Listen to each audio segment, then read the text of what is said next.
Welcome to the Cultaholic Wrestling Podcast. If you like a lot of wrestling on your YouTube, join our cult. Hello and welcome to a throbbing, ill episode of the Cultaholic Wrestling Podcast. You mean that down like the kids? That's right. Ill, yo. That's an ill trap beat. That's right. It's got the cold and flu, as the kids say. Aye. I don't. Well, we'll see after this, because everyone else does. It's going around the office. That's right. Everybody who listens to this podcast and watches it on YouTube will get ill. At least there's a couple of weeks until the busiest week of the year. That's right. Get it all the way now, Aye, like the yeah. mumps. Yeah. You don't think the dulcet tones of Maffew, in brackets, just got off a week of being ill. Feels great, end bracket. Jack, who is not ill Yet, end bracket. Ross, how are you feeling? It's day one of the illness for us. Yay! I woke up with a cold, had when I had my booster vaccine, I had like shivers in the night, and I had those last night. I was like, oh no, I've got It was this. also very cold last night. It was cold last night. And I've got a draft now. I didn't realise I've got now. So yeah, I've got a draft. Fancy you. So I woke up, did the old test. It's not the vid. So I just hope I haven't said that too early in the video for YouTube to No, go. you said the vid. Take the money No, off you're them, right. the little scoundrels. Said the vid. According to the new guidelines, though, you just have to wait 15 seconds, then you can say what you want. Apparently so. In theory. If only that was true. Yeah. I think YouTube people got sick of listening to the 4-hour podcast about Postman Pat. I'm like, all right, I've had enough. Don't care about Gallus. Come on. I just want to hear if they swear. And obviously, we promised the best video out in the world last week. That's what it says here, because we asked Bret Hart to come. He's got the flu. But he said, no, I recommend the second best, because obviously Bret thinks he's the first because he's the best at everything. Joel is back with us. Joel's in the midst of an illness. That's right. So it's like the evolution of man. It's like there's It one really crawling, one, yeah. All the way to Joel on the computer. Typey. I was going to say, you'd be the pinnacle of man in this studio right now, having gone through thank you. Can you clip that? through the illness and at the other side. We'll start with Jack, who's got it all to come. That's right. Yeah. Through me, through Joel to Maffew. There you go. Put them in order, like a Resident Or Evil am I puzzle. at the end looking scared, like, oh no, that's what's coming? Depends on perspective, eh? I guess it does. What a lovely question. That should be the big question. Yeah. How ill are you? How sick. Are you as ill as Bray Wyatt, who is in the news this week? Well, he might actually be. So Yeah, he maybe might we shouldn't actually joke about that. He was taken off the Madison Square Garden show that was supposed to happen on Sunday, March 12th, and it was reported that he's out with a, quote, physical issue, end quote. And I thought, hang on, how can he have anything physical when he's not done anything match-wise apart from that one match in January? Yeah. And I had no idea until people pointed out he's actually been doing house shows with LA Knight. You can also get injuries. Normal people can get injuries just in normal walks of life. He's not normal, he's the Fiend. My next door neighbour at home slipped on her step on the outside of the front door there and died. That's how perilous life is, everybody. Wow. That's not even a joke either. It was a slippery day, slipped on the pavement, That's banged her head and terrifying. died. I mean, So for you to sit there and go, how could Bray Wyatt be physically ill, I think is terrible. on Well, your I part, imagine, Matthew. no, but that is, I mean, horrible story aside, Ross. Thank you very much for sharing, keeping in with the happy-go-lucky spirit we have here at Cultaholic Wrestling Podcast. They figured if that happened, they would have said, oh yeah, he's hurt himself, but they haven't. Do you think- So Meltzer, with his microphone and constant noises like that, has speculated that it's a smokescreen for something else. well, Fightful were quick to say it's a physical issue, which is what we've been told, which contradicts speculation that it's a creative fallout. But they did then say, we will continue to ask, like, as it goes on. So no one really knows at the minute. I do feel bad for Mr. Rotunda if, like, everybody, like the man himself, not the character. If he really is ill or injured and everyone's just going, he's fallen out with Triple H, hasn't he? I mean, you'd feel crap if that. But it's because they were reporting what it said. He's fallen on his ass. He's hurt himself. But it's like a physical injury. You're like, It sounds odd. hang on, what? No. More vague, please. It's never been phrased like that before, has it? Right. No. I guess that's where the intrigue is. Does that mean he's fallen victim to a sick pedigree? He went, what's what he goes, everything hurts. Sometimes. Sometimes. Aye. Everybody. To be fair though, a little break for Bray at this point, I'm all on board. Yeah. Because, it's not been the best, has it? So maybe we can just take a step back, refresh everything, and come back stronger. Hashtag bounce back ability. Bounce back ability. It would be good if he just misses WrestleMania completely, comes back, he's just like, hey, how you guys doing? He's like, Bray, aren't you all weird and stuff? What? He's What are you talking about? Husky Harris. Yeah, denies. Where's CM Punk and Wade Barrett? You know? Well, Wade's on commentary, I suppose. Someone goes, howdy. He's like, yeah, howdy. He goes, no, your uncle. What? Your uncle? You all right, mate? Yeah. The Bella twins have left the WWE. Who? The Garcia twins. Which I was surprised about because I legitimately didn't know they were still around. I know they were Maybe going to appear at... those like ambassador contracts or whatever. Oh. That's my guess. Yeah, of course. They've severed ties. Right. I think Nikki's latest show before the left was a WWE production. I think that's what was probably keeping them in there. I don't know what the reality show is called. Whatever Nikki's been doing over the last little while. Yeah. Now that's over. They're gone. Sounds right, doesn't it? Yeah. Yeah. Yeah, and they said, they're going to be doing the Garcia twins, as they said, because the Bella twins is trademarked. They were last in the news because of January's Raw is XXX. They were advertised and then didn't appear and then went on the gram. Not the like Instagram. That's what the kids say, apparently. That's what the podcast has taught me. To basically just trash. Oh, you're not going to do one, are you not?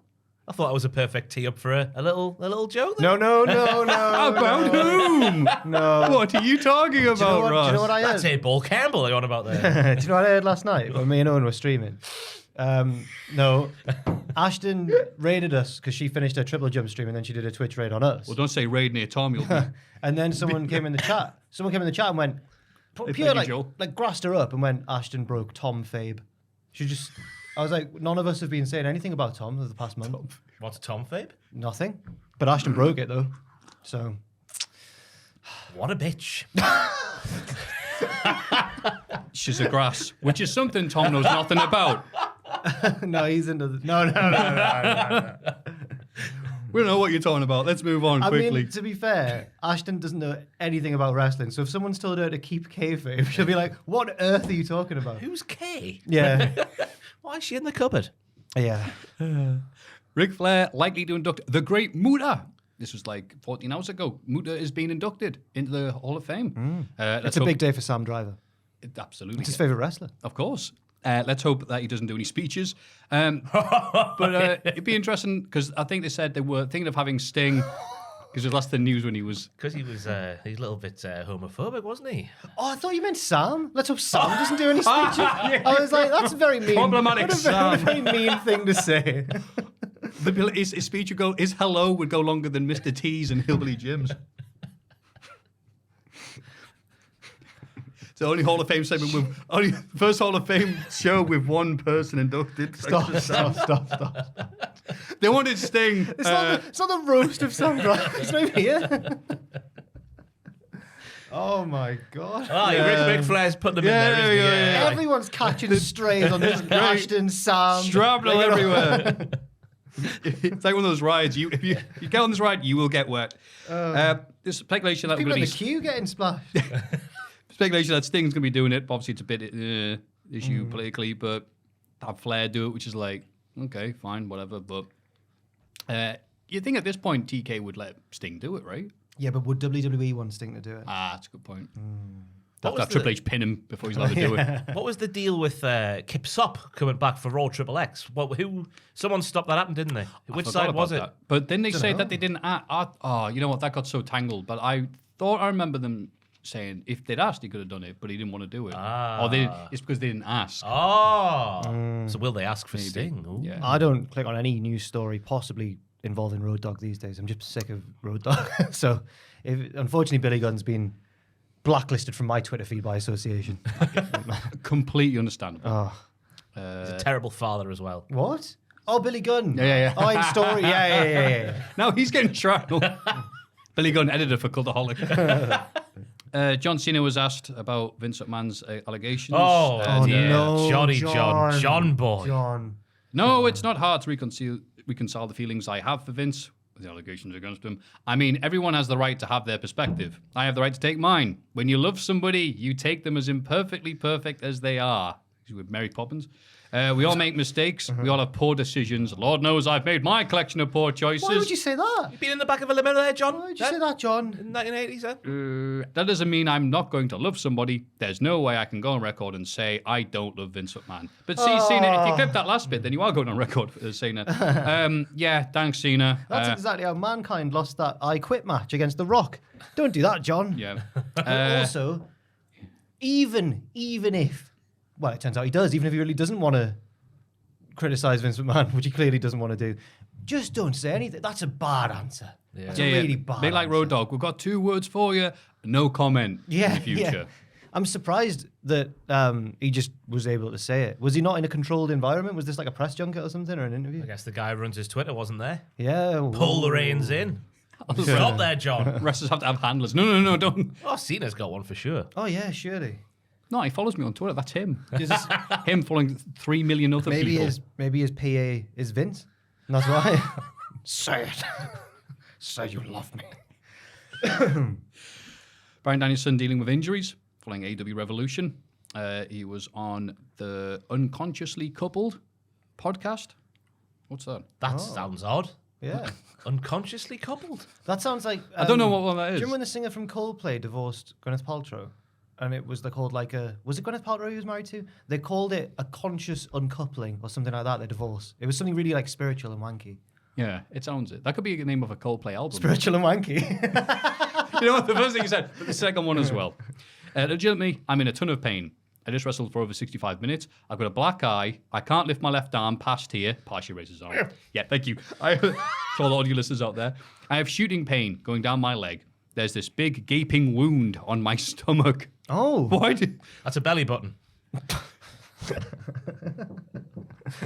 Those Sorry. kind of things, it's like, oh, sorry, daddy's in a lot of pain. They understand that, but as they get older, he's talking to his kids, they're going to understand that some of this is not physical. Bloody hell. I remember once, just on the topic of belly buttons.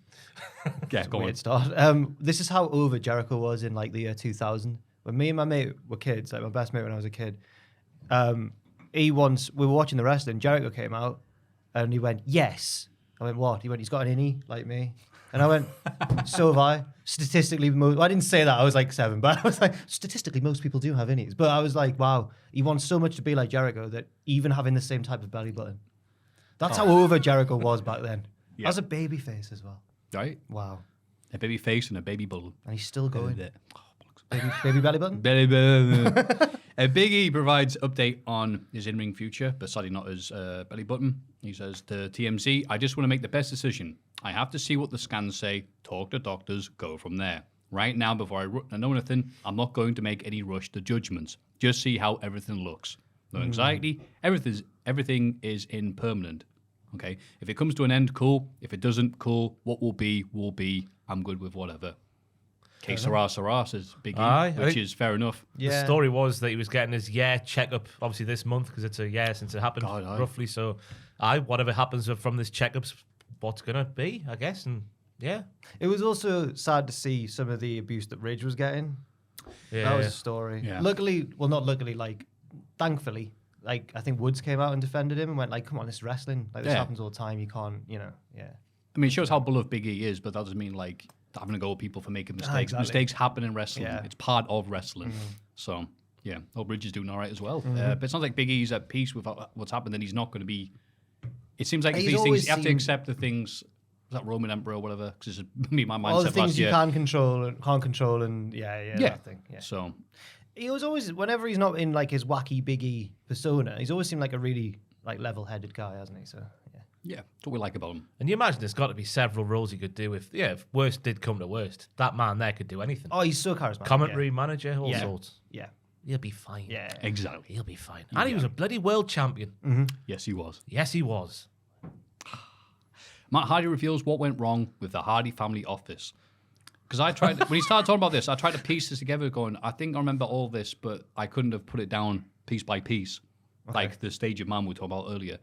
We actually got pretty hot at that point with the 6-man tags we were doing as heels with Big Money Matt. I really feel like we had a lot of momentum. We were doing good, and we would have continued to elevate as a trios tag until we started adding people. Tony said, we don't have anyone speaking for Butcher and Blade now. They're better when they have a mouthpiece. Do you mind if I put them with you? I was like, sure, I'll do that. That became too excessive. Then they had TH2. It became so watered down. And on the notes, you have described this as the island of misfit toys. I described that as the time as that. It became so many guys that we really didn't know what to do with, and it became kind of directionless.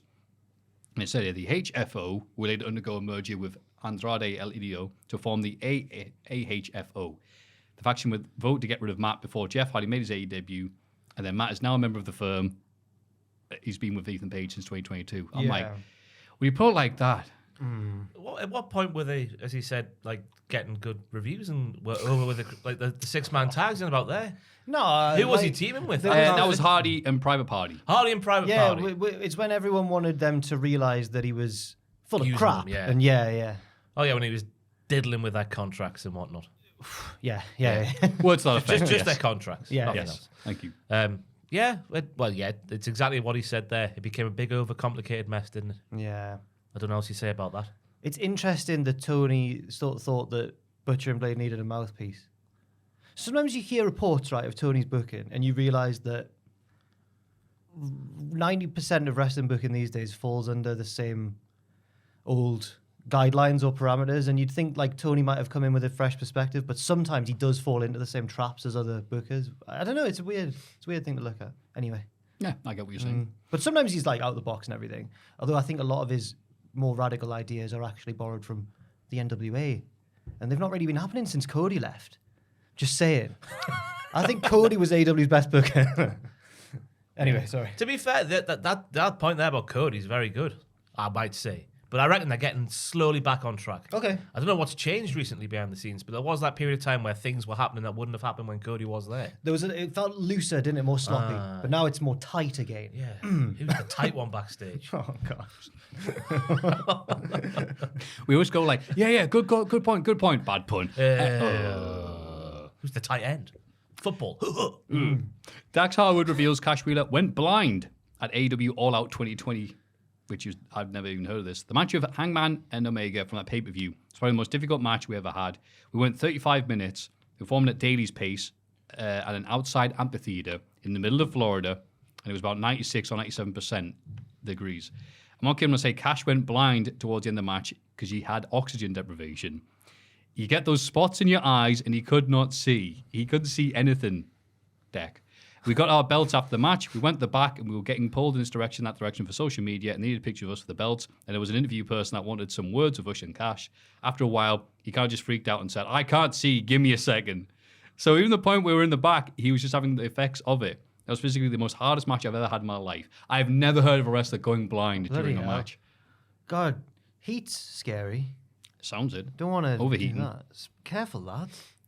Yeah. I don't know what else to say. I know, It's right? just a scary I story. thought it was an amazing story. Yeah, I've I was absolutely nothing mixing to it up in my mind with when he had his arm torn open. God, that was some bad luck, wasn't it?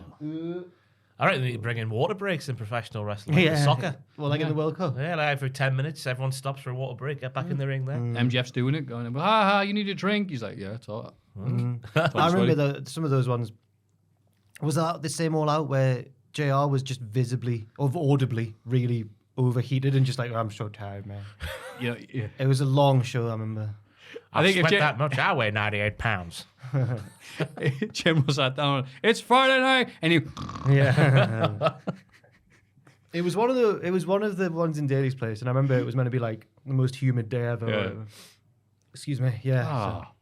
almost as hot as this podcast. Hey, we need to mention AEW's new show. That was the big news that broke after last week's podcast. There's another one coming, Maffew. Oh, it's twins. Go on, what is it? I think. What's it called again? I forget what it's Is called. it called like Clash or something? No, It's thanks, 6:05 Joe. on a Saturday night. Like it used to do be the back day. in today. So, Not All Access. It's a different one to All Access. You All got Access is the reality show. isn't yeah, it? that's on a Wednesday after new- Dynamite. There's a fifth. Oh, it's not All Access. no, is there's it? a fifth wrestling show. Yeah. So it's not Ring of Honor.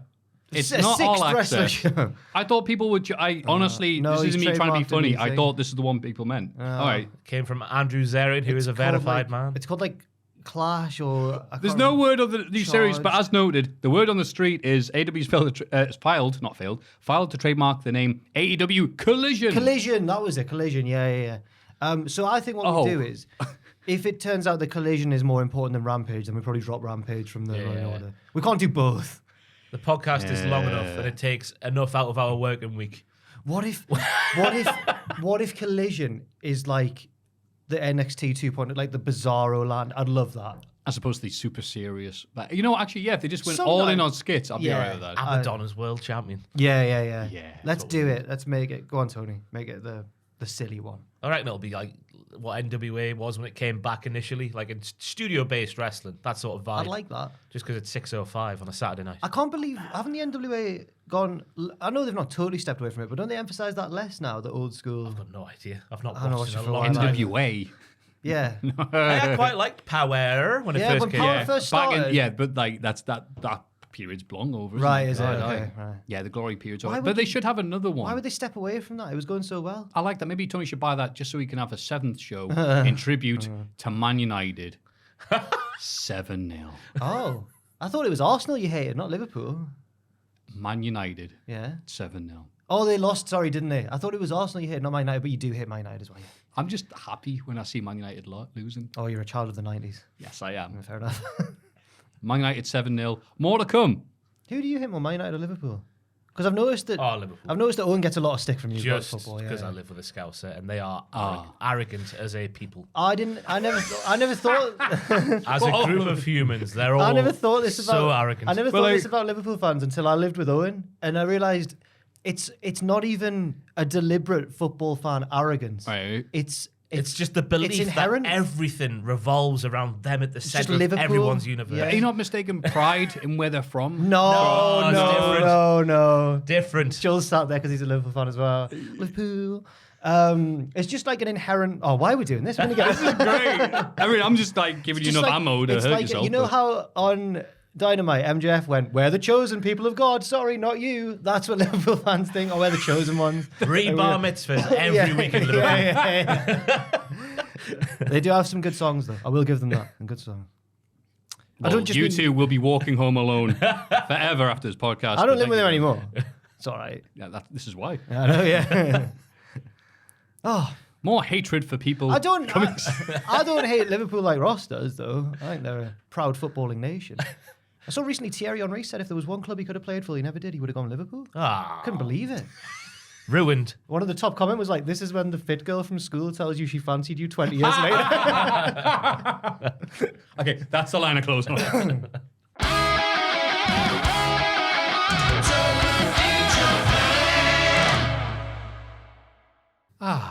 Tubman in Japan. And he says, last video for a decent while, off on a big cross-country tour, easy for me to say, in a couple of weeks. Here's my last video riding in Okinawa. Wow, and here we go. Yo! Why do you do this every week? That island. I'm not looks going like around that way, because my a bike phallus. can't go I thought it underwater. looked like a middle finger being stuck up. a middle finger or a phallus. Yeah, Let yeah. us know in the comments what you think. What do you about think the shape Okinawa of looks like? It's where Mr. Miyagi's from in Karate Kid. Why is he racking back and forth?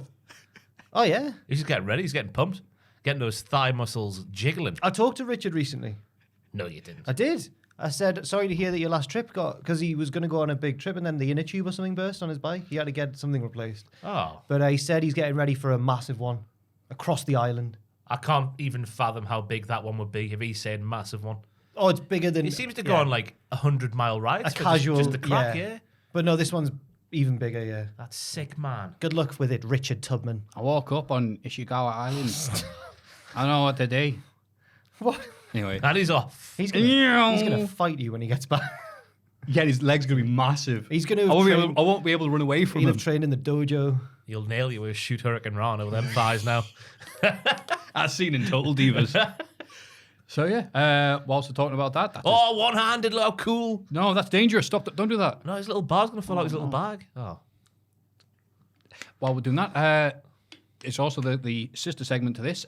Jack off film. Watching Jack off the film. movies. Jack off film.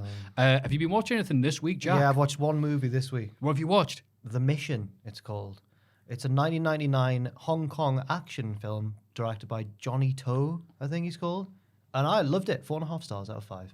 Cool. I've not heard that one. Yeah, no, It I was watched- a brief synopsis. I watched it randomly and then I left a letterboxed review of it. And some guy commented, weird for your first Johnny To film to watch. I don't know who Johnny To is. Yeah, so there's a Chinese triad boss who a hit's put out on him, so he hires 5 different hitmen to be his bodyguard team. Okay. And you'll never guess what? They're What? all different and cool in different ways. Oh. And they form a team, and then there's all like the intrigue of do they trust each other, who's going to betray who. So it's all Private great. Party, Matt It's Hardy, like Butcher and Blade. it's exactly like the HFO. Ah, Yeah. very nice. He's on a beach now. Look at him. Look at him go. This is a beach. This is the sand. Also, This is the sky. I'd like to just offer my congratulations to Kei-Hu Kwan, who played Short Round in Indiana Jones, for winning the Oscar for Best Supporting Actor. I swear they've spent more time picking up awards than the film was actually available to watch. Honestly, they've absolutely swept it, haven't they? Yeah. Which I'm glad about in one. This is really Jack on film, this. Which I'm glad about on one hand, but I'm sad that the Banshees of Inisherin didn't win any awards. Oh, poor Ed Sheeran. Yep, poor Ed Sheeran. She'll be What all the right. hell is that? Hey, So we've I asked had for directions from these lads. we've talked about film with Tubman providing ambience in the background. I like that. I think it's a good combination of segments. Whoa. Wow. Yo. This looks like the sort of place Liger. Tom would go to just for a spiritual. No, it's what Tom experience. sees 24/7. Oh, look at that. Well, look at that creepy. Oh, not Tim. Richard's sitting on his knee. Yeah, why you sat on him? Also, this week in Bish, Oh, what's going on? What's God. this segment now? Bishop Auckland defeated Newcastle Benfield. Well done, Maffew Weird. That's his name. Bishop Auckland are currently third place in the Northern League, the second oldest, trailing behind Ashy and Newton Aycliffe. Do you want to Is give it Morpeth? Ashington? Ashy, yeah. Oh, wow. Do you want to give Morpeth's results? I'll give Jarrow's. I've got no idea what Morpeth did this weekend. Oh, I have. shame. I think Little to Jarrow no We keep on filling up the mid-table. podcast with stuff no one cares about, Ross. And also Davey Grant, Bishop's finest, replacing Carla Phillips at UFC. Fight night What's 2-2-1. going on? And I he watched won the that. fight. I watched that. That was a Pride really, of Bish, that was Davey a Grant. Really, that was a really dramatic finish to the fight, actually. I watched He's that. so good. He nearly lost, but then he won. Nearly. Not He horseshoe, hand grenades and all that bollocks. And then he just seems like a normal man. Just an Just innocent an man. innocent man, yeah. Davey Grant. Davey Grant. Oh, look at Richard's orange juice. Hmm. Oh, shrimps, prawns. I ate my food and now I'm at the beach. Should we end the... It's dragged on a bit, this one. This was Tubman in Japan, film and Bishop Auckland.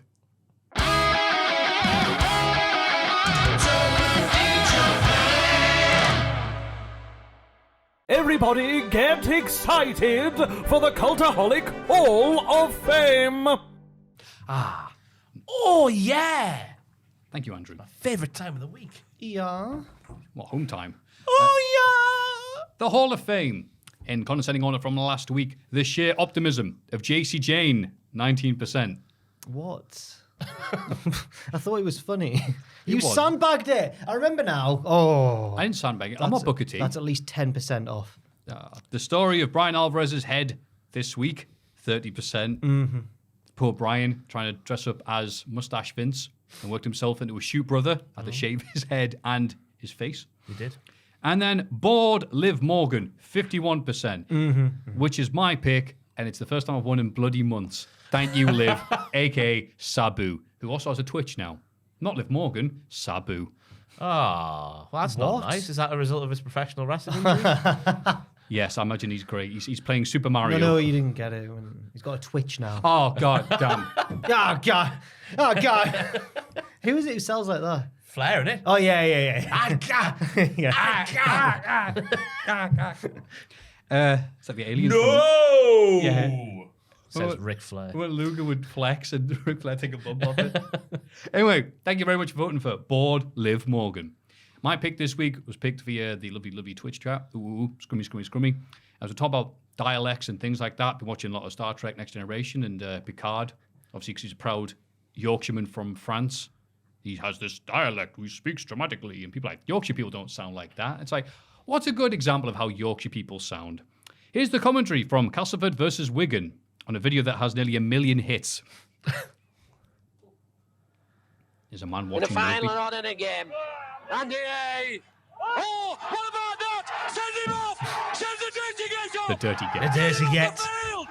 That was diabolical! That was diabolical. Off the field! That's just typical what it is! Get him walking! They don't like it! Walk him, Campbell, if you've got it in bottle! If you've got it in bottle, Campbell, it should It's like walk! Yorkshire JR commentating Yeah. commentating on Triple H in 99. It's going to be a yellow card! I can't speak! I cannot speak. You bottleless get, Campbell! Bottleless You get. Bottleless. You get. Oh, bottleless bottleless, get! sorry. You I lack a can't bottle. speak! I should be sent off! That should be... That's diabolical. Middleton in field. Come on, Cass, rub it in. Samson. Shrugs one up. Shrugs another, still going. Nick, I wants it down short side. Short side. Oh, stay big, stay. Oh, that's his head. What a magnificent try. Shove it up yours. He's the best club in the world. Never mind anyone else. Magnificent move from Cass. Run across forward, Russell. At least we know whose journalism school Errol Helwani went to. Yeah. It's got ages. I think that's it. Okay. Shove it up, yeah. Shut up, John. That should be censored. I cannot speak. If we try to equate this to a wrestler, it's Ridge Holland. This is how Ridge Holland will talk on the reg. Oh, if only. That's how the pub sounded when he used to watch Sheamus back in the day. Eject him from ringside. You bottleless get. The referee's called Campbell, but because he's so enthused and his accent's so strong, he goes Campbell. It's 2 words. It's really weird, rugby, because there's 2 forms of rugby, league and union. And league is that, like proper rural, northern, industrial. And then rugby union is the private school lads going like, sir, he fouled me. It's really weird how. No, let's go in the showers, boys. You're circumcised. You're not circumcised. Oh, you're weird. Weird Tory rugby people. I remember that one being sued with. It's weird Hang how on. those the 2 codes of the game occupy very different extremes. It's very strange. Absolutely. But they all hate football. So, And with good reason. No, I should no, explain I learned that from Prince Harry in Prince Harry's book. Oh my God! Thank really? you for giving us context, Oh my Ross. Yeah, God! that's a thing that actually happened. He's really not done himself any favors, that boy. No. Anyway, That was good. Thank you. That's just how would that go down in the Hall of Fame? Very passionate Yorkshire rugby commentary. Oof. People no from Yorkshire are so proud of being from Yorkshire. It's a proper identity, and there's bloody loads of them because it's 4 counties in one. There's loads. Bloody loads of There them. are. There's loads of them. The way you Joel's said from it. Yorkshire, and he just went, "Yeah, there are loads of them." I've been on a night There's out with loads lads of from them. Yorkshire, and they start going White Rose, and all this Yorkshire. Yeah, Yorkshire. Yeah. I don't know if there's much rivalry between the 4 bits of Yorkshire or not. I think we're all friendly. All friendly. Where are you from? West? West Side. Okay. Joel's from West Side, as Yeah. Jack just said. Andrew's from North Yorkshire, but weirdly, That's 'cause why of they our- hate each other. No, because of other. Have you noticed they're always going, get him off to field. That should be sent off. Joel, this editing's diabolical. Andrew's from North Yorkshire, but actually really west. It's weird how the borders work. Like, strange. Great. But yeah, I love accents and pronunciations and dialect. That's what I'm looking for. And that is just a beautiful example of all of them put together. The Geordie Thank you, dialect- crazy Yorkshire. The northeastern dialects, because there's a few different ones, but everyone from outside of the northeast thinks we sound the same. Is such a fascinating. There's a history. I wrote an essay on it in uni on my English language module, and it's really influenced by Scandinavia, our dialect, and all the Vikings and that over the years. Oh, okay. It's like a fusion of Old Norse and like Old English. If you want to learn about that, Alan Robson's YouTube channel is Oh, no, fantastic. He goes to several places around the northeast. And he's like, the Vikings, they came over here doing their whatever and they're pillaging. Oh, and they took over this little side here. Oh. No, That man there fell in that pit. that was just down the Haymarket. That was in the middle of town. Our last week. So yeah, that's mine.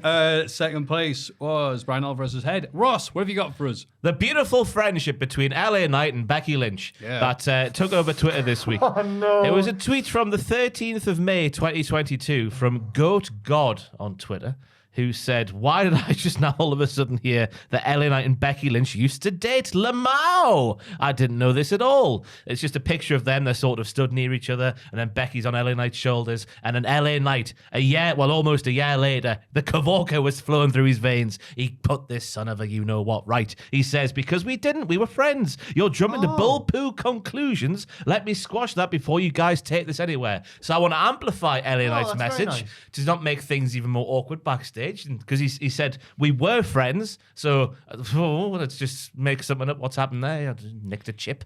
Hang on. Is this you being further against wrestling news? What's that YouTube again? Maybe it's because they worked in different places and they didn't see each other very often. Potentially, that is another potential. Romeo reason. and Juliet. But I'm going to go for their beautiful friendship. They look like they had a great time together when they were friends. They looked so young. They looked like teenagers in the park. Well, you would know. When was Becky Lynch's hair that orange? I don't know. I don't keep a record. I thought she was the one in the wrestling field. Oh, this joke was started about me that I fancied Becky Lynch in 2016. And here we are, some 7 years later, and it's Still going strong. I didn't know it was a joke. I thought it was legitimate. Yeah, do you like her more or less now that she's with Seth Rollins, your favorite wrestler? the same, because I never... whatever I try and answer, it sounds like I'm protesting, so I shouldn't. Damn it, he's learned. Like an AI chat. Yeah, that's nice. It's funny though, isn't it? Because all it takes is a photo of two wrestlers together. Relationship, they're banging. I was just thinking the ramifications of what could happen. The push could be derailed by this scandal. Yeah. That isn't even a scandal. Right. Yeah, the non-scandal. If Vince was still in charge, he'd beat Seth Rollins in 10 consecutive matches. I'm glad that he squashed it. I was fearing a feud down the line between Seth and LA Knight, where LA Knight just totally tears him apart, like Flair and Savage. And then Seth would have to eventually win and reveal that the pictures are Photoshopped. Yeah. And it was Seth all along. The photos. Well, you know what? This man has survived Uncle Howdy. He can survive a photo from 10 years ago where he's hanging out with a friend. Yeah. Yep. Diabolical. So that's a good pick. What have you got for us, Jack? Well, it's not my story. It's Owen Mawson's story that he told on Twitch last night. And I thought it was so good that I'll first go and ask him if he's available. And if he's not, I'll just tell it myself. But it needs to... I think he'll be able to tell it better than me, so we'll pause for a second. This would be so great. Go on. Go for it. No, go get him. Oh, you're not going to pause the podcast? You're just going to keep on? Go, Jack. We're running. The camera's going to running. fill the time with. Da da da da da. Scat, do-ba-do. I thought it was a real thing. I wasn't on those videos, on those reaction videos. Yeah. That's where it came from. It's great when you don't know what's a joke or not. So like, well, you fancy Becky. He's like, what? No. Then he gets red and embarrassed because he's trying not to look embarrassed. Yeah, we've all got the one in the wrestling that we fancy. I told you that in private. Mine's Maurice. I'm proud to say that. What's yours, Maffew? I can't like people. I fancy them. Blush, Joel? blush, red. Joel? Tony Storm. Mine's Owen, and it'd be really good. Hey, how you doing? Hey, special guest on the podcast. You can't shut a door, but you should see him do anything else. It's Owen. I'll give him an intro. I'll bring him on, but first I need to explain the context. Obviously, about a month ago now, maybe two, on this podcast, we had a very dark, deep episode where we all revealed the teachers that we clashed with. Stop bringing that up If again. you know him, I will choke slam Owen you. doesn't know your teacher. But you were talking about my dad, the teacher. We were talking about it on stream last night, and Owen revealed that he had an example as well. And I was shocked because Owen seemed like such a good boy. I've done nothing wrong in this situation. He's done nothing. I've done nothing wrong. But You'll be the judge of that, Owen. Just to set this up, this comes from when Owen had a year at school when he called it his cheeky phase. I was in my cheeky phase that year. So I'll let you take it from I think that's fair enough. So, Ladies and gentlemen, Owen. Thank you. So, when I say cheeky phase, I wasn't doing anything malicious, just a bit silly. Just a little bit silly. So year 8, English, me and this teacher, the only teacher in the school that I didn't get on with that very well, probably because I messed around in a class the whole time. The whole time? For most of the year, yes. Tell them why you were cheeky. You fall in with a bad crowd. Not a bad crowd. giving you pointers. I fell in with the football crowd, and I was. Oh dear. I was being a bit rowdy. Me. Like K-Quick. Yeah, exactly. So English, just having a little mess around, not taking it too seriously. Year 8, how old am I in year 8, guys? 12, 13. 12, 13. Young boy, very innocent as well. Old enough to know better, though, Owen, I would argue. I disagree.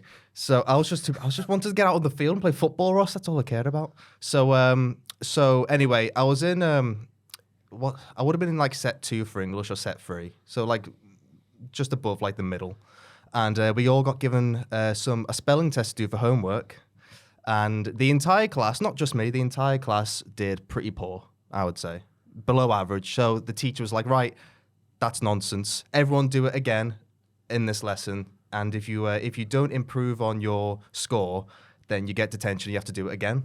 So we all did it again in the class, and I got slightly better. Still not a great score, but I did better. I improved by a small amount, but she still gave me detention anyway, and I kicked off.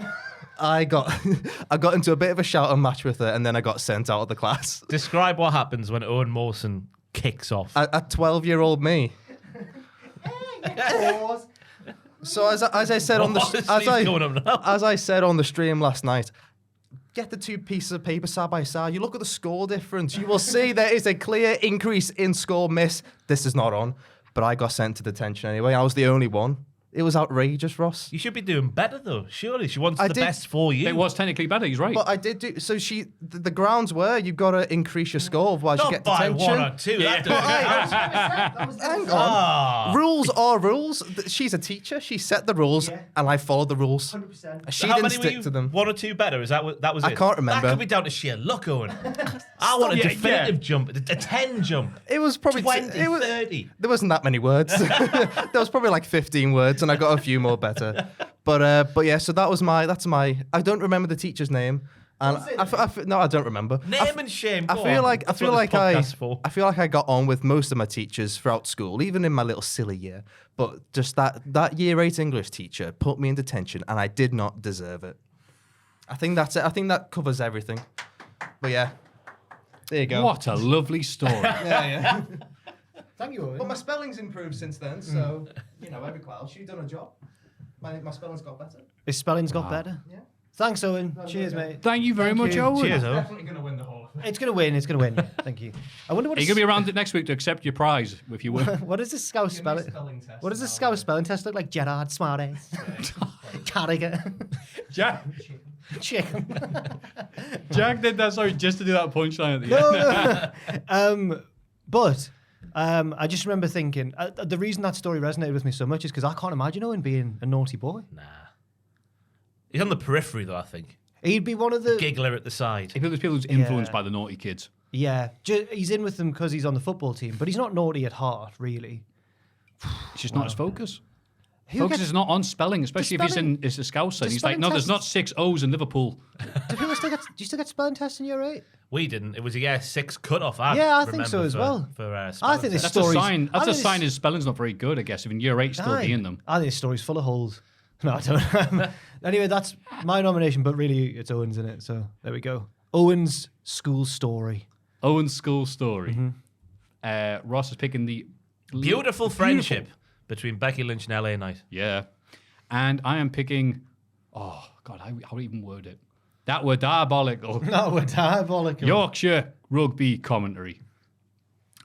Wow, what a murderer's row we've got for you this week. You can vote for any of those fabulous selections by going to patreon.com/Cultaholic. And just before we do, even though Ross has taken the teacher's side there, I was watching from an outside perspective. When Owen said, I increased my score and she still gave me detention, he went, his head whipped round. I think really you do sympathise with Owen deep down. But no, because it depends, doesn't it? You want a definitive. I'm looking at it from the teacher's perspective here. You want to see a clear improvement, not just a couple of differences like could be down to luck. By the sound of it. Right, 3 is a better number than 2. But that's still like, come on. By the sounds of it, Owen was not the naughtiest boy in this situation and the teacher still singled him out.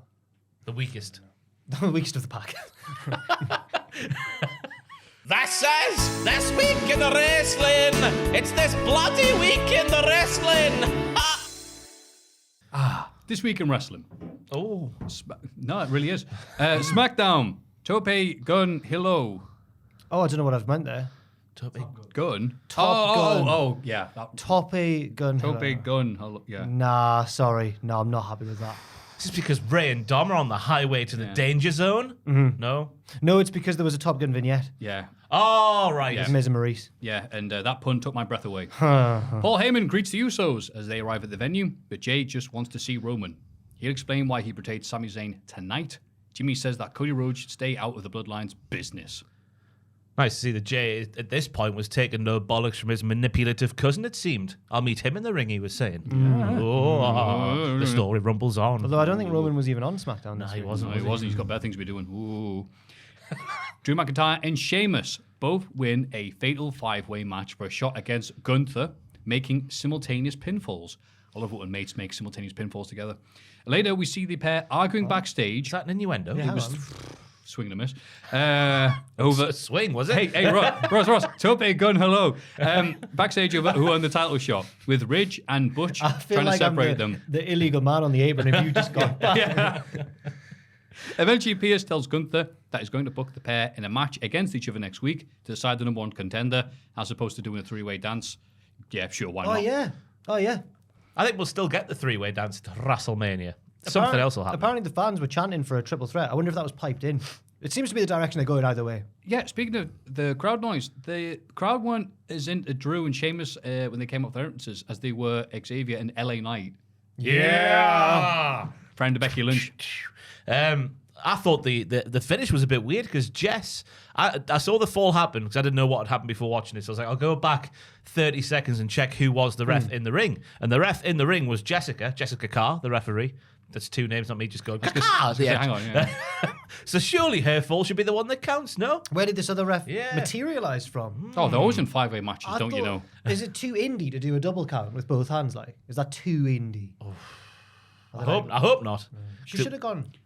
Aren't they using one hand to prop themselves up anyways? Because it's 1, 2, No, they could do like a seal. smash Like, their head every time. It's gone. I think we've seen it. I can definitely picture Bryce doing it at some point. Oh, yeah. Yeah. In AEW for sure. Yeah. I He thought sounds with- like a seal anyway. That's your friend. He's not anymore, I guess. After hearing that, he ain't. I love you, Bryce. I'm Oh my kidding. God. He'll not be buying you any more drinks, will he? Hey, Whoa, hey, Matthew hey, hey. bought it. I Not think the Matthew Vegas bought prices. it. Did you adjust your glasses like Walkman Wise as you did that? I thought it was interesting that everybody in the match had their moment to shine apart from Karrion Kross. Oh, Kross was the only yeah. one. Woods was laying one out. Sheamus and Drew were laying people out. LA Knight was out healing Kross at one point. Yeah. And Kross was also there. That's not true. He walked across the ring. I've noticed He does that better than Rey Mysterio sometimes. a pattern of Xavier Woods matches, which is that whenever there's a match where he does that, a match that's not a tag match, so like this one, and he does when he walks a little way across the top rope and then does his big splash from it, that's the cue for people to gif it on Twitter and go, Xavier Woods is so underrated. I seem to do it every time he Right. does that. But he is, I'm agreeing though. But I enjoyed it for what it was. It was good. Yeah, for what it was. A ding-dong battle. Hello. Yeah, I think Drew and Sheamus would be better not being involved in that thing with other people. If they have their own thing, it's going to be great. But Let it's just them a back crowd Richard. reaction. People are like, oh yeah, you guys are great, but LA Knight, yeah. Well, it's St. Patrick's Day on Friday. Maybe there'll be a barn burner then. Or maybe there'll be a man who likes alcohol there to challenge LA Knight for a WrestleMania match, Yeah. which has been pitched apparently, Matthew. A man who I likes. have. Burn I'm keeping my mouth away from anything that might be involved. Steve Austin. I don't remember the name. I remember the searing pain of the peppers I had last year in his WrestleMania match. Oh, So yeah. I'll just say I hope he has a lovely time and move on. Always trust Stone Cold. But what do you reckon? Do you reckon LA Knight and Stone Cold might do the dance at WrestleMania? If it does happen, I think LA Knight is so popular right now that he'll come out of that smelling like roses. He needs to lean into. I think as Raw suggested on the news, he needs to lean into the Rock stuff if it does happen. They need to redo WrestleMania 17. Basically. No, but then people, you know what people are going to do? I say, oh, they couldn't get the actual Rock, so we've got LA Knight. Yeah, but we've got so Grey charismatic. Adam. He's so charismatic though. He's so charismatic that it doesn't matter. No, actually, it will be good because then people will be submitting my way bloody videos with When LA Knight. when LA Knight was beating Sanga on NXT a year ago, who would have thought he'd have been in this position now?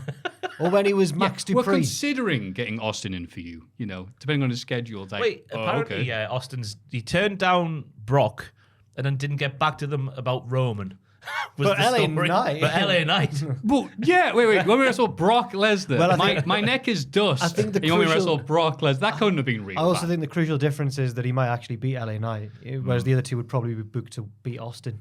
Yeah, I do not want Austin having He a don't want match it. where he can't do any move above the Sutter to Roman Reigns. Austin's to going win over, the title. No, that'd be horrible. The crowd would love it though if he beat Roman. The crowd would be like, yeah, Cody's- it'd be the worst decision they could have made. Cody's been vanquished. Sammy's been vanquished. Drew, but Stone Cold. Oh Barely hell mobile, yeah! Steve Austin. He saved the day again. Roman has to walk into him for him to do the moves. No, he was. He's not he was that better than bad. that. He was shocked the world with how good he was against Kev. Suplex on the arena floor. I know that he wasn't like doing all the. He wasn't like 97 Austin, but he was still much better than people thought. Yeah. Yeah. Yeah. Yeah, that's probably the main event against the biggest champion we've got. No, all right, yeah. Stop it. Let's calm down. Big ups to Drew McIntyre as well. Big What's he ups. done? I've just said it. Big ups. Because apparently he had the sloppy plops or something. All He was week long. ill. Yeah. Yeah. Sloppy plops. But this Is is everyone like, on Twitter? I've had the sloppy pops. this is like the He's sec- actually referring to the local cuisine he likes in Glasgow. this is like the second or third story in the past year that's come out about him wrestling through illness or injury. He's trying. Apparently, he's now seen as a locker room leader. What are you laughing I at? just imagine him like behind closed doors. There's people going, leader, leader, as he's pooing. Paul Heyman is interviewed Best wishes backstage. to Drew McIntyre. It's I like- hope he's all right. Thank you for all your sacrifices. Yeah. Tony is the one. One man he never wrestled to see what? Challenge Roman for the belt. He says that he and Roman aim to smash Cody with the truth, so that when he gets to WrestleMania, he'll be weighed down by emotional baggage. Then he'll be forced to acknowledge the tribal chief.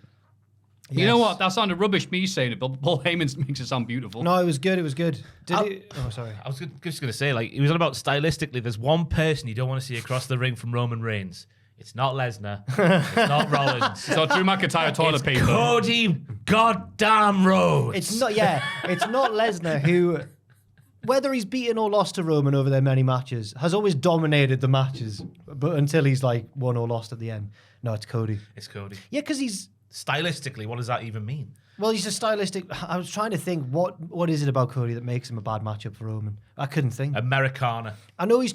Is it like how Arsene Wenger's Arsenal never could beat Stoke? Is it like even though they're the better team, it's just Stoke's. But I can't think of what makes Cody that to Roman. You're a wrestling expert. What is it that makes Cody stylistically a horrible opponent for Roman Reigns? I've just realised what it is. Oh. It's his heart. He's just got too much heart. He bleeds. He's got a massive Wrestling. heart. Yeah. He's just so, He's going to hit him with a spear and his heart's going to be so big it's going to bounce off. so American. Yeah. Yes. I did enjoy the bit where he was about like the most gangster thing we can do is smash him with the truth. Weird hearing Paul Heyman talk about how gangster he is. Like, Great, Paul. isn't it? He shags who he wants. He's a gangster now. Hey, Brandy. Oh God. I can't believe that's just been swept under the rug in the weeks following. When Heyman threatened to have intercourse with Cody's wife, and Cody got Roman's- angry about it. Roman's a married man. But I'm not. It's so great. And then Cody was like, I'm not going to fall for your little tricks like that. No, I want to talk to Roman. And Paul was like, oh, Yeah. okay. Yeah. Ray is announced as this year's first Hall of Fame inductee. And first and maybe one of two at this rate. Having a much smaller year, apparently. There's another moosh's name about. Well, no pun intended. But the pun's not relating to this name. Stacey Keebler is the other name. Okay. Been Oh, mentioned. that was good. Not the great mood. Yeah. She's a great mother. Aye, it's Sean Stasiak's ban. Did you see that thing that Sean Stasiak a few years ago did a video like He's coming back. You should rehire me. Yeah. I watched it and just like blanked out my mind, but I watched it again and it's like, oh He's a chiropractor or something, isn't he? yeah, he fixes back, so I was going Is to he? return his comeback or whatever. Yeah. A force like that, His dad is one of the first.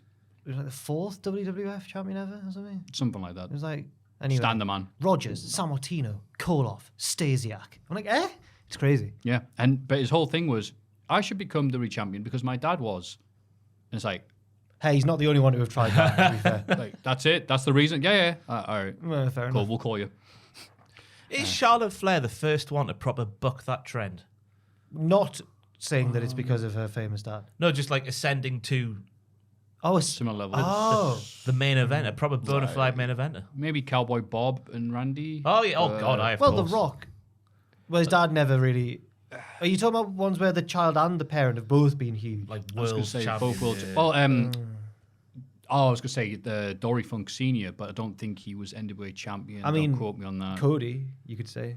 Cody. In But recent his years, dad famously was not the WWF World Champion. No, but they've both. That's the I think story. Cody will now also be remembered as like a far greater figure in wrestling than he would have been. That's the thing. Yeah, just obviously because it's very different things for different periods of Yeah, time. yeah, in wrestling. yeah, But yeah. yeah, you're right. Dusty never headlined WrestleMania. They'll both be very influential. Yeah. And Gold Dust in a way.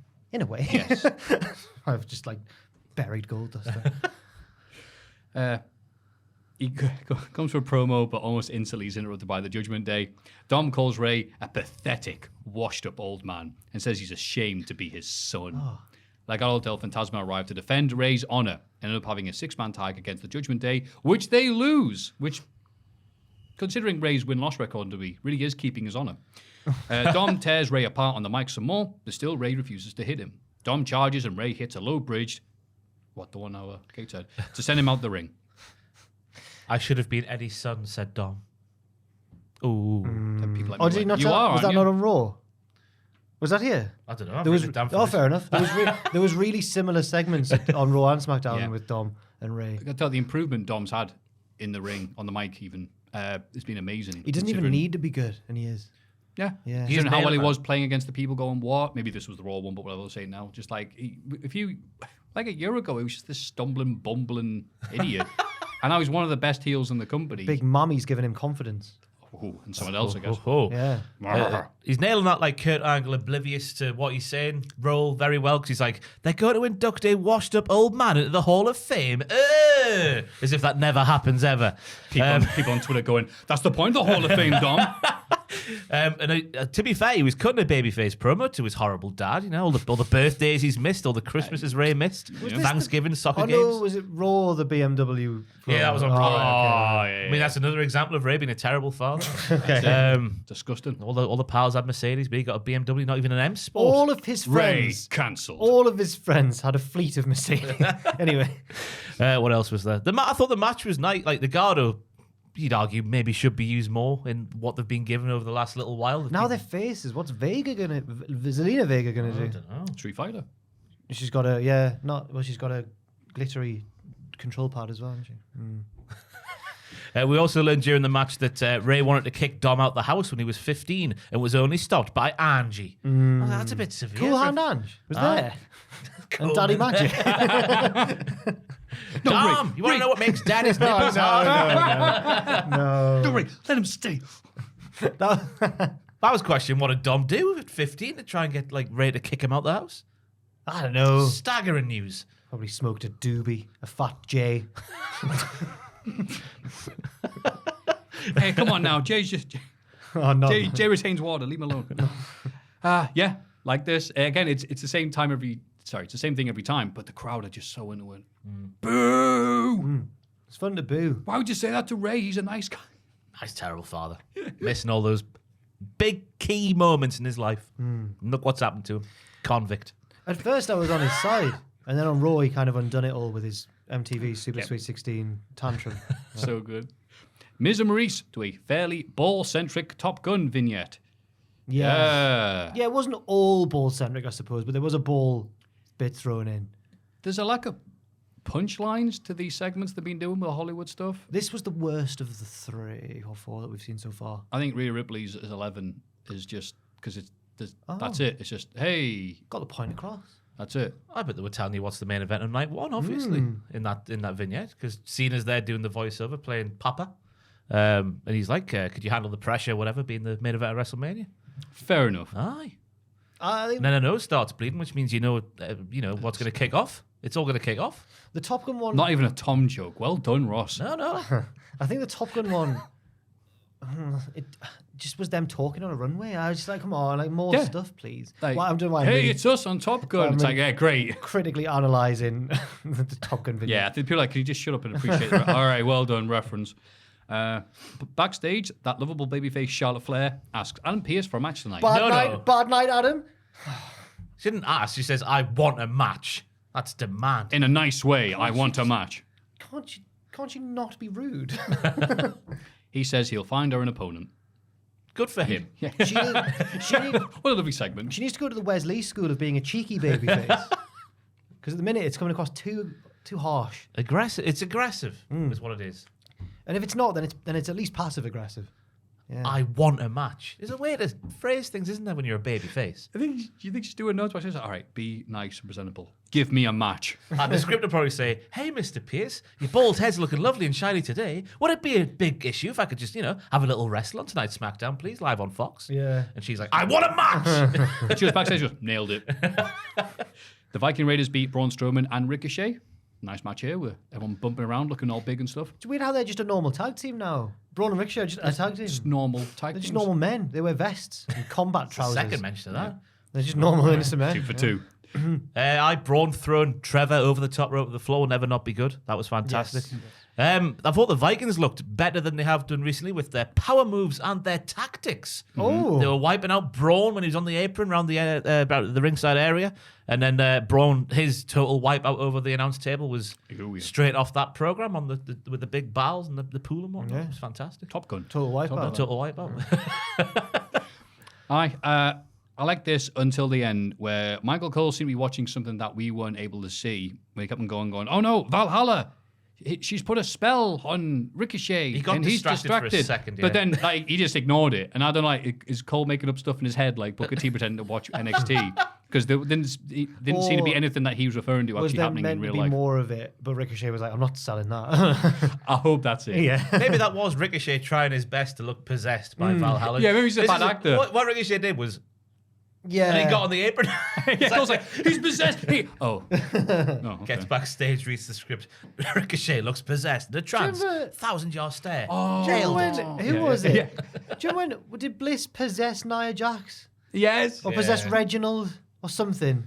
She possessed Nia, who then hit Reginald or something? Yeah. Yeah, she did it. I am possessed. Oh my thing. god. Yeah. I had a Nia tweet pop up on my feed this morning. Oh no. It was her and Charlotte Flair giving it the big hugs going, yeah, we hate each other, lol. Hee hee. Remember that when that was the thing, when they shot each Nia's other? been rubbish post WWE because she's been like, haha, you guys thought this happened. It's like, we saw it. All right, what did happen then? Silence. Her and Charlotte in the second match worked a little shoot because of the stories going around. But the first match, they were battering each other. Yeah. Nia was ragdolling her around the ring. Yeah. And then she came back to the Rumble. Everyone went, oh God. And then she left. And She's we saw got a another thing. T-shirt as well. Something's gone on there. You don't give a T-shirt just to someone coming back for a one-off, do you? Do you? Is that how it's done? What T-shirt was it? Was it an actual Nia Jax shirt? I Or don't was know. it On just the like- official shop. Oh, okay. It wasn't just like someone gave her an old Cena one. Here you go. You look cold. Hustle, loyalty, Nia Jax. With Rhea Ripley watching on, Charlotte beats Shotzi Blackheart. Afterwards, Rhea says she's going to take Charlotte's title at WrestleMania. Charlotte disagrees because she takes this business so seriously. Yeah. Come on, Rhea. There's Rhea. a way to say that you work hard in a nice way. And again, Charlotte hasn't done that. She's made herself sound really entitled. She doesn't need to be. She cannot do it, can She she? doesn't need to be nice to Rhea. But No. she needs to be more of just a baby face. Yeah. Yeah. I thought the match was dying a death before Rhea came out there. Oh. She was, the crowd were not interested at all, were they? No. Because I guess that Shotzi was in there because she's kind of also a gothy emo type. Yeah. That's a tune-up for Charlotte for WrestleMania. Is that how the wrestling works? Charlotte's like, if I can get past Shotzi, somehow I might have a way She's the against Rhea Ripley. support band. And then Rhea's Yes. the main one. Yeah.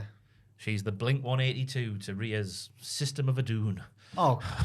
What an- There was an attempt, Ross. I'll give you that. I appreciate you trying. The disgust on Jack's face.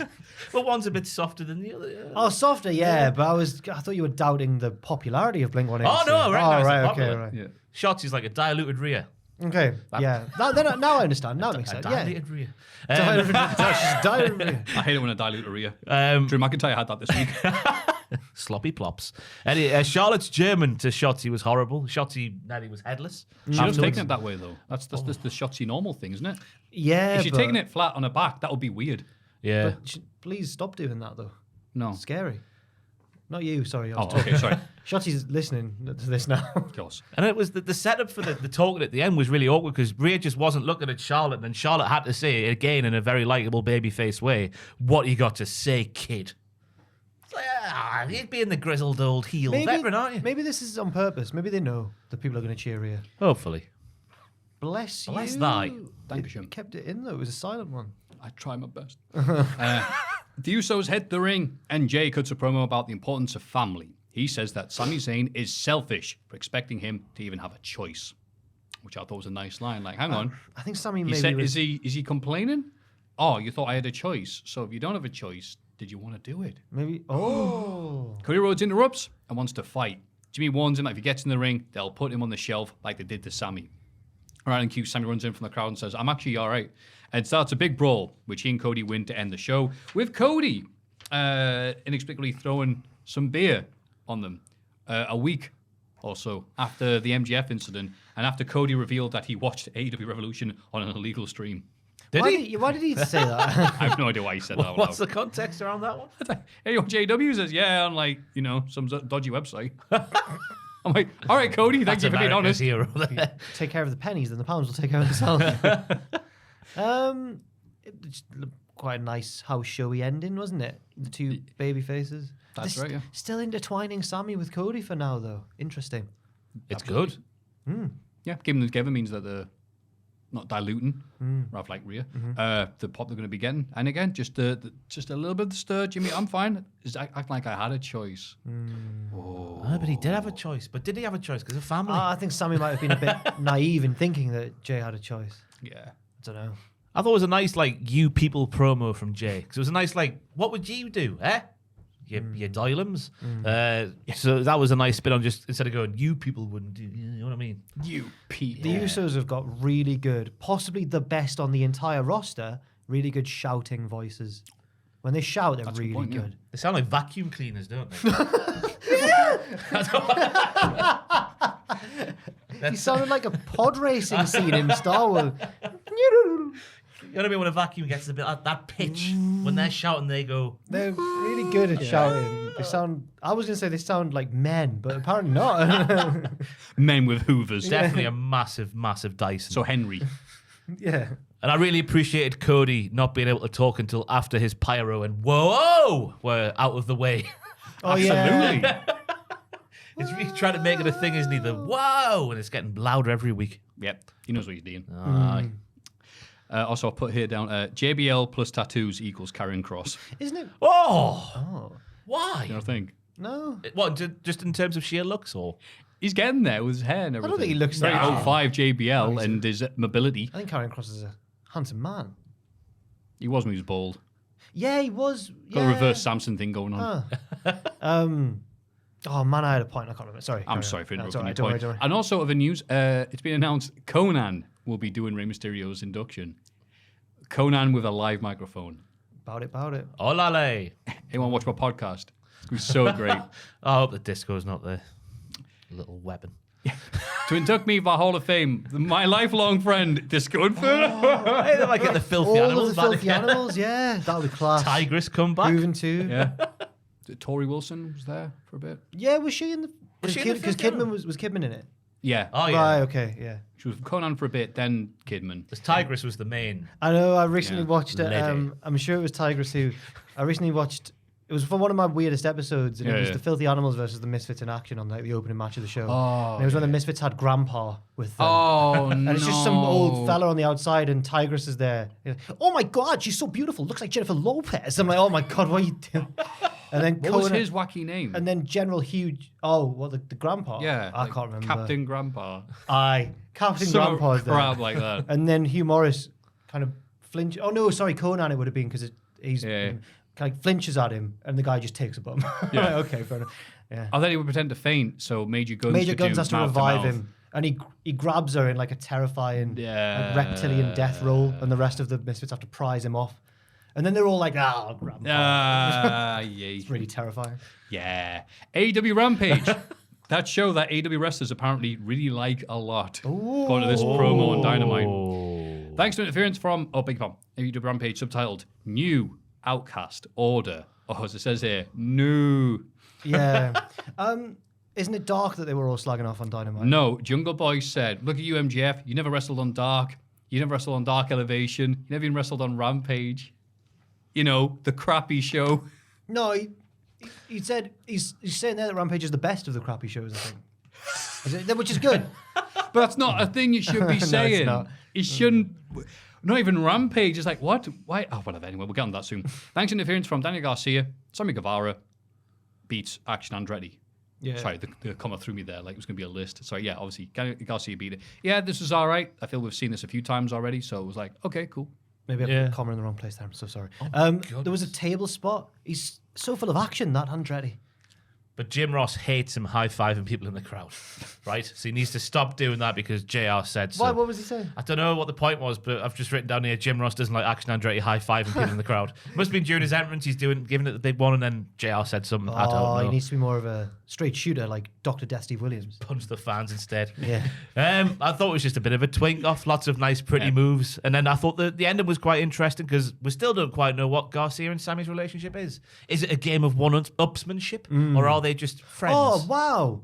I was just about to say no one can beat Sammy Guevara in a twink off, and then I was going to say apart from Jungle Boy and maybe Darby Allin. Then I realised that they're now MJF's rival. All the twinks are coming for MJF at once.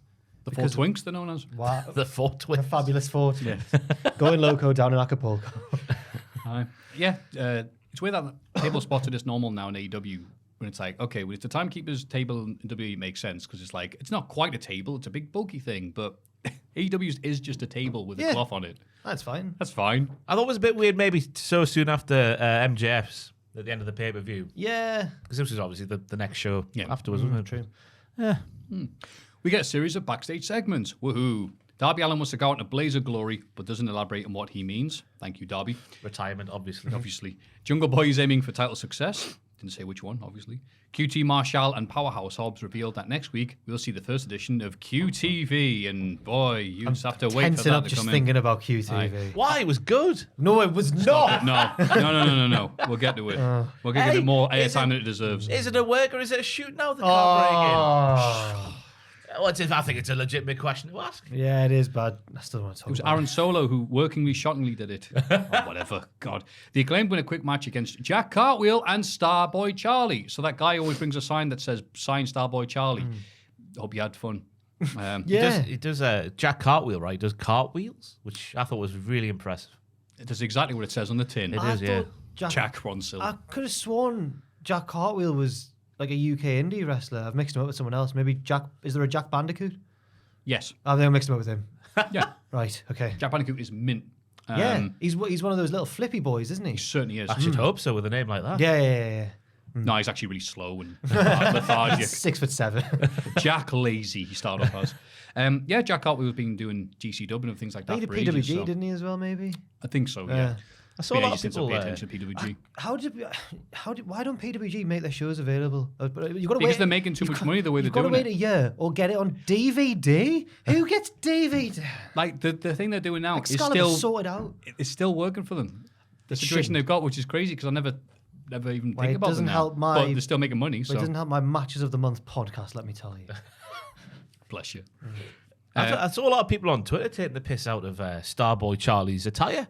His little dungarees, and I was like, he just looks like a little Dudley boy. Yeah. Big Daddy Dudley's been at work again, created a little nipper. A new spike. So virile. He's like Tony Schiavone. Oh, 16 kids. But I was like, oh, Starboy Charlie, and he's wearing dungarees, yeah. And that's the minute and a half he got was like, that's his gimmick. yeah. What Bless more him. do you want? But we're back to recruitment storylines, lads. Are we? Oh, afterwards, Cool Hand Ange and Daddy Magic have somehow got out of Dominic Mysterio's house and try and recruit them to the JAS. But again, it doesn't seem to work. It's the Acclaimed, not Starboy Charlie. Sorry. Yeah. So I guess that guy with the sign will be still this appearing is every week. Following on from last week when they said that the Acclaimed are sports entertainers at heart. But it wasn't followed up on this week's Dynamite, so hopefully that's the end of it. They've No, got, it was. Well, it? kind of, yeah. They rap Yeah, about there was it. the Acclaimed like little music video bit, and then later on, the two lads talked about it. We'll get on to it. I might have gone a It was bit, only a little segment, don't a worry. bit quick during those two things.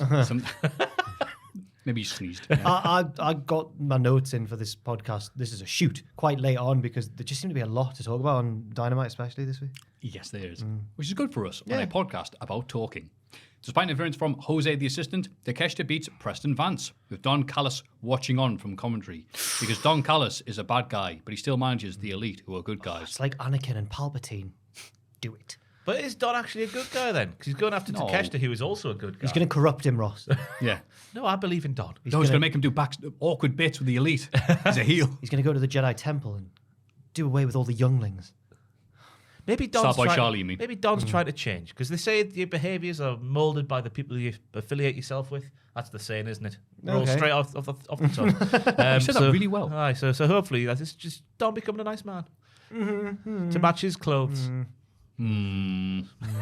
Anyway, yeah, decent match here. Yeah, I didn't realise Preston was a big old dirty racist with his little cultural inappropriateness at the saying hello in Japanese. I'm going to sneeze. Oh, right. Oh! Bless you. Sneezed all out to Cash there. That's pretty, you're right, that is disgustingly racist. Aye. No, I couldn't believe he did it. What did he say? Konnichiwa? Konnichiwa, like, did the... Yeah. He was at least mockingly saying it. Oh. It was called out as cultural inappropriateness on commentary, so I'm reiterating that message here today. Yeah. Good. But Takeshita continues to do everything perfectly. Even a headfirst bump over the barricade. Yeah. It's Takeshita disgusting. do you think Takeshita would have responded like, yeah, all right? Whenever I mention Takeshita, Aiden and Fraser say, "Oh, our friend," because they interviewed him once Oh. when Progress were last up. Yeah. Apparently Takeshita was I there. do that with wrestlers when they DM me going, I hate you, Maffew. Who was the last one who did that? Last time. Who's the most recent Maffew hater? MJF? There's so many. No. Go on. Are you going to name them? Don't do that. No. Go on. I'm It's scared. just fine. Sorry, on my DM list is just full of people sending, have you seen that photo? And I say, yeah, I have. Which one? Well, it was 2 this week, bloody hell. What, the LA Knight and Becky did? No. My signs about how good Oh, that stupid video series I do. Right. Fair enough. God, I remember those days. We used to get them. Yeah. Many we years did. now. Yeah. They've fallen a long way. And I can't get any signal, but I will. It's just whatever you hear a wrestler is, just assume it's them. Okay. They really appreciate me saying on the podcast. Swerve Strickland reveals that Trench and Parker are now both on the shelf, Not Trench. but he's still confident of taking out Keith Lee. Wait, why are they on the shelf? Because Did I they've been miss? getting beaten up. They've been wiped out. Yeah.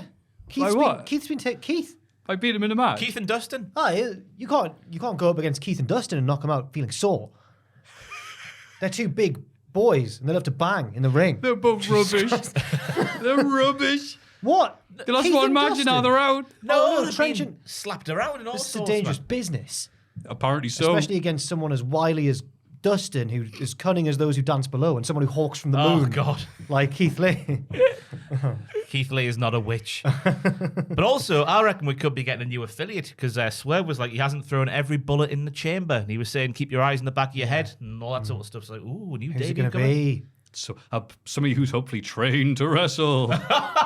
Ooh. Boo. Later, Matt Hardy promises to personally train a frightened Stokely Hathaway for his match against Hook. Yeah, this should be pure like Bobby Heenan versus wrestler.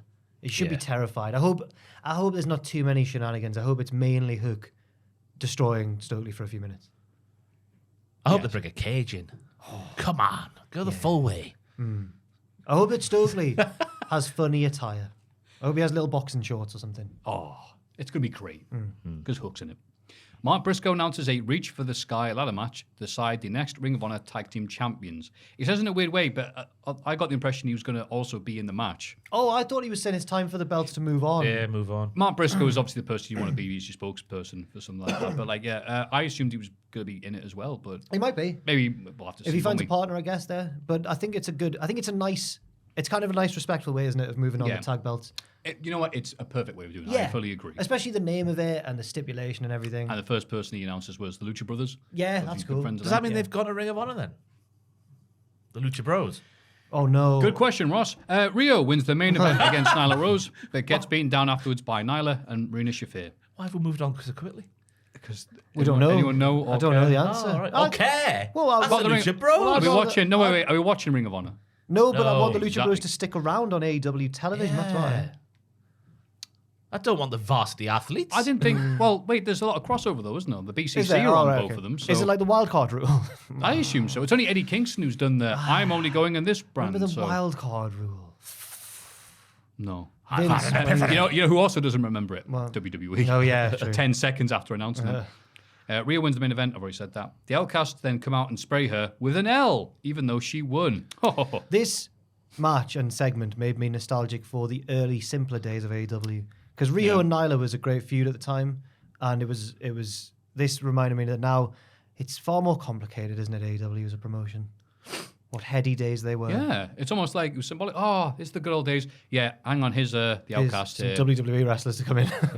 All right. Oh, it's weird how now Tony and even to an extent Ruby Soho are looked at as the WWE wrestlers. Because the only one out of the three that I think of as proper affiliated with WWE is Saraya. Weird. Soho must have been there for 4 or 5 years. Yeah, but you're right. I guess so. Tony's a weird one to have. Tony's a Yeah, weird she's one. weird. She barely did anything anywhere, did she? Yeah. Apart from getting... She got pie-faced Yeah. and then left. Yeah, they made her look. Hey, you know what? I'll just leave. I've They had booked enough. her weaker than she'd ever been booked before, and then Yeah. she lost and left. They had the audacity to have her lose on TV. It was even NXT Shocking. as well. She did bugger all, didn't she? I didn't think do much won, before going She on, won the but- Mae Young Classic, and then Oh, did she? maybe. Yeah. Oh, was she with the UK title as well? Yeah. That's why I'm thinking oh. she's done nothing, because it was all the UK. That's Were you not watching? you can make that No, I up. wasn't. Didn't see a second of it. Well, I saw the Gunter Ilya Dragunov match. Oh, the empty arena one. Yeah, it was good. That's all we saw. Oh, Takeover Cardiff was good that time. Yeah, it was. All the takeovers were good, to be Yeah, fair. the takeovers were Yeah. good. Yeah. Yeah. This was a good match, though. Nyla's got a meaty power slam on her. And also, Riho's got to be one of the hardest wrestlers in the world. The amount that she kicks out of and comes back from. I know, and she's only 98 Online and pounds. in the ring, yes. Oh. And also, JR, Rio had barely got on the stage. Oh no! And he was like, there's a slight disparity in weight. Barely on the stage, and he was off again. She's a tiny pixie girl. Look at her float away. I just wish that someone would, just before the show, Jim, we don't need to mention it. Yeah. I bet they do. So highlight I the bet they do positives, say maybe, that. Jim, you No, know. they definitely do tell him. Just tone down the. She's so smart. Oh my god. Eric Cartman now, is he?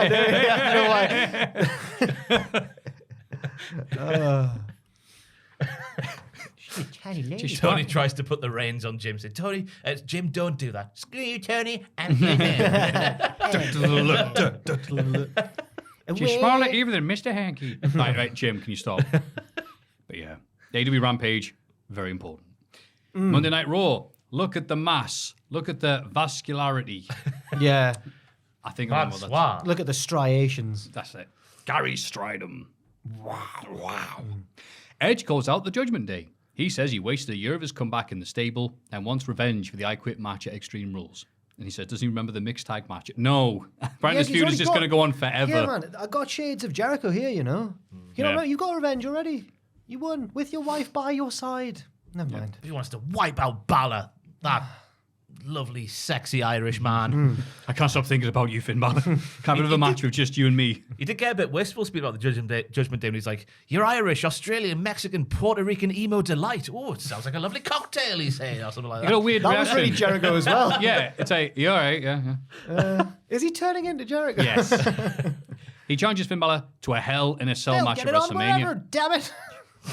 Balor hints that he might bring back the Demon Persona. Ooh. The JD attack Edge, but luckily for them, Johnny Gargano and Dexter Lumis are there to make the save. Now, I can't tell who's going to win that Hell in a Cell match. It could feasibly be either. God, I hope it's Balor. I hope it's Balor, but I can see Edge winning it. But he's already bloody won it. And he's just sort of discounted that. Go away, Edge. No. He's only got a year left. He's, trying sorry, not to sneeze. he's saying he you. knows that his window is Bless you. his window is closing, and that he's wasted a year of his comeback with the Judgment Day and all this sort of stuff. That's his problem. That's not Judgment Day's problem. He needs to wipe them out. I'm sure he said the 2023 was his last year, and what finer retirement match could Edge have than a Hell in a Cell against the Demon Finn Balor at WrestleMania? It was also the second most unintentionally romantic storyline of the week, behind JD McDonough and Ilya Dragunov. I need you. We will be forever entwined. We're so similar. And he goes, no, we're not. So yeah, good setup. I also like the Hell in a Cell being used to blow off a feud like it's supposed to be, not just, oh, it's October. Amen, Yeah, sister. come on, Triple H. Yes, sir. I was surprised that Gargano was out there trying to save Edge, considering Edge bodied him last week. When he was about Finn having a match he should have won against Gargano, but Edge made a mess of it. Nah. Yeah. Gargano's got more Australian fish to fry now. As the saying goes. Yes, that's what they say. And Home a all child the who way. needs counselling. Yeah, bloody hell. God. Oh, more on that to Not come. on your own front garden. Can't be doing Bloody that. hell. What a brutal story. Despite saving Edge for a beatdown, Gargano and Lumis surprisingly lose the debut Priest and Dom Mysterio. Who saw that coming? Wow. I did not write that. I'd just like to say. Oh, you sorry. added that in. That's not true. They can't see it. Yeah. To be fair, I thought the spotlight was proper on Gargano in this matchup with the beat down and the fight backs he was doing. Yep. And the crowd could give less of a toss. Yep, he was as hot as gazpacho soup. I did like all the heat I've written down here was on Dom, and he wasn't even trying. I've writing like a cool wrestling fan here. Yeah. You really have. Well done, man. Get those buzzwords in. Cheers, aye. And it was nice. I thought it was nice to see Damien get the sneaky tag for the win, because he's largely been forgotten about, hasn't he, with everything with Finn, Dom, and Rhea. He's got now going on. Yeah. So nice, Strange. Nice to see him get a He win. was the one in the chamber as well.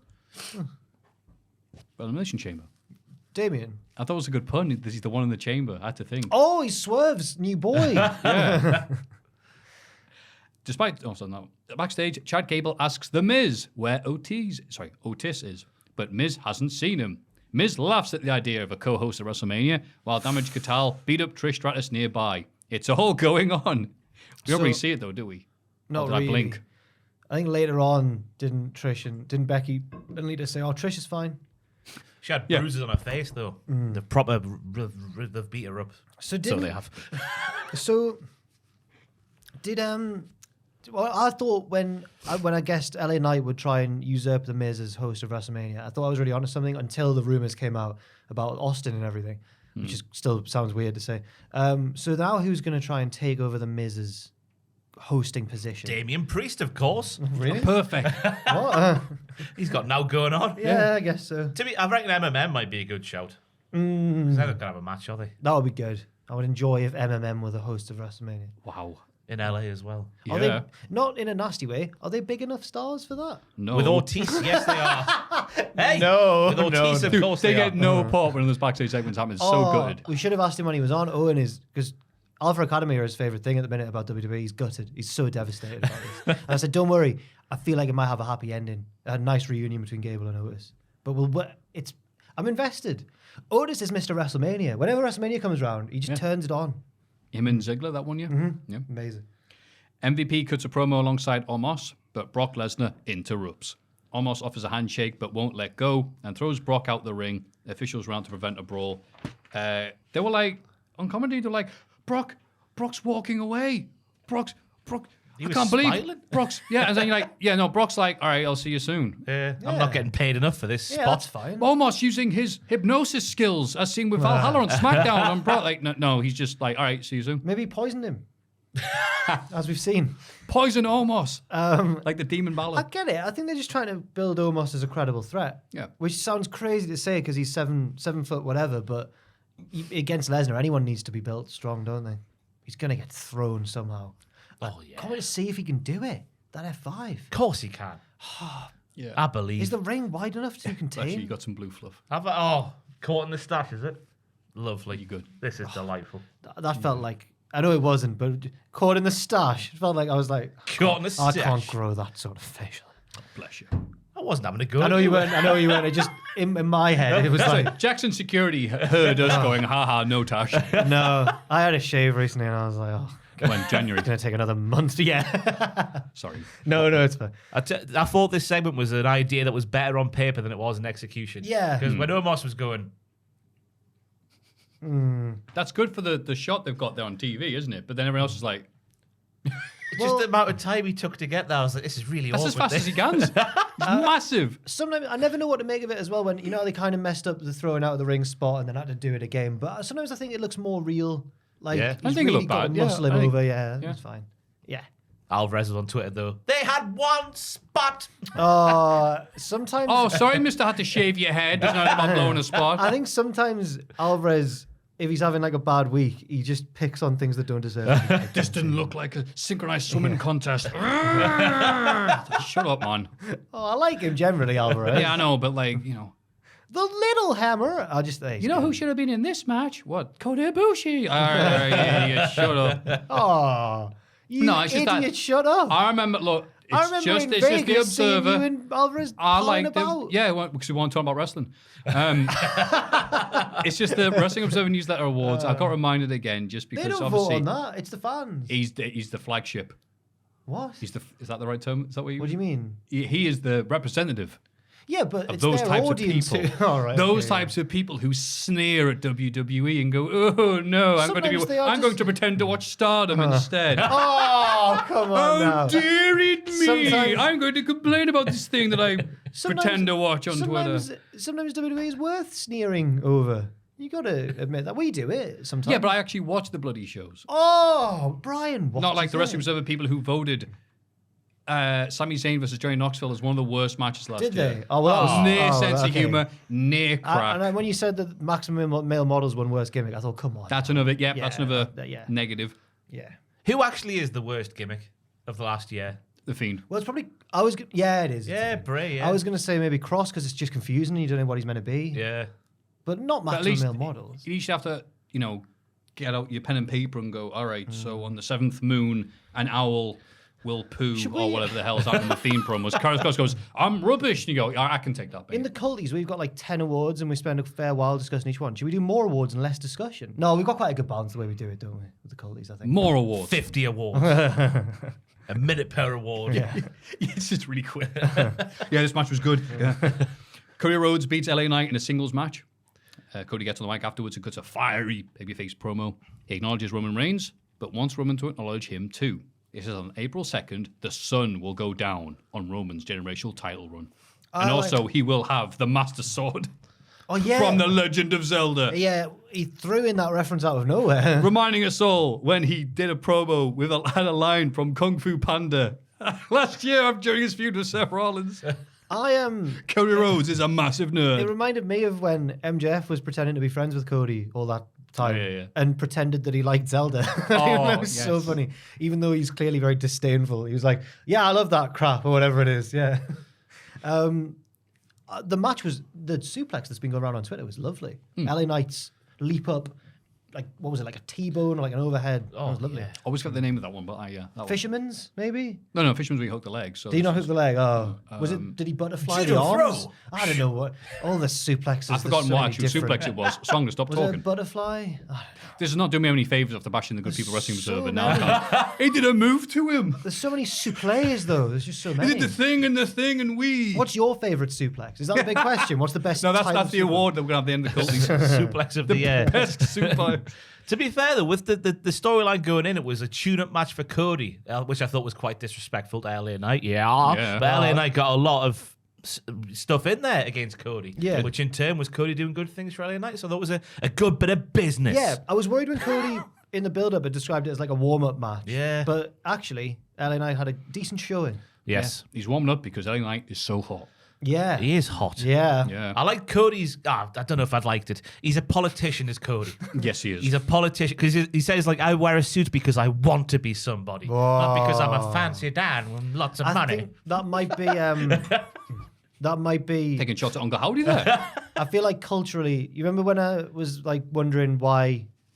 Because Americans love winners, and the UK we love losers over here. Yes, we do. So I wonder if the whole I wear a suit because I want to be something. I wonder if that chimes better with an audience that's all about the American dream. Absolutely. And all that Because sort of Cody stuff. is the most American man to ever live. He's the son of the American dream, in fact. Yes. So he's American squared. Maybe that line didn't culturally resonate with us very well. If he wore a flat cap and If he'd he just had been some down the mine, then charcoal yeah. on his face. See, I might win the match. Boo. But I'm probably going to lose. Yay. If he'd gone on the mic, Get and it up, you. He went, Roman, that should be sent off. We'd have gone, yeah. You Roman, you go with your couscous and your foie gras. I get home at 5:10. There's a pie on the table with some peas, and I'm a happy boy. I eat around the green mold on me bread. I Still get down good. there with my pack of tabs. I have to roll them myself, and you're sat there with a cigar. Who do you think you are, Roman? Me and me pit pony get in at 10 p.m. We want the working man, Cody Rhodes, to win, yeah. Oh. And it was also confirmed for night 2, but I think everyone knew that Oh, already. yeah. April Fantastic. 2nd. In a backstage interview, Seth Rollins says that Logan Paul got lucky when he knocked him out last week, but he can't keep Seth down.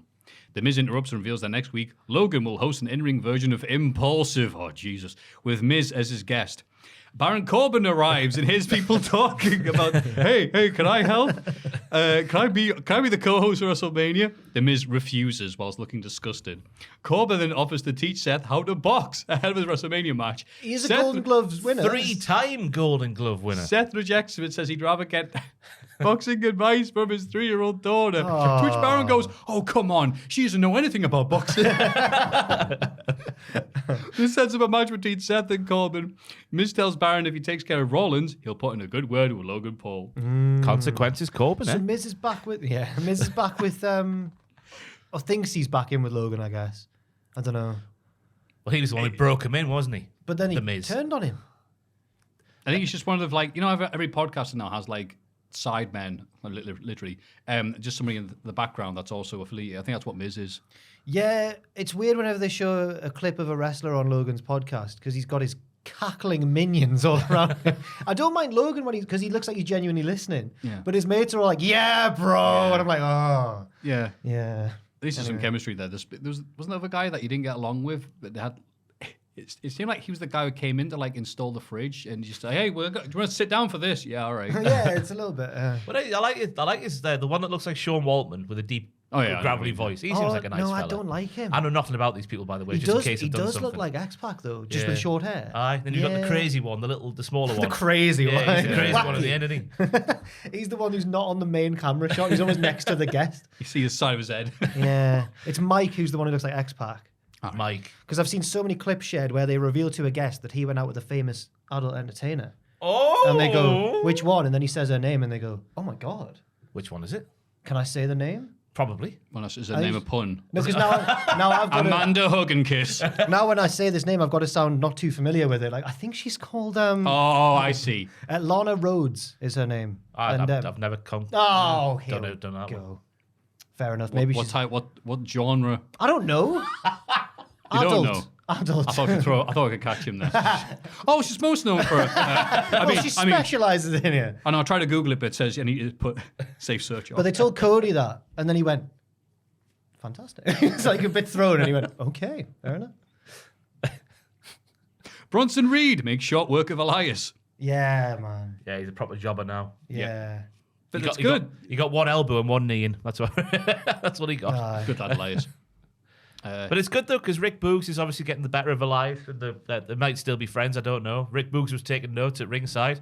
I'm not quite sure what this storyline is. They're still coexisting, but they're at each other's heads. I had to watch. This should have been on Jack Off Film. Sorry, Amadeus. Stop calling it Jack Off Film, please. Jack On Film. Oh no, that's you watching that film site you're talking Oh, come on. about. The Amadeus, the 1984 film with F. Murray Abraham. Have you seen it? No. Such a good film. I only about, started watching films last year. maybe you don't like this because it's from the 80s, but it's it's about this. I can never pronounce that guy's name. Hilarious.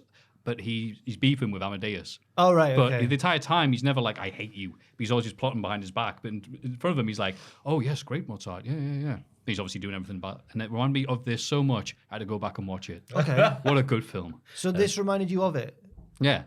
As in Miz reminds you of... No, the Elias Boogs thing. Oh, so we're on to Where Elias now, sorry. Elias is trying to help Boogs, and then Boogs is unintentionally just offending and So annoying Boogs- Elias the entire time. Boogs is Mozart, Yes. and Elias is his rival. Yes. Okay.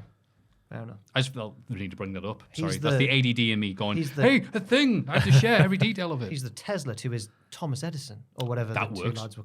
Was it those two? The two lads. Wait. The two guys who invented the light bulb at the same Oh, yes, time. yes. Yeah, okay, yeah. I know what you mean. That's good. In a backstage interview, Kevin Owens says he doesn't want to be involved with Sami Zayn. And he doesn't want Cody Rhodes' help either, because they were shown last week talking. Stop running from yourself, Kevin. Unhappy face, it says here. Idiot. Just rely on your friends, man. It's fine. I remember when Kevin Owens was the thinking man's wrestler in a sea of idiots, and now he's one of the idiots. It's a shame to see. I think it still works because he's clouded by his pride, you know? It's not his pride. He's been turned on, so to speak, by Sami so many times that Yeah, he's won't maybe... get fooled again. Oh, he's turned on Sammy. How Yeah. many beatdowns does he need to take before he realizes he's just been a silly boy? You can't... It's what's the Beatles song? I can't even think. Help! I'll get by with a little help from my... I'll get by with a little help from my friend. There we go. I was about to start singing You Can't Always Get What You Want, which is a different song. Yeah. Different entirely. Rolling Stones. Yeah. You just rely on your friends, Kev. It's fine. Yeah, He even the will. ones who you turn on and turn on you. I think this is the point of We've the got to stop story. saying 'cause that, haven't we? The pop when he accepts Sammy's help will be big, I suppose. Yeah. It'll be this second pop to when he instantly turns on. Yeah. Titles in hand. Right, Mark Henry's retirement all over again. Yeah. Austin Theory mocks the Street Profits backstage and asks which of them is tougher. And they both say, look, we stopped talking about splitting up. It's not helping us any. This sets up a non-title match between Theory and Dawkins, which Theory wins, and Theory actually looks credible. No thanks to Cena. After the bell, he locks in the STF to send a message to Mr. Cena. Montez Ford makes the save. Yeah, like I said, Theory So- looking at least decent. Yeah, Dawkins did a recent interview where he said the Street Profits will never break her. Good. Well, if Russell says something, then, you know, Well, it's when the down. New Day said it, it turned out to be true. And we all were like, yeah, of course. But it did. So, I believe. yeah, they could say They can split up without turning on each other. The Dudley Boys did They it. can have each other's backs. Yeah. But this match here is where I've twigged onto a bit of Triple H's booking, which is now sticking out to me like a sore thumb. Oh, yeah.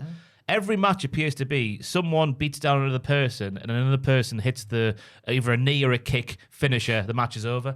It happens a lot on these weekly shows, and this was one of those examples. Dawkins was beating down Theory for ages, and then Theory got one move in, finisher, and it was over. And I'm like, this happens way too much. Just the same sort of formula. every Switch it single up, time. Paul. Come on, Paul. I mean, I get what you're saying, but at the same time, it would make no sense for Dawkins to win. Everyone knows Theory's winning, so why prolong it? Have Theory beat him? Yeah. Don't have Oh, the you're just the same man on which. Oh, okay. It's- yeah. Asuka's been doing it time and time again, where she's been getting like Nikki Cross and Carmella have Yeah. been getting lots of offense. Not so much Chelsea Green, as we'll get onto a bit later, but then she hits one move and a finisher and it's over. Yeah, it That's how has they do been. I get you. It works in some cases because I think that Dawkins should be, because he's a big lad, he should be better in theory. But Asuka should be on top in her matches. I get why he's doing it because he wants even people in defeat to look strong. So I get it in theory, but. You God. wordplay. Or does this mean that Theory has to now beat Montez Ford on the road to WrestleMania? And That'll be a good match. how will that taste on the palate? I reckon quite sour. My voice cracked there. Yeah, I think that'd be a good match. You okay? Yeah, yeah. Did you hurt yourself talking? No, my voice just went. Oh, okay. And I felt like a silly boy. But you don't look it. Backstage, Paul Heyman reveals that Roman will be on Raw next week and says that Cody will make the biggest decision of his life, whether he's a challenger to Roman or a problem. Ooh, But he's both. because Roman likes to solve problems. Loves Sudoku. Backstage. Rey Mysterio tries to thank the fans ahead of his Hall of Fame induction. They get a lovely video, and apparently they're using Wherever I May Roam by Metallica, like they did last year. Oh, it's a rippity rappity remix. Ooh, With the riff in. The rippity rappity remix with the riff in. nice. I forget who does the rippity rappity bit, but it has Metallica in there as well. Is it Conan? I hope so. Like 98. Is it Fred Durst? He would work. Yeah. Boy. Well, better representation of your culture than Fred Durst, Rey Mysterio. I like it, Bad Bunny. It's not Bad Bunny. No. Shout out to Bad Bunny, by the way, for tolerating James Corden this week. God. I know he was on the show. I didn't click it. I don't like him. How was it? They did a segment where they were wrestling in a ring and James Corden came out like just pissing on wrestling, basically. And Rey Mysterio's there and Bad Bunny's there just going like, oh, well, let's get this over for goodness sake. Quick roll up for Rey, shoot pin, 1, 2, 3, Corden in the mud. What? Corden didn't even get some offense, then he hit him with one move in the finisher. Ray heelishly went for a handshake and then kicked him in the gut and then did a sunset flip and pinned him. That's what all the rest James Corden did a sunset flip. No. Bloody hell, Ray man. did a sunset flip. Corden was going for the Canadian Destroyer, but no. Was he dressed up in cat's gear and be like Tiger Mask? Basically, came out in a yeah, mask. Spandex, yeah. Pink and black spandex, Bret Hart. And also, No. and also, in many ways, James Corden is the Bret Hart of late night television. And also, Because he thinks he's the best, but and also, he did a carpool karaoke segment with Bad Bunny. Bad That Bunny, original show, yeah. Ooh. Bad Bunny. you were doing it in Bish, weren't you? In an old Bad Bunny starts to talk about how like he asked him about WrestleMania. He's like, "Yeah, I've been a lifelong very serious, very earnest. He's like, I've been a lifelong WWE fan, and they got me involved, and I love wrestling, and it was amazing, and I think it was one of the best days of my life." And then the laugh track plays. They go like, ha, ha, ha. It's so weird. Oh, the serious bit. James Corden takes it seriously, but obviously he's like, "Oh wow, really?" Like, to be fair to him, he doesn't laugh at that bit himself. But whoever's produced the segment's like, "Wrestling's funny, give that a laugh." Yeah. It was great wrestling. Ha ha ha. I know. Probably like, Are what? they showing little bits of his like Canadian Destroyer on Johnny Mundo? John Morrison, sorry. Oh, maybe that was it. The crowd are like, yeah, but last year's Rumble, mate, was rubbish. Good fans. Anyway, it was a bland babyface promo from Ray, and I'm glad Dom interfered him. Interrupted him, sorry. Yes. I'm happy. But it was a magnificent promo from Dom. He admits his dad deserves to be in the Hall of Fame, but he neglected his own son to achieve it. Remember that time, Ray, you got me a BMW instead of a Mercedes? He challenges Ray to a match at WrestleMania, but Ray says no and leaves. It wasn't even an M series, which is the bit that got Shocking me. that. Put him over. He's your son. Have a Dom match with did him. nothing wrong. Ray is a multi-millionaire, and he couldn't even get his own son, his own baby boy, an M series BMW. That's why he didn't It's leave. disgusting. It really is so bad. And I guess the truth hurts for Ray. I don't know what that was in reference to, but that's what I've written down. Ray's determination to not put over his own son is amazing. Let him wrestle you, man, Ray. You've won enough. You're a multiple-time world champ. He's like, look, I can either lose the Karen Cross or Dom, not both. So Ray. I mean, we're building to a moment where Dom's going to go too far in Ray's mind, and Ray's Ray's gonna hit him. What is that moment? Because we've covered a lot of ground. We've covered a lot of ground already. And Tell you what, your match at Halloween Havoc wasn't even that good. I only gave you versus Eddie 4.5 stars. Right, just it. Your brown bread. You're not even the best Ray in wrestling. He is Ray Phoenix. Oh, thank you. Shoot. My head went Ray I was thinking Parler. that. I was like, Tony Ray Parler. Despite interference from The Miz, Seth somehow defeats Corbin with the stomp. All about Shades the of finish. 2019, Yeah, all about the finish with the elevated stomp. second most memorable stomp this week. After. Grayson Waller on Johnny Gargano in the garden. Oh, The Rollins was doing a few like punches at the start, which are maybe setting up the angle for WrestleMania, like the power of the punch, the battle of the pops. Well, Logan can catch you out of anywhere. his gimmick can't he? is he has this really big punch because he does boxing. He's like Big Show. Use it all the time. Logan Paul, Big Show, the same thing. Aye, Logan Paul's got a hard punch on him, I reckon. Aye, right. Good for him. It was interesting at the end of the segment, though. He's got pins in his hand, remember? Oh, It yeah. was that. Like Wolverine. Yeah. You can... yeah. He was on. Rollins was shouting down the camera. Next week, bring your crew, Logan, and I'll bring mine. I was like, Sierra Hotel, Oh! Yeah, wait, who was Seth's friends? Who is Seth's crew? Becky? Becky and Rue, Becky. Oh, yeah. LA Knight now. Oh, yeah. Who are Seth's crew? That's really awkward when like Logan and his 18 mates who sat on his couch show up, including the delivery driver, and then it's like Seth's like, oh yeah, right. Oh, man. I was gonna set, but I recently watched the... here's my crew. All right, Bop and Bang. Didn't see that one coming. Tyler Break from NXT. What are you doing here? He's my spiritual advisor, man. Do you not think that... Because no, sorry, this is totally off track. I watched the weigh-in recently between Big Show and Floyd Mayweather. One of Floyd Mayweather's mates is as big as the Big Show, if not bigger. He's terrifyingly big. And they don't, at any point in the scuffle, let him get near the Big Show because people will go, Yeah. he's bigger than Big Show, him. And he says his real height is 6'3". Hang on. How big's Big Show? Chatty Daddy. Still looking for OTs backstage. Hey, Chatty Daddy. Yeah, the new Mustafa Ali tells him to be positive. Yeah, cheers. Mustafa Rollins. Yeah. Chad finds... maybe that Mustafa will come out. I'll help you. Seth's like, no, you're right. Chad finds OTs doing a photo shoot with Look at the vascularity. Mansoir was definitely giving it his biggest. He gave a massive wow. Look at the He's mass. a big meme of that lad. Yeah. Like. Gable tries to join in, but breaks Mansour's camera with his ick. It must have been with your ick. He's so ugly you broke it. It's so funny. It was such a good line as well when they're on about not being cosmetically clear to compete. He's like, I broke my nails scrolling through Instagram. So we're not cosmetically clear to be I competing wonder tonight. if Pretty Deadly are I crossing hate it when you get a this. gram on your finger. No. No. That's what's written down here. Okay. It says something Tom joke. I think that's very petty. Oh, boo. To be honest with you. No, it's all the actors who had the cocaine nail on the go. Do you remember we looked at That's them what a I'm little trying while to go. ago, yeah. Grandpa Joe from Willy Wonka. Looking at you. Oh, yeah, Grandpa Joe. Well, he needed to get out of bed. Chad wants to hit the gym of OTs and says, look, our 12-hour workout could be put into 2 if we start now. And he thinks about it and goes, nah, I'd rather hang out with them. But there was a bit of regret I detected. Otis went, I'm sorry, Chad. Well, that's not what he talks like at all. But do you know what I mean? He was like, I think he just I say your other South Park voice. yeah, I was Do it again. I'm sorry, Chad. Here you go. I think he fancies Maxine Dupree, and that's what he's after, because he looked over and then she was like, Oh. OTs, come here.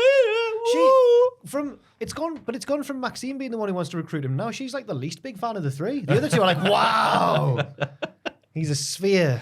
Yeah, she's got off him. Like, no, we want to keep him now.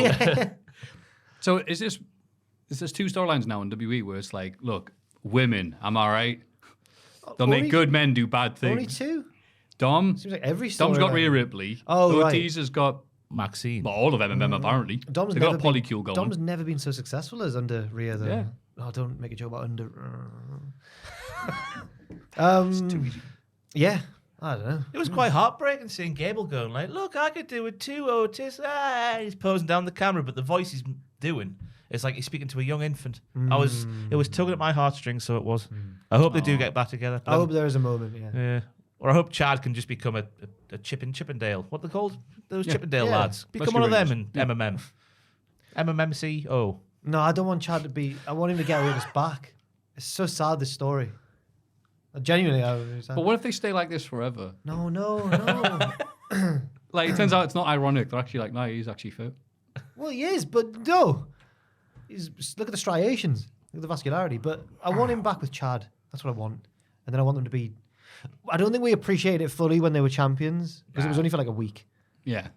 But oh man. Anyway. Look, they've been great. Yes. End the segment. Yeah. I just want to give you a minute to recover before we go on the next bit. All right. Thank you. Bianca Belair beats Chelsea Green, but gets attacked by Chelsea and Carmella afterwards. Asuka makes a save, she's casually dressed, before doing a little dance for Belair's title and leaves it on the canvas. And she had the mist in a gob. She did, as people point out on the wrestling memes thing, Bluetooth. Bluetooth. No. Yeah. No. Yes. Wow. How great's that? What does it mean when she doesn't spit at someone, though? She's like, she's poisoning herself. She's having a What slush does it puppy. mean? What does blue mist mean again? Red is burning. Green Yeah. is burning.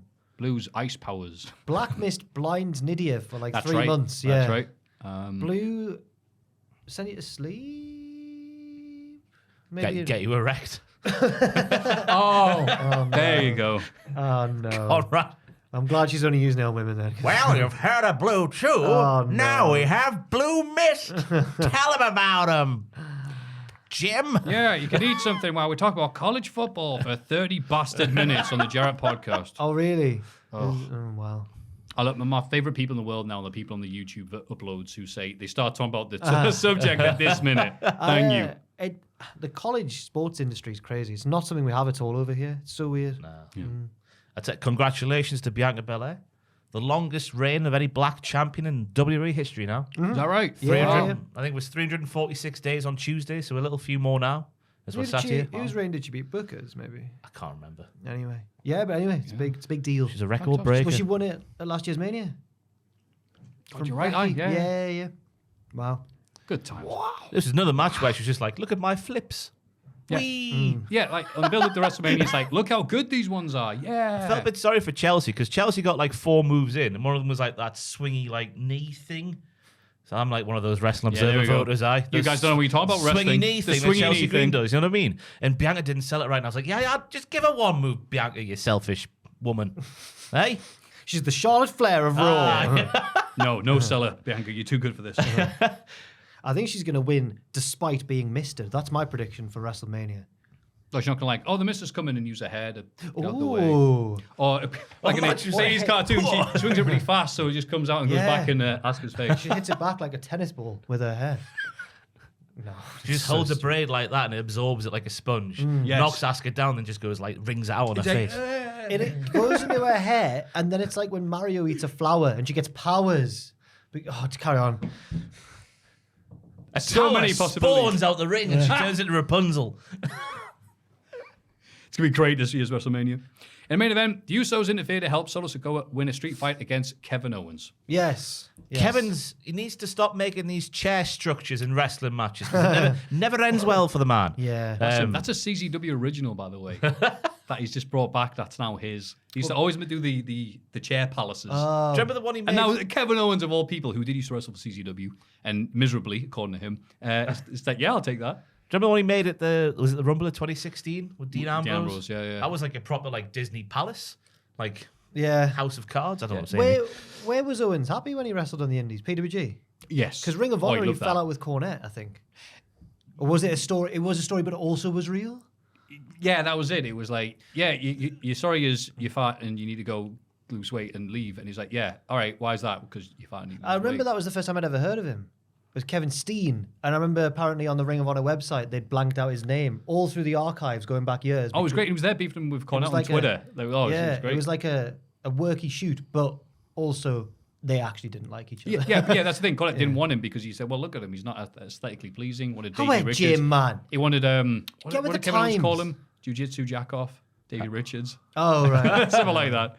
Okay. Anyway, yeah, we're going off the rails there. But yeah, this was a lovely match. Kevin Owens working really hard. Crowd woke up for this. The chairs and tables and all this. Kevin Owens throwing the chair at the ref. Yeah. Ref who no-sold it. Just a good but elbow this much, dead. Dead for 2 Throw a minutes. chair at them, they slap it down like Big Show. Yeah. Oof. Yes. It was a good proper scrap, and I really enjoyed when after the post-match beatdown where Kevin's still being a silly boy. Just accept the hell, Kev. You got to do it eventually. Yeah, you got it. He sells Solo Spike very well by coughing up stuff on the Yeah. mat. Yeah. Yeah. I hope that was what was happening. It wasn't just, ooh.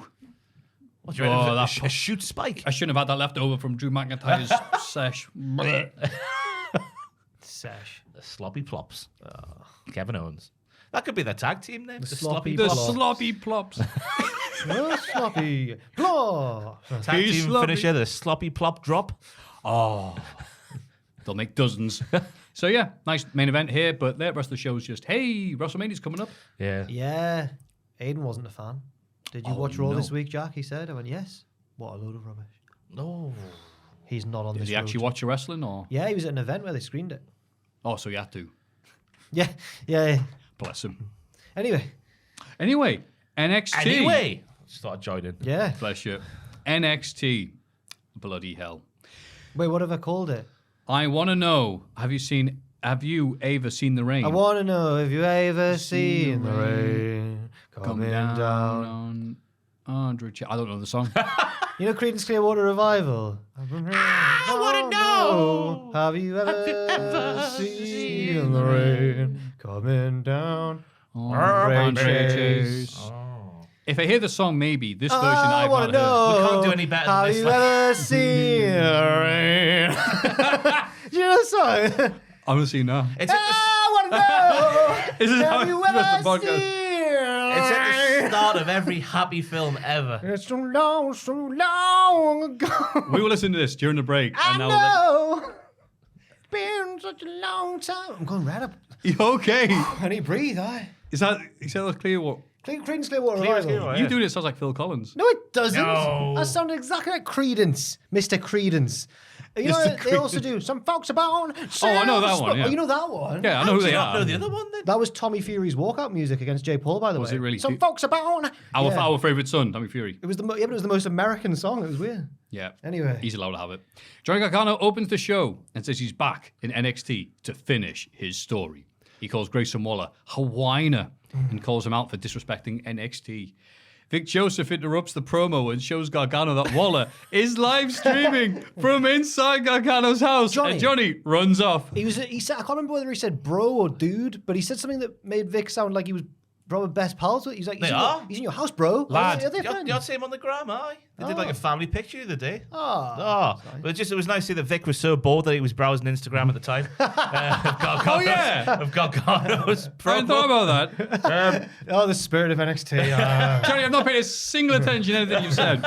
By the way, there's a guy in your house. It's just, it was fantastic the way it was said. It was like, Gargano's like, you do not screw with a man's house. Speaking about like NXT being his house. And then Grayson Waller's at his actual house. My Wow. God. Fantastic. Synchronicity, yeah. Yes. Gargano returns to NXT. Sadly, his old theme isn't with him. No. It's still Got that a crappy weird new one one he's now, doing. yeah. No. There's a group of Waller fans all grouped together with identical signs in front of Hardcam. Oh. And they don't heckle and boo Gargano during this promo. Just saying. They don't heckle and boo They him. don't. They're there like, you suck. Nothing. Why would... The most polite Why would- anti-Gargano fans I've ever seen. But why would they want us to think... They did this with Bron Breakker as well. Why would they want us to think that Gargano's not got... He's got haters. Good question. This is NXT and anything goes, right? But Nobody's in- safe. but in- Anything. yeah. No, nothing goes. Yeah, but... Nobody's stutters. safe. But in No NXT one will survive. We see Wesley. I want to know. Have you ever seen? we see Wes Lee arrive at the arena. God, he's looking good. Axiom says he's not leaving Lee's side until the open challenge. Wes wants to eat, so Axiom goes with them, and I guess they stay together until they don't. How's he going to eat with his mask on? It's like Kane and the Chef Boyardee adverts. It's really good tactics from Axiom, though. He wants that shot, so he's not going to leave the champion's side. You can't fold it. It didn't work, though. But that's because there was someone... We'll get to it, obviously. This is the only way to get WWE tickets in the UK, by the way, is to wait 8 hours before him. Wes is just such a likable and cool guy. Sometimes he is, yeah. Yeah, sometimes. Yeah, when he's sedated, he's all right. He's had a, bit of that prime drink. He's a bit, ooh.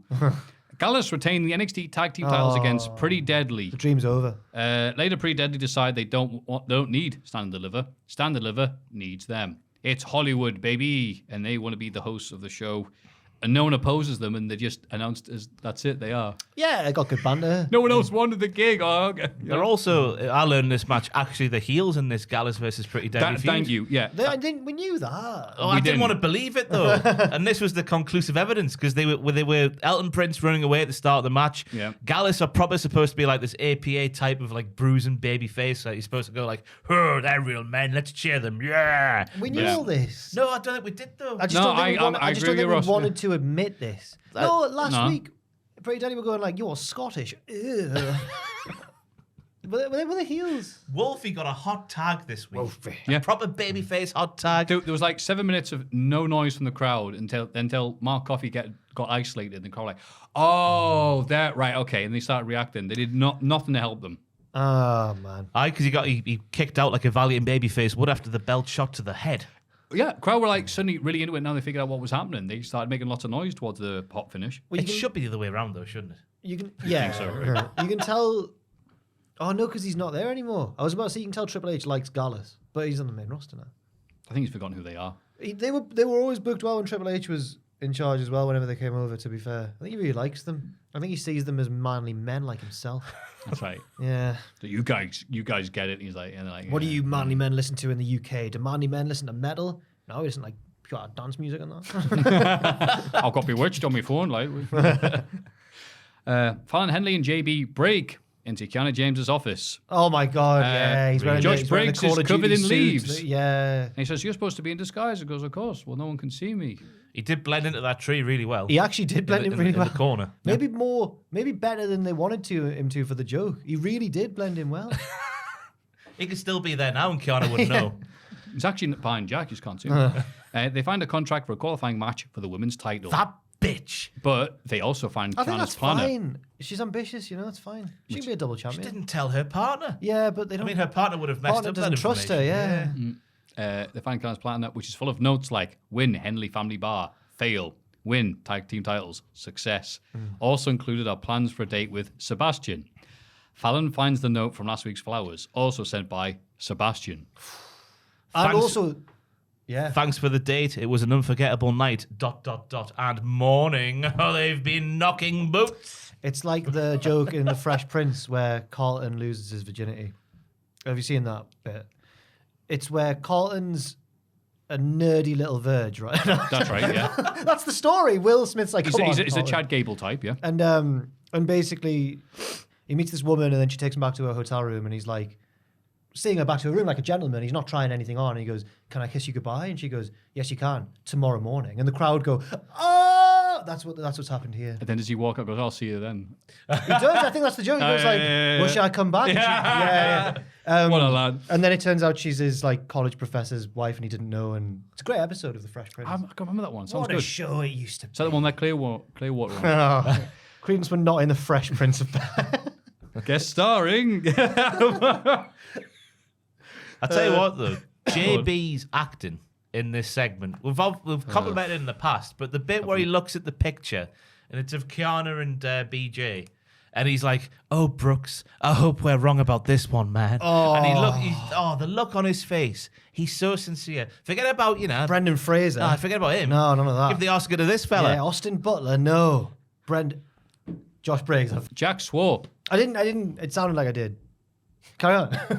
Then the last line of the entire thing where he's like, "Poor Brooks, his poor little heart is going to break into 1,000,000 pieces." I was nearly in tears on the floor. I don't know. Is that when you knew you were ill? maybe this is what has made me ill.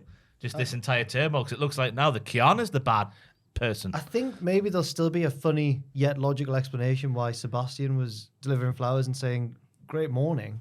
Oh, but she was out for drinks with Sebastian and then dinner with Sebastian.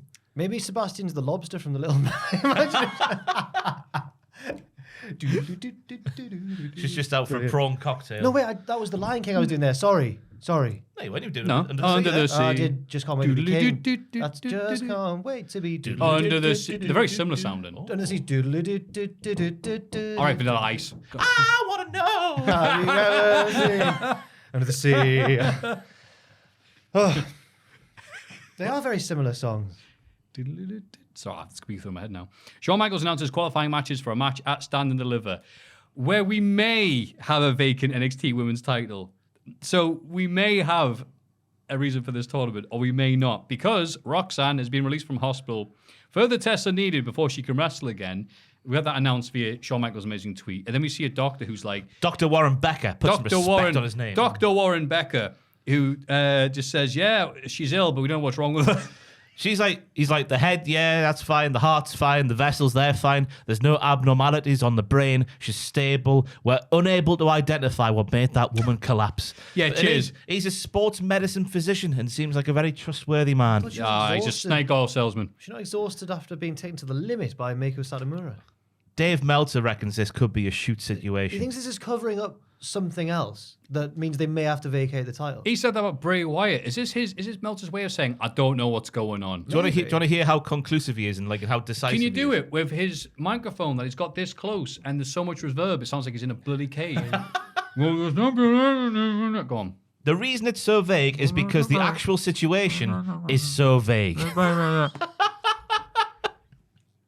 Thanks, Dave. Just that first sentence is enough for me because I can't. There's a whole paragraph there, and it just says vague about 50 times, and I can't be asked to read all that out. It could Thank be that, you. or it could be something that he just doesn't want to report on because it's personal. I Wait, suppose. if Dave thinks something's vague, Well, yeah. given his, longer than Sam Driver answers to simple questions, Oh, he loves me, I think. not Yeah, after this. I Yeah. have to start bringing it back. Like Tommy can push out that joke for as long as possible because he gets it. It sounds like Does he? We don't But know if he Tom does. ever comes back, and we'll find out, won't we? Yeah, we will. He's going to batter you. yeah. Yeah. Imagine if Tom does ever come back, and maybe BBC Radio Newcastle listen to this podcast, and they pull him in saying, "Tom, what's this about Oh my God. your rampant drug taking?" Look, those lads take this podcast very seriously with all the rugby, CCR music, and everything else like that. When they say references to you doing hard drugs, that must be true. This is basically breakfast radio. What we do on this podcast. He has it for breakfast. He has it for lunch. he I has it really for don't tea. like this bit. Like, I really don't. Sorry. No, she'll be all right. Roxanne Perez. We don't know, actually, to She'll be okay. fair. But yeah, I mean, they're not. The only thing that makes me think that Meltzer's uncertainty has credence, Clearwater Revival, Yeah. is because they are being weird about it. They've not stripped her of the title. They might. They We said she may might have. need to vacate it. Yeah. But the other, I guess the reasonable, logical conclusion is that they want it to look like even more of a babyface when she enters the ladder match or the multi-woman match, or whatever it is. And Yeah, wins. that might be just part of the story. Yeah. You might be overthinking it. And we always see this this is recorded on a Thursday. There's a thing called the Friday Night Curse. Oh yes. If anything changes, sorry about that. Yeah. Let's cover our asses there. In the first qualifying match for a match that may or may not happen, Zoe Stark beats Sol Rucker. This is weird to see a ladder match in the offing and Sol Rucker not be a part of it. Yeah. Maybe she's scared of heights. Lol, JK. I was going to say, Yeah, not the her. height of those half pipes Yeah. and Oh, those sick waves. I thought you meant the stunner, but also the waves, I guess, would be higher than yeah. that. Yeah. Aye. I thought of it like that, yeah. Maybe she just does grinding on poles. Not like that. Grinding on poles. I want to know. Have you ever seen Sol Rucker in an adult establishment? Zoe battered Sol for a long time, and then Sol did a lovely moonsault to the floor. She got something in there. Yeah, she did. And then herself, as Zoe's finisher, whatever it's called, the loop-de-doo, Wrestling That's right, Observer, Wrestling Observer. the fans. Her Sol Rucker cell was fantastic on that I think move. that- I agree. I think that this was a bad match to book. They should both be in. I don't think Zoe Stark shouldn't be in, but I agree with Ross. Sol Ruka should 100% be in. You know what they'll do? They'll have a best of the losers 4-way or something, won't they? Ah, yes. That's you know your NXT booking. That's really good. The Janetti Battle Royal. We get a Scripps vignette. Oh my God. Yes, you heard us right. Scripps is back. I'm not convinced it was Scripps. I thought it was 1998 Kane. Voice box Kane. only. No, have you read the... Carry on. He talks about masks. He's ready to target someone. He also says, if I do not win the title, I will set myself on fire. Definitely the same device it was, used wasn't for the it? voice. And aye. then I went to watch that back again because I've not seen it for years. And I remember I was watching it, I was like, God, that's actually quite legitimately terrifying. Imagine being a kid and seeing Kane going, if I do not... Oh my God. It's a bit different though with the verbiage. I want to know.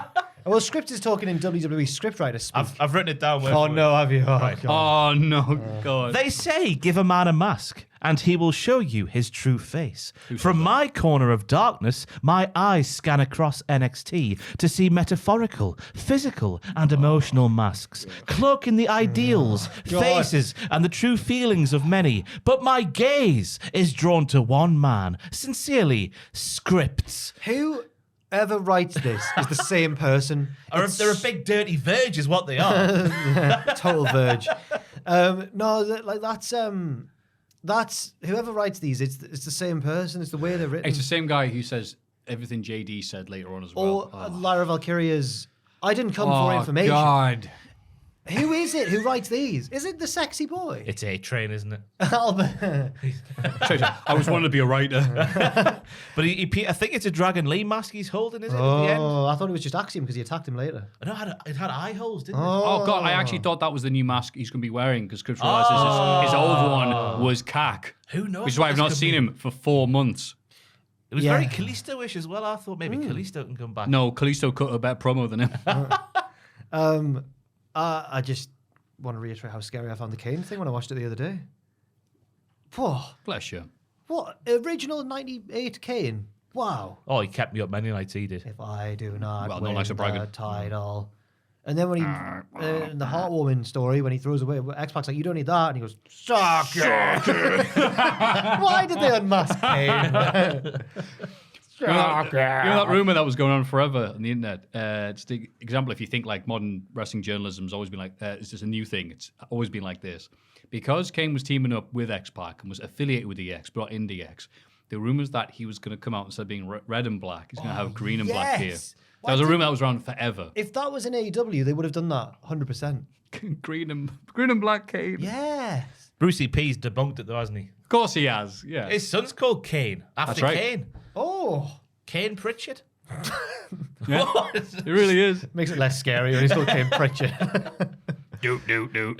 Can you tell who this impression is? The Spooky Witches, woo! Beat the Cowie Girls, and Ivy Nile and Tatum Paxi turn a tag title shot at Stand and Deliver. Paxi costs Ivy the match and betrays her. Yeah. Can I say Tatum Paxley is full of you-know-what? Her issue with Ivy Nile was Ivy Nile celebrating with the Diamond Mine after the Diamond Mine won a match. And she's like, we were never a team. Because she was celebrating with her team. I Yeah, think you're the come idiot on. here, Tatum. Ivan has always been with the Diamond Mine. Aye. Tatum is, do you think, going to become the third of the three witches to make three of them? They've got to all be Scottish, though, I'm surely. going to find Macbeth, right? Because of Macbeth, yeah. She can do an accent. Yeah, she can. Everyone How loves old it. are you? I'm Tatum Paxley. I thought the match was like well laid out in terms of like three different ladies from three different teams getting in there and doing things at the same time. Yeah. And the witches' finish, as much as their gimmick is awful, their finish is lovely. The Swanton Bomb backstabber combo thing. Well, one of them hawks from the moon, and the other one is as cunning as the ones below. It all referred to the... It's just Duran Duran lyrics. Is it Kaylee? Is it Alba Ivy Fire who Kaylee, jumps yeah. off the top? Aye. Then that was just them planning their finisher. It all makes sense. Wow. Subtext. Imagine how much more would have meant if they didn't use wanky bollocks language. It's fine when the witches do it, because they've got to talk like an essay. Yeah, you know, I'm all witches. right with spooky witches sound like spooky witches. Yeah. There's people who aren't spooky witches sounded like it. Yeah. Scripps is a spooky bitch. Yeah. When Scripps type, ooh. Oh, God. Tony Dean stacks off a Braun Breaker protection during his contract signing tonight. He gets excited about various gangster tropes and says the reference. Now, this was lots of movie speak. Was this good? yeah. I don't know. There was also. Hey, The Godfather. And it's like, oh. You mentioned The Sopranos. as well? Yeah. Which is not a film, but Yeah. It says he has the situation under control. He leaves, and Tony tells Stacks that they should go for the tag titles. Yeah, it was weirdly wholesome because I thought that a gangster trope was that if you refuse protection from a mob family, then they ransack your shop and take all your money. Protection's a euphemism. Yeah. But in this case, Tony and Stacks are babyface gangsters. So he went, do you want a protection? And he went, no. And they went, oh, let's go for the tag belts instead. They're literal good fellas. Yeah, oh, good luck. It's all coming up Good luck. Stacks at the moment because not only has he got something back finally off Tony after he's given Tony a hell of a lot. I was on the Instagram Reels the other day and one popped up where Stacks was at Disneyland or wherever they've got like the what's that thing called, the film called with the Avatar with the blue men and blue ladies, like the thing, they were at Avatar Land with Santina Morella's daughter, whatever her gimmick name is. She's a model, but she's also a businesswoman. I can't remember. Forgot her name, but they were there having a great time. So it's all coming up Stacks now. That's nice. Good for them. He was with just her. There was a couple more people with them. But, Oh, so that's wrestling. They are in a relationship. no, we're just good friends. We were good friends. Ilya Dragunov says he's going to rid himself of JD McDonough Google Meet once and for all. He interrupts and says that Ilya can't quit. This promo was just absolutely beyond bad. It was poetry. It says It was confusing. The dialogue was amazing. Yeah, Joe Gertner poetry. Says that Ilya can't quit him. He loves inflicting pain just as much as Ilya enjoys taking it. They brawl in the crowd. We're not so different, you and I. Two sides of the same coin. We're destined to do this forever. I can't wait for our sympathy of suffering. Symphony. No pop. Absolute. The brawl. You just wait for the Symphony of Suffering match. The It's stand and symphony deliver. of whatever. I'll fart near poo. This was bloody terrible. At least we know they'll probably have a good match. Get to the match. Give us the match. In ring will be fine, but just they're still trying to have him be like, it's me, the sexy serial killer. Yeah, It's they're like, both no, you're not. sides of the same coin because one's creepy and bad and one's creepy and good. It was funny because it was like, Pain makes me feel alive, and I Yeah. choose that life. That's one side of the coin, and the other bit is I just want to break your bones and that. You know what I mean? Is the story that JD's upset? JD thinks Ilya's obsessed with him, and Ilya thinks JD's obsessed with him. No, I think and that- therefore they're fighting because of I that. thought that JD is obsessed with Ilya, but Yeah. thinks that Ilya is also obsessed with him. But Ilya wants to be free. Right. He wants to break free. I But they're want acting to- as though they've had like a long and storied feud, which they haven't. yeah, it's like They they've might had a have bunch done of an matches. NXT UK, we Oh don't yeah, know. they did. I think they did. You sent me out of NXT UK, and Carl like, we don't care. No one gets. They didn't even exist. I think Ilya's in the wrong game personally. He should be on stage. Yeah. Some stage somewhere. Broadway. What would he be doing or singing? Or everything. I can see him in No, Jesus no, Christ no. Superstar. I don't know. Wicked. Yes, he is wicked. Yes. In the 90 cents. Junglist massive. Imagine him in Cats prowling around. Now we're talking. Yeah. I can see him as a McCavity type figure. Yes. Is it McCavity? I used to Something get like scared of that. McCavity. Rum Tum Tugger. What a silly name that is. There's a great. That's a Cats NXT is- 2.0 Cats is name. something I've never really got. I don't get why it's good. Me neither. It's scary, I think. I'm glad that you've said it. I've Everyone not should, seen the film though, which is apparently hilariously bad. everyone I'll should check it admit- out. I've watched at least 3/4 of it. Is it weird? The It's film. very good, yeah. A bit like good in a proper way or good like, It's look funny, at this. because they're all cats, right? So everything's like Yeah, yeah. massive compared because they're cats. Yeah. But they're all human cats. Yeah. So that it's the I don't even know. That's the bit I- the that's- size of it. I couldn't wrap my head around it. That's the bit I don't get. Is why can't they just be cats? Why do they have to be human cats? Is it so you can see that they're all famous people? I think so. Okay. Judy Dench is there. Yeah. Corden's there. I was going to say, that's the only thing I know is I can't even think about cats or thinking of James Corden being it and laughing. Going, Everywhere, isn't he? is it worth me watching this just to Jason laugh? Derulo's in it. Taylor Yeah. Swift. As human-sized Is cat. Taylor Swift not in it? I thought she was in I it. don't know. She Joel? might be. I remember Jason Derulo being there. Joe's like, what are you asking me for? I thought you might have seen Joe, it. we 'cause know you love cats. Joe knows. No, Joe likes films. On Blu-ray. He's a film boy. I thought you would have known. Anyway. Beg your pardon. Tell you what, Thought you this would know. stuff Aiden's given me for me nose is addictive. It's great, isn't it? He What's was it in called? it. Alcohol, Sorry, it she was. wasn't. Taylor Swift was I in think it. so, yeah. And Jason Derulo. Jennifer Hudson. Rebel Wilson. Is Ian it- McKellen. What? No. Yeah, all the stars. Is Idris Elba in it? Oh, I said at the same time. Wow. Is Jennifer Cats. Hudson the one that had the song Battlefields? Because that's a massive song. She's David Otunga's ex-wife. Battlefields, battlefield. Meow, meow. I think I know a song with Iggy Azalea. Smells like trouble to me. No, it's Jordan Sparks. Oh, Jordan Sparks. Why does love have to feel like a battlefield? Is Jordan Sparks the same one who sings "How Am I Supposed to Breathe with No Air"? Potentially. Jordan Sparks. Try to do the same cadence as.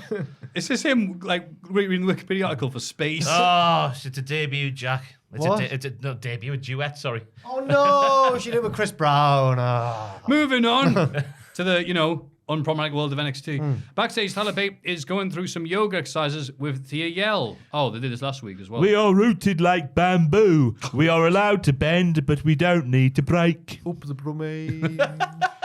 It's me and the Beatles. Duke Hudson watches on skeptically.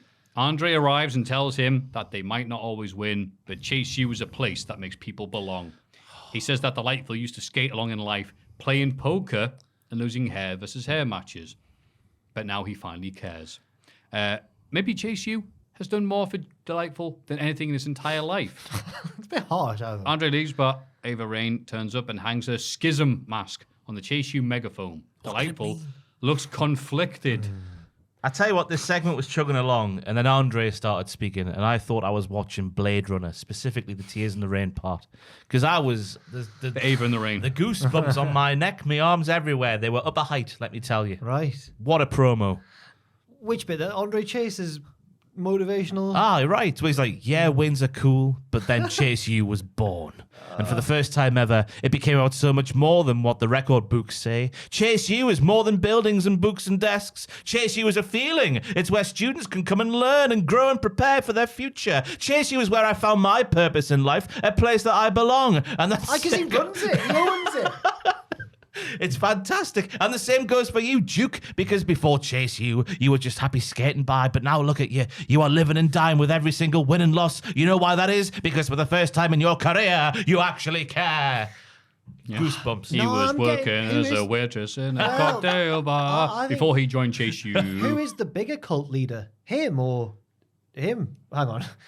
Andre Chase or Joe Gacy? Because I'm getting. He's cult- not being a cult leader. He's telling it like it Chase is. U's a bit. To Now you. I'm To you starting need to. to you. No, I'm starting to. No. Anyway, I think that maybe we'll get. Yeah, he's going to join Schism. They're less Do you think problematic. we'll get they might actually. I think the Schism are more of a family than shut Chase up. U. They argue less. I mean, they've just corrupted your mind, obviously, by watching Yeah. it too much. This is exactly what they want you to Right. think. Also, I think that we might get a merger of the two, like the corporate ministry. Oh, no. Schism U. Yeah, Schism U, yeah. Yeah. It'd be great, wouldn't it? They take over NXT together. To be fair, that has... I don't that think has- half a Schism are allowed near schools, are they? Oh, my goodness. Who are you talking about there specifically so we don't get into lawsuits? Yeah. Wes Lee heads the ring for his open challenge, and again we get a I think huge he brawl literally between just means the potential characters at this opponents. point. I don't think any I of hope them have so. been accused I'm of joking, anything. man. Yeah. Whoa. Well, it's hard to tell Yeah, the the wrestlers, characters. though. Oh yeah, God, actually, you're It right. is really hard to the tell. No, you know those creepy dudes who hang out on masks who go, the tree is bleh. Yeah. Those people are probably Right. not allowed right near schools. Then fair enough. But just because it's wrestling, it's hard to tell if you mean it Of really. course. Yeah. We're back. We're back. Oh, Wow, nothing wow. controversial was said. Nothing controversial here in the Cultaholic Wrestling Podcast. Wesley heads the ring for his open challenge. And again, we get a huge brawl between potential opponents. Action makes it to the ring first because he'd been waiting 8 hours. But gets taken out by Scripps. Oh, that wipeout was fantastic. Soccer. That's what he yelled. It was nice, but then the bell doesn't ring, and a frustrated Lee hits a big dive on everybody. And then the match doesn't happen, He just wants to wrestle so much. which is annoying. Then later, the mysterious NXT Anonymous posts a backstage conversation between Lee and HBK. Lee wants a 10-man title defense to stand and deliver. I want but 10 of them. But Sean says no and offers him a 5-way match. He said, the roster's not big enough. I'll have a 5-way match. He said, Yeah, hang on. and you can pick them. Why is, if he wants a 10-man title defense, why can't he have one? Why is a 5-1 any different, you know? Sean should have given him it. Because we all remember WrestleMania 26. Was that when they had one too many people in the Money in the Bank ladder match? Oh, really? I can't remember. I forget which one it was, but yeah, Swagger there was. wins, was it? Oh, my memory. Swagger was. Well, there was just too many people in it. They had one too many people than normal, didn't they? And everyone was like, "Oh, it's just too many people." Yeah. Now. Yeah. I think I was I right. don't know. No, he doesn't have a 10-man match because he reminds me of the 10 Marines that beat him up in Syracuse. Hey, that's a possibility for a storyline going forward. Yeah. X-Pac was there throwing karate kicks, apparently. Bulldog couldn't get out the car. He's too big. Triple H was sober and driving the van. Yes. Yeah. Good lad. And a backstage interview, Dragon Lee makes his first appearance. That's not just in the crowd waving. Says he came to NXT to be a great example of the spirit of Lucha Libre. Bore off. Boring. Oh, come on now. Sick of hearing wrestlers saying, "Oh, I'm happy to be here. Oh, it's great to go to training every day. Oh, I love it here. Oh, get a grip, man. What's this about, man?" What's you want to say? It's his first promo. Oh, hey, how you feeling? It's rubbish. I should have signed with AEW. You know what, Scripps? Your mask's effing awful. My mask's better. Let's have a mask off, you little doylem. Something like that. Something a bit of cavorka about I think it. it's the... He's just got here. You got Roxanne Perez as NXT. Hello, Mrs. Satomura. May I please join your class? Oh, come on. I agree, but it's Dragon Lee's first promo. Is it not? Hey, Dragon Lee, you've just got here. I think WWE are always hamstrung by the success of Rey Mysterio over the years because they're always looking for the next Rey Mysterio. So every luchador that comes in has to be like, I'm the spirit of Lucha Libre. This concept called Lucha Libre. Yeah. It's what we call wrestling in Mexico. It's like, and it's always funny because the next Rey Mysterio is always Rey Mysterio. Yeah. My knee. He talks about his dragon knee. There we go. Well, make him do his entire life again. All right, I'm here. I'm in the best shape of my life. Only had surgery 5 times. So JC, sorry, go on. he also says that he's a special talent, or he's one of a kind. Well, you'd hope so. I've short bear, I'm all right, I guess. He is. Mid I tier. feel like I've not seen him wrestle for ages now, but he is good. He's really good, Dragon Yeah. Lee. We'll wait and see. I think last time, was he on AEW? I can't remember. I really can't remember if he just- appeared, but it was the.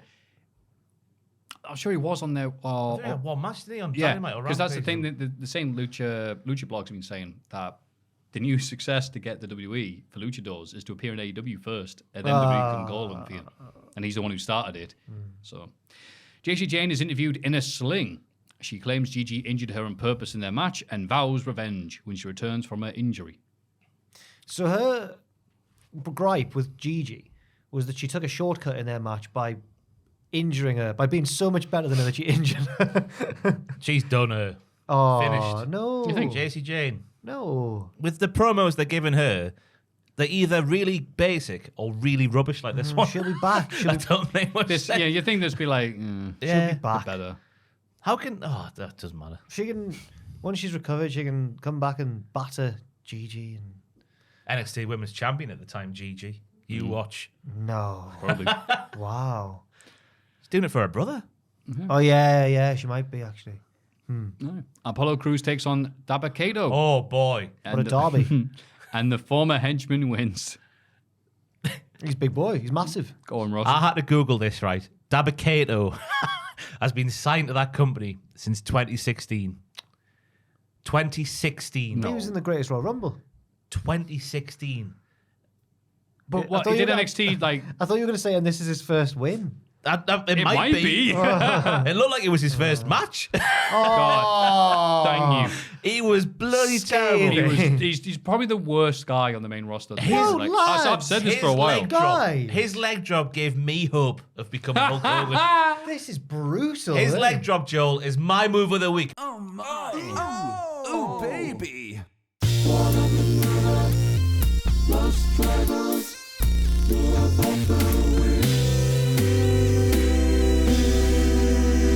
Because it was that bad. He went down in 3 stages for a leg drop.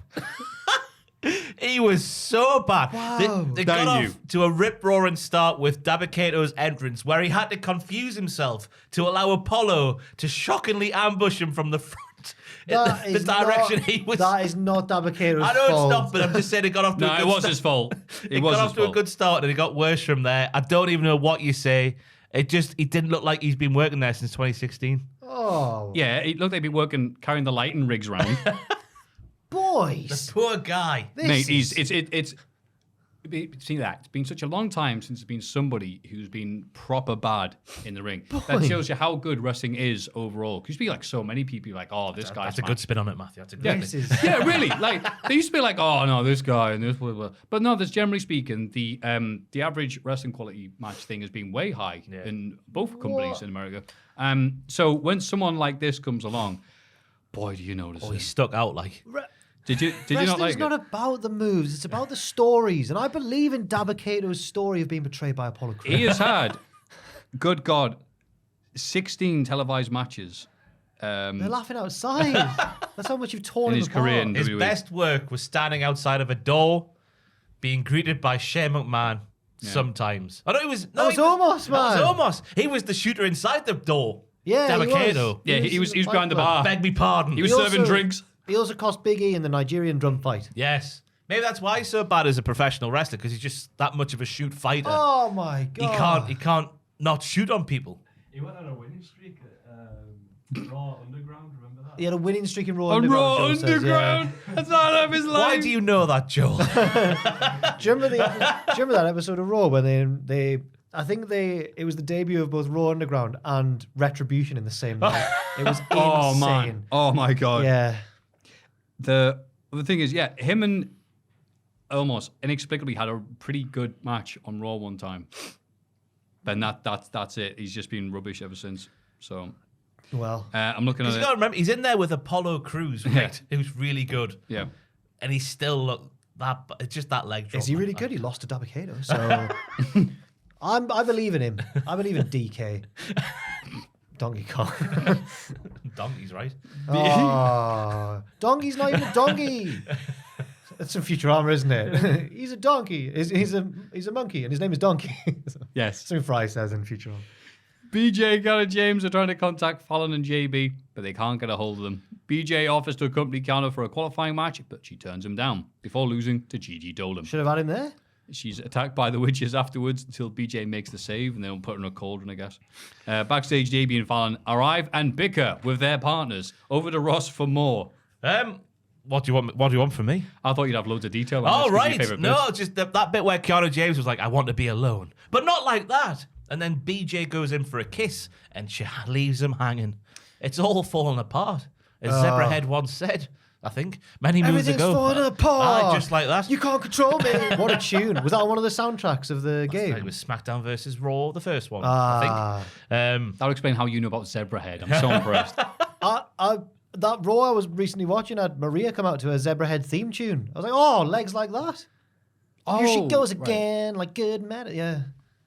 So excited. Zebrahead? Mentioned. Yeah, that was also Zebrahead. Wow. I know. I saw them. I got a Facebook memory. I saw them when I was like 17. What a holistic band. Oh, man. All the styles. Well, they were supporting Bowling for Soup, so they were slightly pigeonholed. Yeah. The diluted bowling for soup. Also, MC Lars was there, who you might know of, because Yeah. he's a gaming rapper. I do know MC Lars. Sounds like a friendly True player for real. MC Lars. Anyway.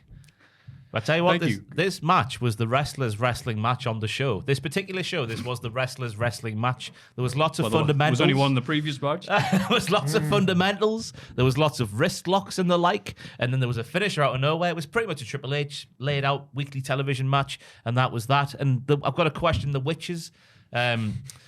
Trying to take Will out, I be king? trying to take out their competition, because soon the competition are going to break themselves up. They're going to Yeah, implode all yeah. by themselves. So the witches are just wasting Are their they energy. already falling prey to the subliminal mind powers of the witches? Is that why they're bickering? There is the potential for that, Jack. Is Isla Dawn so cunning that she's created this? Oh. Is Isla Dawn behind Sebastian? Is what I was going to say, because she's that cunning. Oh, man. Oh boy. You've thrown this wide open. Wow. She is. I'd never considered the witches getting involved in that. She's as cunning as those that dance below. Whoever's dancing above needs to stop dancing. This is what We're we doing a podcast. This is what we'd hear when that guy who like me man bought me WrestleMania 2000 and got me to go away for a bit. She's Is this getting picked up, Joel? I can't tell. it'll be fine. They're moving something. It's not like stuff. They're banging it, banging it, banging it, banging it, banging it, banging it. Anyway, What was going to say? the witches are going to win, by the way. There they are. Yeah, go distracted by the fact that someone's going to come through and kill us all. Go talk about NXT. The locker room part started off with a lovely little line with BJ saying to JB, "You went and saw the Bear movie without me," because he was dressed up in his little thing. Yeah. Nice little yeah. The Bear movie. The cocaine bear. Oh, right, the Bear movie. And he went, That's what you "Yeah." emphasise in that name. And he went, Poster. JB went, "I did. It was awesome. I'll watch it with you." And BJ was like, "Save it."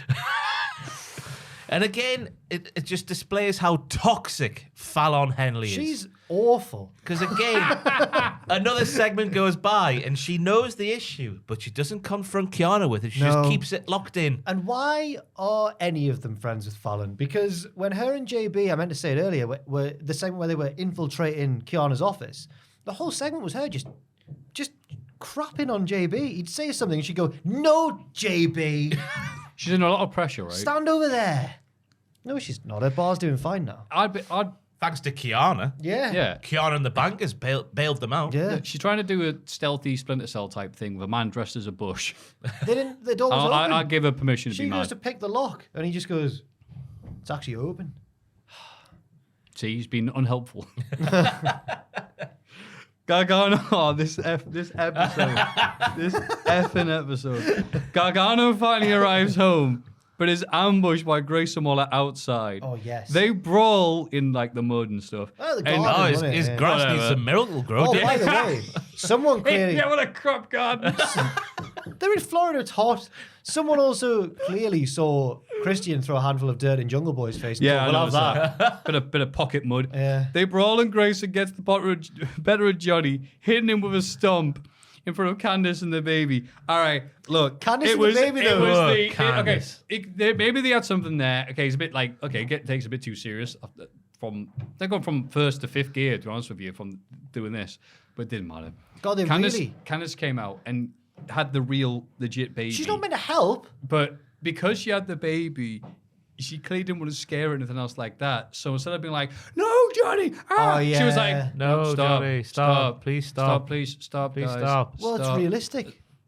She didn't want to scare the baby, but maybe don't bring the But baby don't bring the outside. baby out yeah, then. yeah. That baby's traumatized. Stay inside with the baby. That baby was held above Stop. her own father, who was beaten up on his front lawn. I'm sure there was a bit of claret as well, was there? That and the baby- baby's looking at him. Stop. That baby Stop. is the child of wrestling. It literally is the child of Mr. Wrestling. Child of wrestling. So it needs to be birthed into this business. This was the baby's baptism into this business.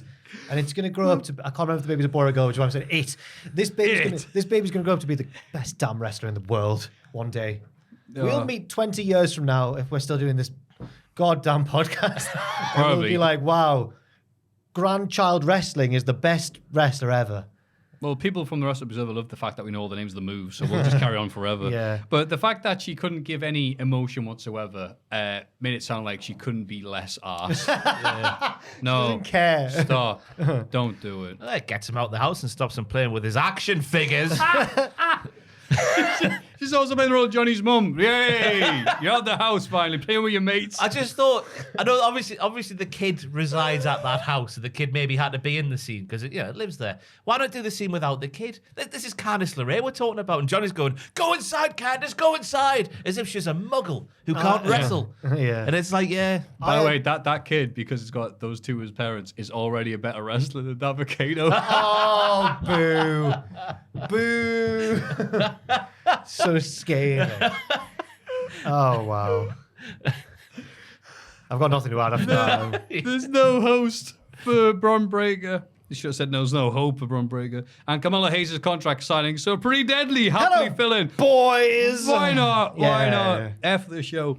Braun says he respects what Carmelo did with the North American title, and he wants the best version of Carmelo at Stand and Deliver. Hayes agrees and says he doesn't want smiling fisherman Bron Breakker. He wants the I Bron thought Breakker. Ross wrote this promo. Oh, for he us. was speaking about from the fans' voice. Yeah. Or with the fans' voice, surely. Who wants some a of them. fisherman? Aye. Yeah, some of them, obviously, there's some people going, boo, I'm told to boo you. They sign the contract and go to leave, but Pretty Deadly complain about a lack of action, so Braun and Carmelo team up to put them through the signing table. Oh. I actually thought this was the best thing on the show because they're doing a nice, respectful way of doing Wait, things. what? No, wait. You've just watched that garden scene and said this is the best. This is the best thing on the show. Stop, don't do it. Stop. This Stop. This wasn't the strongest episode. Are we of still NXT. recording? I Stop. thought you liked NXT. And now you're saying it's a bad show. Oh, no. This is not getting my vote for Culties of the Half Years thing. Bloody hell. Could the honeymoon period be over? Hey, Sean. After so long, could the honeymoon period finally be over? Yeah, Right? hey, Sean, have you got any storylines? Still got another 3 months before that half-year thing. Any comes ideas, around. Michaels, we How could do? long's- How about things that I've done in my career? Oh, what a great idea, How Sean. long has it been NXT 2.0 for now? Like a year and a half? I think they said 18 months on the promo, didn't they? Yeah, right, okay. It was end of 2021, wasn't So it? it's taken a while, but has the sheen finally wore off? No, NXT? no. No, there's good bits and bad bits, and this is just a bad bit. But yeah, Hayes, because no one offers you more, was giving it great by being I'm respectful. getting flashbacks. Don't I know, do I'm that. sorry, mate. It's all right.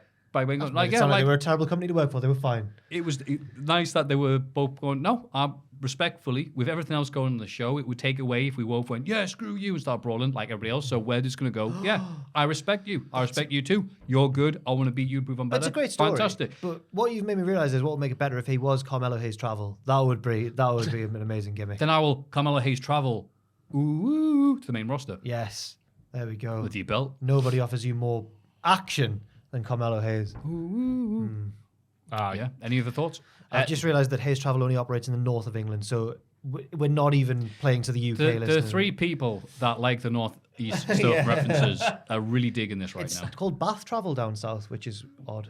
I know. Is that really? I learned that when I worked with them, yeah. Bath travel? Yeah, and the advert's like not as good as Bath Travel. Nobody. Stupid Southerners. It was like the brand split we hated though. Saying that A is the wrong way. They're the AW Rampage. The Hayes, whatever. Speaking of which, AW Dynamite. The exciting return of who are the Young Bucks friends with? Thank you. Like, MJF has his re-bar mitzvah. I remember asking last week, like, what is a re? Have him and his fiance actually broken up because he kissed another lady? I hope they have. It's 'cause called acting. It was then referenced by Jungle Boy. Or Sammy, was it? Who, And MJF went, I'll go and propose this. Oh, no, wait, that was Sammy, wasn't it? We'll get into that. MJF, No, someone Oh, said MJF's fiance left him.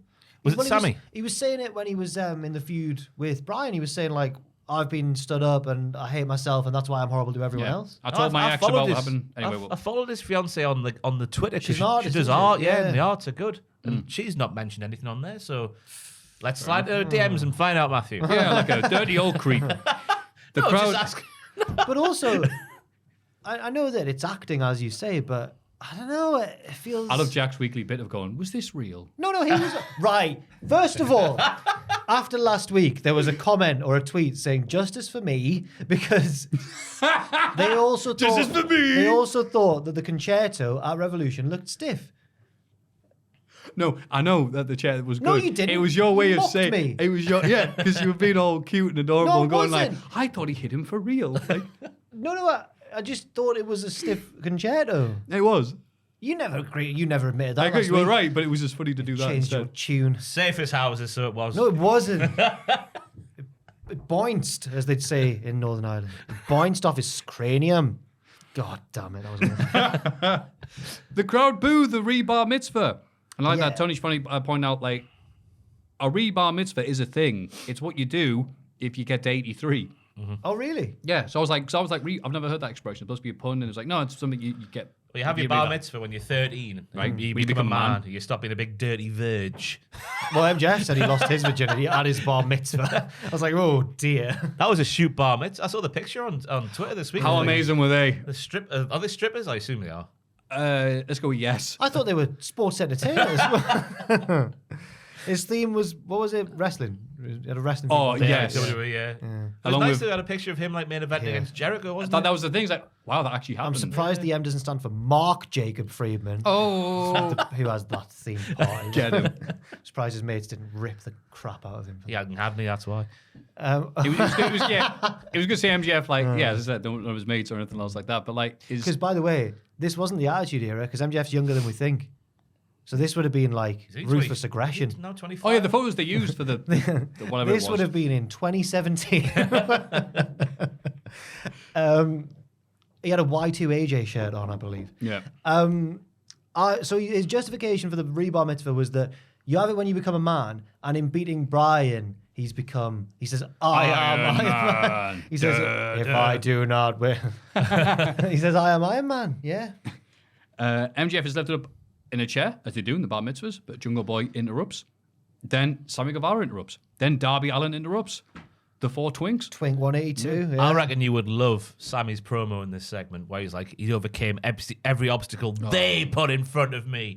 I was supposed to be Jericho's bump guy, but I'm still here fighting. You loved that, didn't you? Every week we get one of these You loved it, bloody didn't you? things. Say you loved it. I overcame the backstage drama that I caused.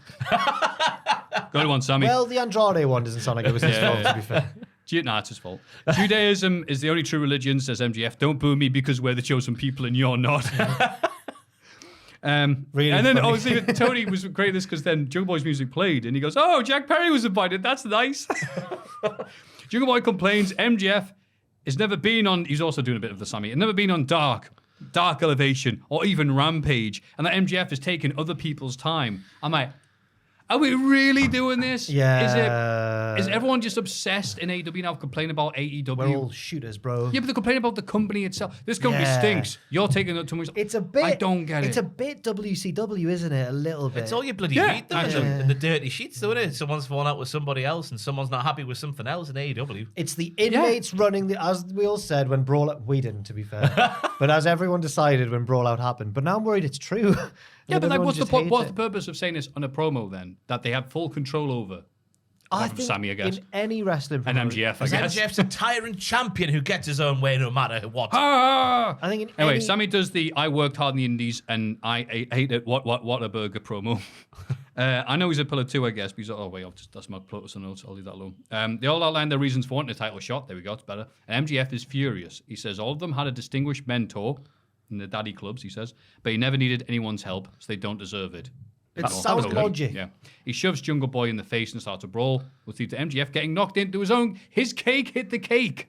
Huh? Oh, His Big massive Dundee. ass. No, he went He went face into first the- into Leave it. my pun alone. His face is not his arse. And I liked how Well, when when he- the nicest thing someone said in Parliament ages. when he fell, to make sure that he got all the cake on him, he like had to hug the cake as they toppled over, but it looked like he just really cared about protecting the cake. My cake. He's such a safe worker, he even protects the cake. Yeah, and Sammy was doing a face promo, which I'm like, hang on, have I missed something here? But then he said called the crowd dumbass Canadians. Yeah. So NGF thanks him for taking time Yeah, off they- from getting into the brawls backstage to show up. They needed, I think they're going for like, even though it's a 4-way feud, it's like to keep the balance, it's 2 heels and 2 faces in it. And Right. when Jungle Boy started the brawl with MJF, Sammy then blindsided Jungle Boy. So he's definitely a Yeah. heel as well. Yeah. He forgot when he was talking, though. That's for sure. Sammy? He forgot he was a heel when he was talking. Yeah. It was a I work fiery really baby. hard and I had to work at this job and this job. against the man. Yeah. And you all stink.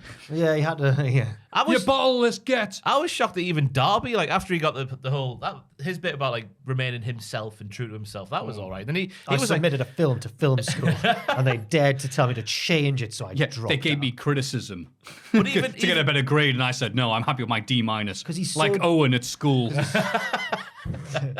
even he starts shooting I on the would- wrestlers in the back though. I would love. yeah. Darby Allin, like, oh, get me out, I'm not happy here, get me out my cup. What's he having to go at them for? Hey, for mocked that? MGF, you always complain about your status. You know what happens if I wrestle you and I can't beat you, MGF? You know what I'll do? I'll complain on Twitter. Next It Halloween. was good for him to do a little Next joke. Halloween, I need to see Darby Owen now. That's what I need to see. I need to see Scouse Darby Allin. He just does a little accent for no reason. I think, I want to see Owen as Darby Allin, but I think he's too No, I chipper. want to see Darby Allin as Owen. All right, yeah. Owen's a bigger Owen name as in well, wrestling. yeah. than who's Darby ever beat? Yeah, true. Where's his title? Where are the Fabes right now? We're in the Premier League. We Exactly. just had our first Premier League derby against Newcastle. And has Owen ever been on AEW was a- Rampage? No. Well, exactly. But it He's was- doing great then. Sorry, the derby was 0-0 at home. We'll take it. It was a hard-fought draw. I tried. I just So, really yeah. wanted to tell everyone about the derby. Yeah, so you're doing good, and wow, look at us saying good things about your streams and the Faves. We're saying good stuff about our company and the things we work for. Unlike this segment, which got over well with the crowd, you but they all cannot complained claim about to be their a company guy. You rip it out of all of us on a weekly basis. in How a nice dare way, you? because I like you. Okay. Well, maybe that's what Sammy was We're doing. friends. We're wrestling Maybe friends. Sammy was doing it affectionately. No. I'd also note that out of the pillars, are these the 4 pillars? Yeah.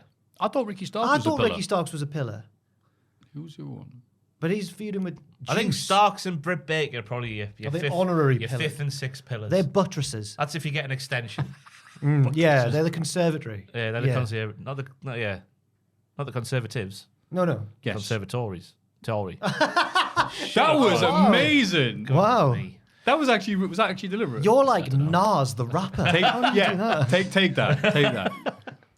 I'll leave that in. bars. I did like the back and forth, between Jungle Boy and MJF about like the hokey bull poo, and he's like, I'm an actual star, blah blah blah. That was a nice back and forth. Yeah. The back and forth between Sammy and MJF, where Sammy was like, MJF says to Sammy about proposing to a new girl, like every week or whatever. Jungle Boy had to laugh. He had to hide his face. He went, "Oh my god, it's true." And then I can't Sammy- believe he said that thing that we say every week. And on then AEW. no, they don't say Jungle Boy every week. did actually laugh though. And then Sammy came back about the fiance leaving him, which it must be true. Maybe I don't Maybe know. it is true. Yeah, I thought there was some good parts. I've got to ask Sammy Guevara as well. How can you have a recircumcision? Do you stick it back on? And Don't chop think it of. off? Yeah, I'm gonna put it back on, then cut it off, and you're just gonna stand there, I guess. Just that line tickled me, so it did. Yes, As I'm sure a recircumcision it would would do have as tickled well. him if he did it. Yeah, well It's the done. second time circumcision's been mentioned in this podcast as well. Oh, There you go. Oh wow, That's a recircumcision. take a shot. what was the first time? Hi, Prince Harry. Yes. How could I forget? Good You know, old Harold. Speaking about complaining about the place you work at, Mr. Harry. Yeah, four white lads talking about how bad AEW is. This wasn't a segment; it was a podcast. Zing! Well Wasn't bad, was done. Yeah. He's not used it all up on Dabakato. He's still got some Don't worry, bullets I've in the still got chamber. one in the chamber. No, not Damian Priest. Jericho's hometown street has officially been renamed Chris Jericho Way. It's like if it was called Boshop Auckland. Oh, God. oh, you dear. know what? I appreciate Oh, that. God. Boshop Boshop Auckland. Yeah. It can't be much worse than the fact that, you know, you live in a small, inconsequential part of the world when it's named after the person it was gifted to. Right. Wow. Hey, Bishop Auckland, we're going to name this bit. Me.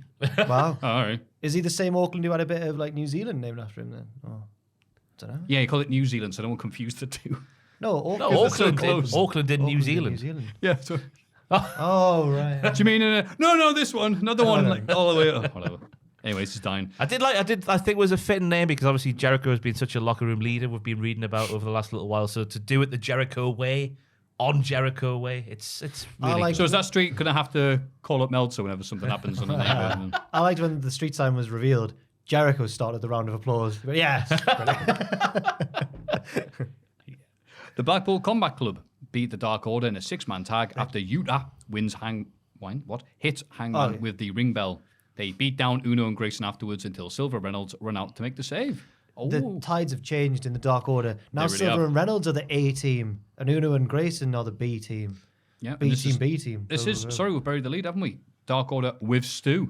Yes. first match in AEW since a 12-man bout in April of last year on Dark Elevation. Dark Elevation moves. Oh, that's That right. was his last AEW. Yeah, Was it cameo when there, reminds me of Dark were they Elevation. in Canada, is that? I think so. Yeah, it was when he just when they're in Canada, he rocks up because he lives down the road. He lives on Jericho Way. Yeah. He took the fall. It was a great hot tag though. He's so good. Yeah. Yeah. No, just a little spinning tornado DDT and everything was nice. I was interested that the crowd are actually paying attention to the product, which that sounds like a dumb thing to say, but like Blackpool Combat Club didn't get an overwhelming, yay, it's a, nah, we've been watching you on TV. It's like, I'm so happy sometimes the crowd actually gets it. And now like, Yuta's using the ring bell and they He were was so so good good on in this commentary. match. Yeah, he was really good The for the commentary. Claw-Makalele. oh, the glue. He was the hold and roll, just holding everything together. see. He's the one that used the foreign object. He pulled Uno off the apron when Yeah. Stu was looking for a hot tag. I wish we could have seen a heat map of his performance. He's been all over. all around the ringside area. And commentary were aghast because, wait, he's got the ring bell. He's nowhere near the thing where you use it. That's the bit they were annoyed about. Yeah. It's all over there. And yeah, now they are fully heels, and I'm excited to see what. Well, at first I hope he has a nice holiday, but I'm excited to see what heel Moxley does. But it looks like he's not. He's gonna chop a body part off someone, isn't he? Aye, what if he's, Chop an if ear he's off. that vicious when he's face Moxley? Yeah, what's he gonna do? At least he didn't bleed today. It's the first time in Oh my god! Good. several years. Wow, yeah. I think Wow. was it Nyla Rose tweeted like, "Is he feeling okay?" He's a heel. Now he's not going to bleed. Yes, that's how you know he's a bad guy. I thought the build to him and Moxley and Hangman's a little bit was nicely done. Although I still think it would have been more effective if one of them, or especially Moxley, went missing for a while. Just to sell the lot. Yeah, I fully agree. Yeah. Kind of just. Oh, we didn't mention MJF selling the black eyes. Oh yeah, that reveal When was he good. took it off and Darby went, you look awful. I was like, ooh. Said you should see the other guy. Yeah. Juice Robinson cuts a promo asking who's going to stop him. And it's completely buried afterwards by Ricky Starks, who says, wow, you're a Bullet Club member. Fantastic. That was great in 2015. Oh, it's true. It's funny because it's true. Jeff Jarrett's in the Bullet Club. Is he still an As far as official I'm member? concerned. Okay. Well, you're for confirmed for that. life, aren't you? Yeah, but that's the That's biggest what lie they in say. wrestling. That's what they say. Jade Cargill beats... Wow, can you believe it? Mickey James, that Oh, proud stop, Canadian. stop. Look, we're sorry. None of last you week. corrected Yeah, none me. of it. All right, We okay. didn't correct you. Thank you very much for being polite and pointing out to us that. Apparently, she's a famous and proud Virginian. So there we go. It does make like hardcore country does scream Canada though, doesn't it? Hardcore man. country. The, Kevin Owens is hardcore. he's Canadian. The wrestling embarrassed me a couple of weeks ago. I hate when the wrestling I does went that. on a night out, right? And I didn't know one of the lads on the night out, and he brought his girlfriend along, who I didn't know either, but she was American, and she was from West Virginia. And I was like, what's that saying about West Virginia? And she was like, almost heaven, like the song. And I was like, no, like West Virginia is for lovers or something. And she went, that's just Virginia. Virginia is for lovers. I was like, oh, damn it, because of Hangman. So and then she was like, it's okay. A lot of people mix up West Virginia and Virginia. I was like, oh, I feel like a fool, a damn fool. Never mind. That was. Aw. I think you've done yourself tried a my- disservice once again. Yeah, Jeff. but I was just trying to show off knowing my geography, wasn't I? Like, oh, West Virginia. You made the effort. It's all right. I tried. And then You treat every conversation like it's a and then test. and then this poor lass, because then we all went to Cozy Joe's, which is a karaoke bar. in New Why York. the hell what would did you you say? take her there? Because It's mint. You're like, one of the people on the night out was leaving, so he got to choose where we went because he was just leaving. He's moving to Canada actually. wow. And we went to Cozy Joe's, and there was just these two lads just singing Wonderwall, and I thought she is getting a big introduction to the UK, like welcome to England. What's the new floor like? We were upstairs. Oh, they've done the floor. Yeah, I've not been in since they did the floor. I don't know. Is it still sticky? I was quite drunk by this point, so I can't really remember. That's a what it was shame. like the finer details. Oh, of I thought you were gonna say like she had to do like 10 different versions of Country Roads. yeah. No. Oh well. It is Nicole Matthews. Sorry, this was Saturday night. There was no chance of us getting on karaoke. The queue was Oh, massive. Saturday night you went. Aye, yeah. Unless yeah. you're booked in advance. No Oh, way. no. No way. Nicole Matthews is the big person they teased. Fantastic. Jade Cargill beats her in a very short match to retain the WBS title. Well, that's fair enough then, isn't it? She's interviewed by Renee afterwards. You're Canadian, Yeah, Renee. Jade goes, well, Renee goes, who are you going to beat now? She says, well, you're Canadian. Is it not to buy? Taya Valkyrie, who had denied that she was doing this on Twitter. course. Oh, Of course, why- Meltzer worked it out, didn't he? Like Poirot. Oh, did he? Aye. He was like, well, she's booked for some sort of international tour, which she's pulled out of. Which It was in this week or Australia. something. Yeah, in Australia. She yeah. pulled out of it. And Meltzer was like, Alright, yeah. There's if only I one deduce reason. it correctly. Yeah, he was proper. He got his Daniel Craig on in Glass Onion or Knives Out, and he was like, he knew. So what do you think of the Jade bit? I was initially thinking the Nicole Matthews bit was a complete waste of time. But then I thought it was better for Taya Valkyrie just to debut like she did, rather than having her wrestle straight away and lose straight away and then go to the back of the queue straight away. Could Taya Valkyrie be the one? If the crowd don't start that now, I'm going to be sad. To bait Jade Cargill. Nope. Okay. Do you know what I think? She's the Absolutely most not. dangerous challenger in a while. She's not beating Jade Cargill. Ooh, then who? Chris Statlander. Yeah. Yes. All hopes on the Statlander. Yeah. Ding. Wow. Do that whenever you finish your point. That was really quite like Who's beating Jade? Chris Statlander. Seamless. You nailed the old swivel on that. Okay, that was AEW. All right, bye. We're Sorry, having issues again with the camera the freezing. tech Yeah, issues. it's rather like AEW's production last night. It was a bit not as good as it usually is. But anyway, QTV. No, bad thing. Great segment. Bad segment. With one round peg in a square... No, square peg in a round hole. It can be either. Yeah. Would this round still go down the square if the square was big enough? No. The idea is they don't... Shut up. Go on. Powerhouse Hobbs does not belong there, but the rest of it's fine by itself. Is the rest of it fine by itself? Does it belong on AEW Dynamite, the Revolution. flagship show? In case you didn't see it, QT Marshall is in charge of a TMZ-style newsroom. You know TMZ, who appear to have filmed themselves breaking into Wardlow's car last week. Surely that's not allowed, it says it. Well, no, they've I mean, you are right, confessed yeah. to a felony there. QT revealed, but they're in Canada, so it's all right. QT reveals that they also stole Wardlow's passport, so he won't be here this week in Canada. It would flickered, but we're still on. Oh. Are we on? Yeah, we are. Oh. Again, we hate the Wrestling Observer and their crap technical issues. So what?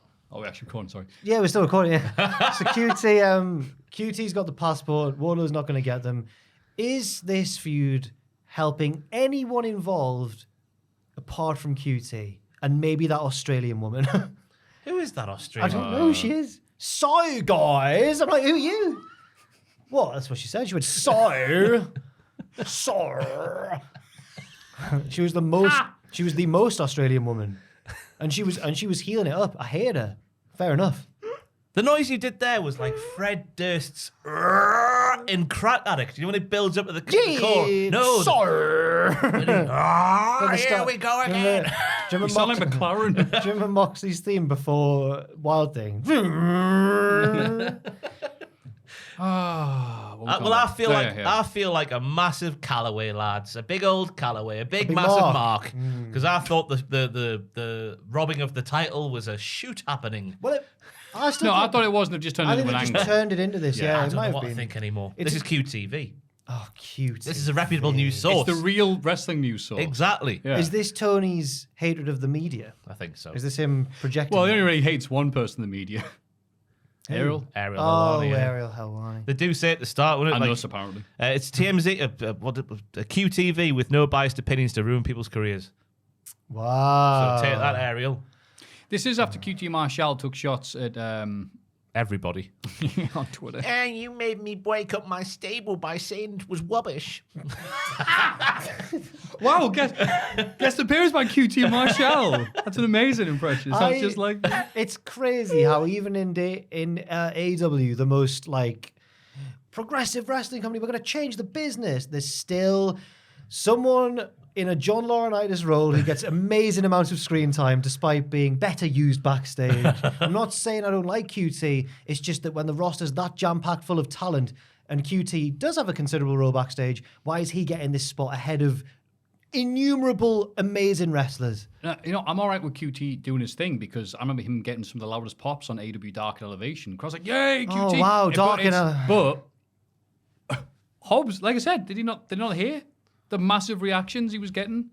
I think he bravely won the in his big hometown Sonic ring. ring, and then he bravely beat Waldo, and then, hey, you're a heel. It's like, are you not hearing this? They can't find anything to do with Miro, but QTV, that's on Dynamite front and center. I'm fuming. He's fuming. I think it's a great gimmick for a great guy.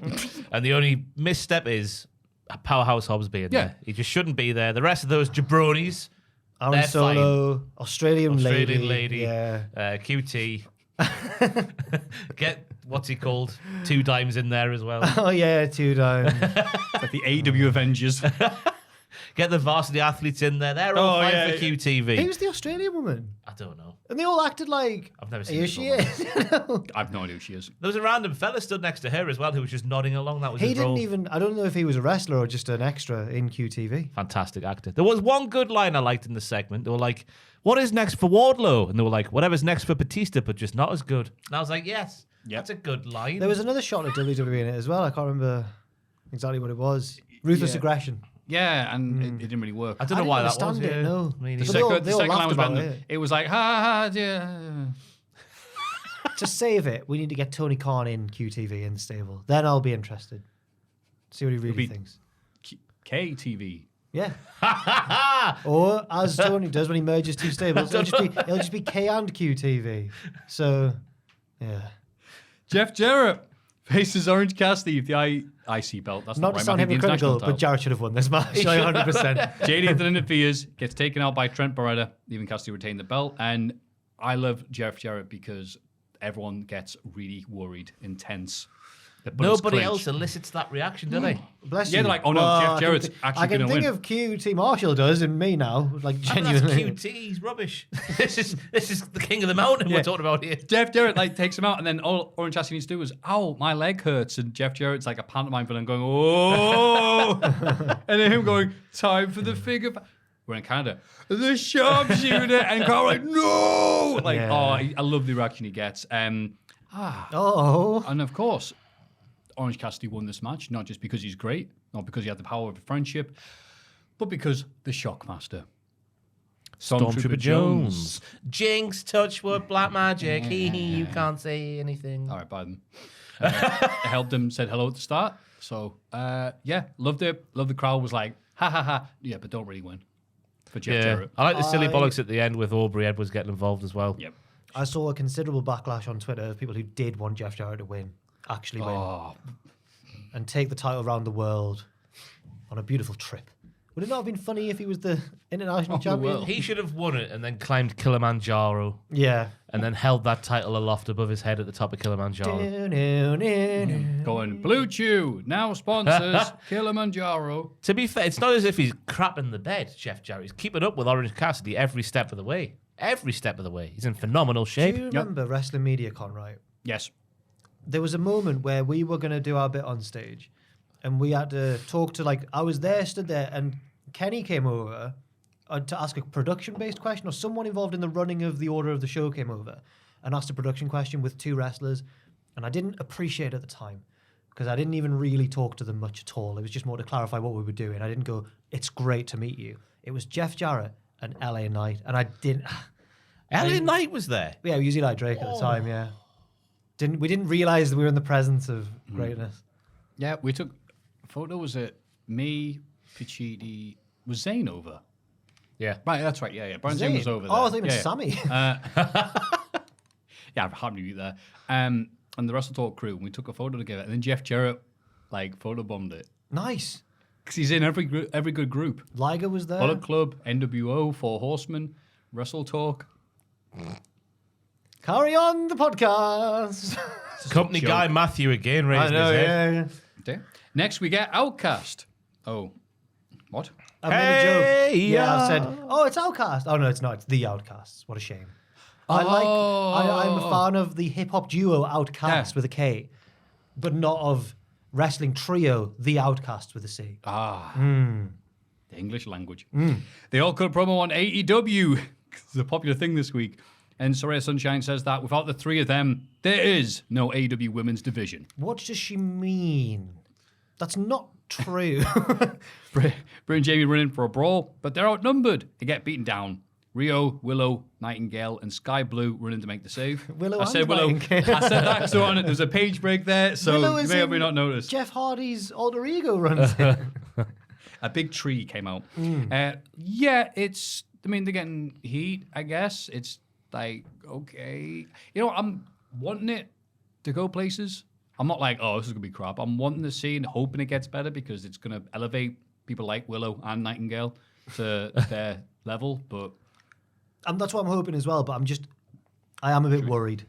I'm a bit worried that that's not going to happen. I just think the substance of the promos just isn't there. Like they were saying, the grass was greener until the bitches started pissing on the grass. So are they? Are they calling themselves the bitches? I know, yeah. Or are they calling? And they piss.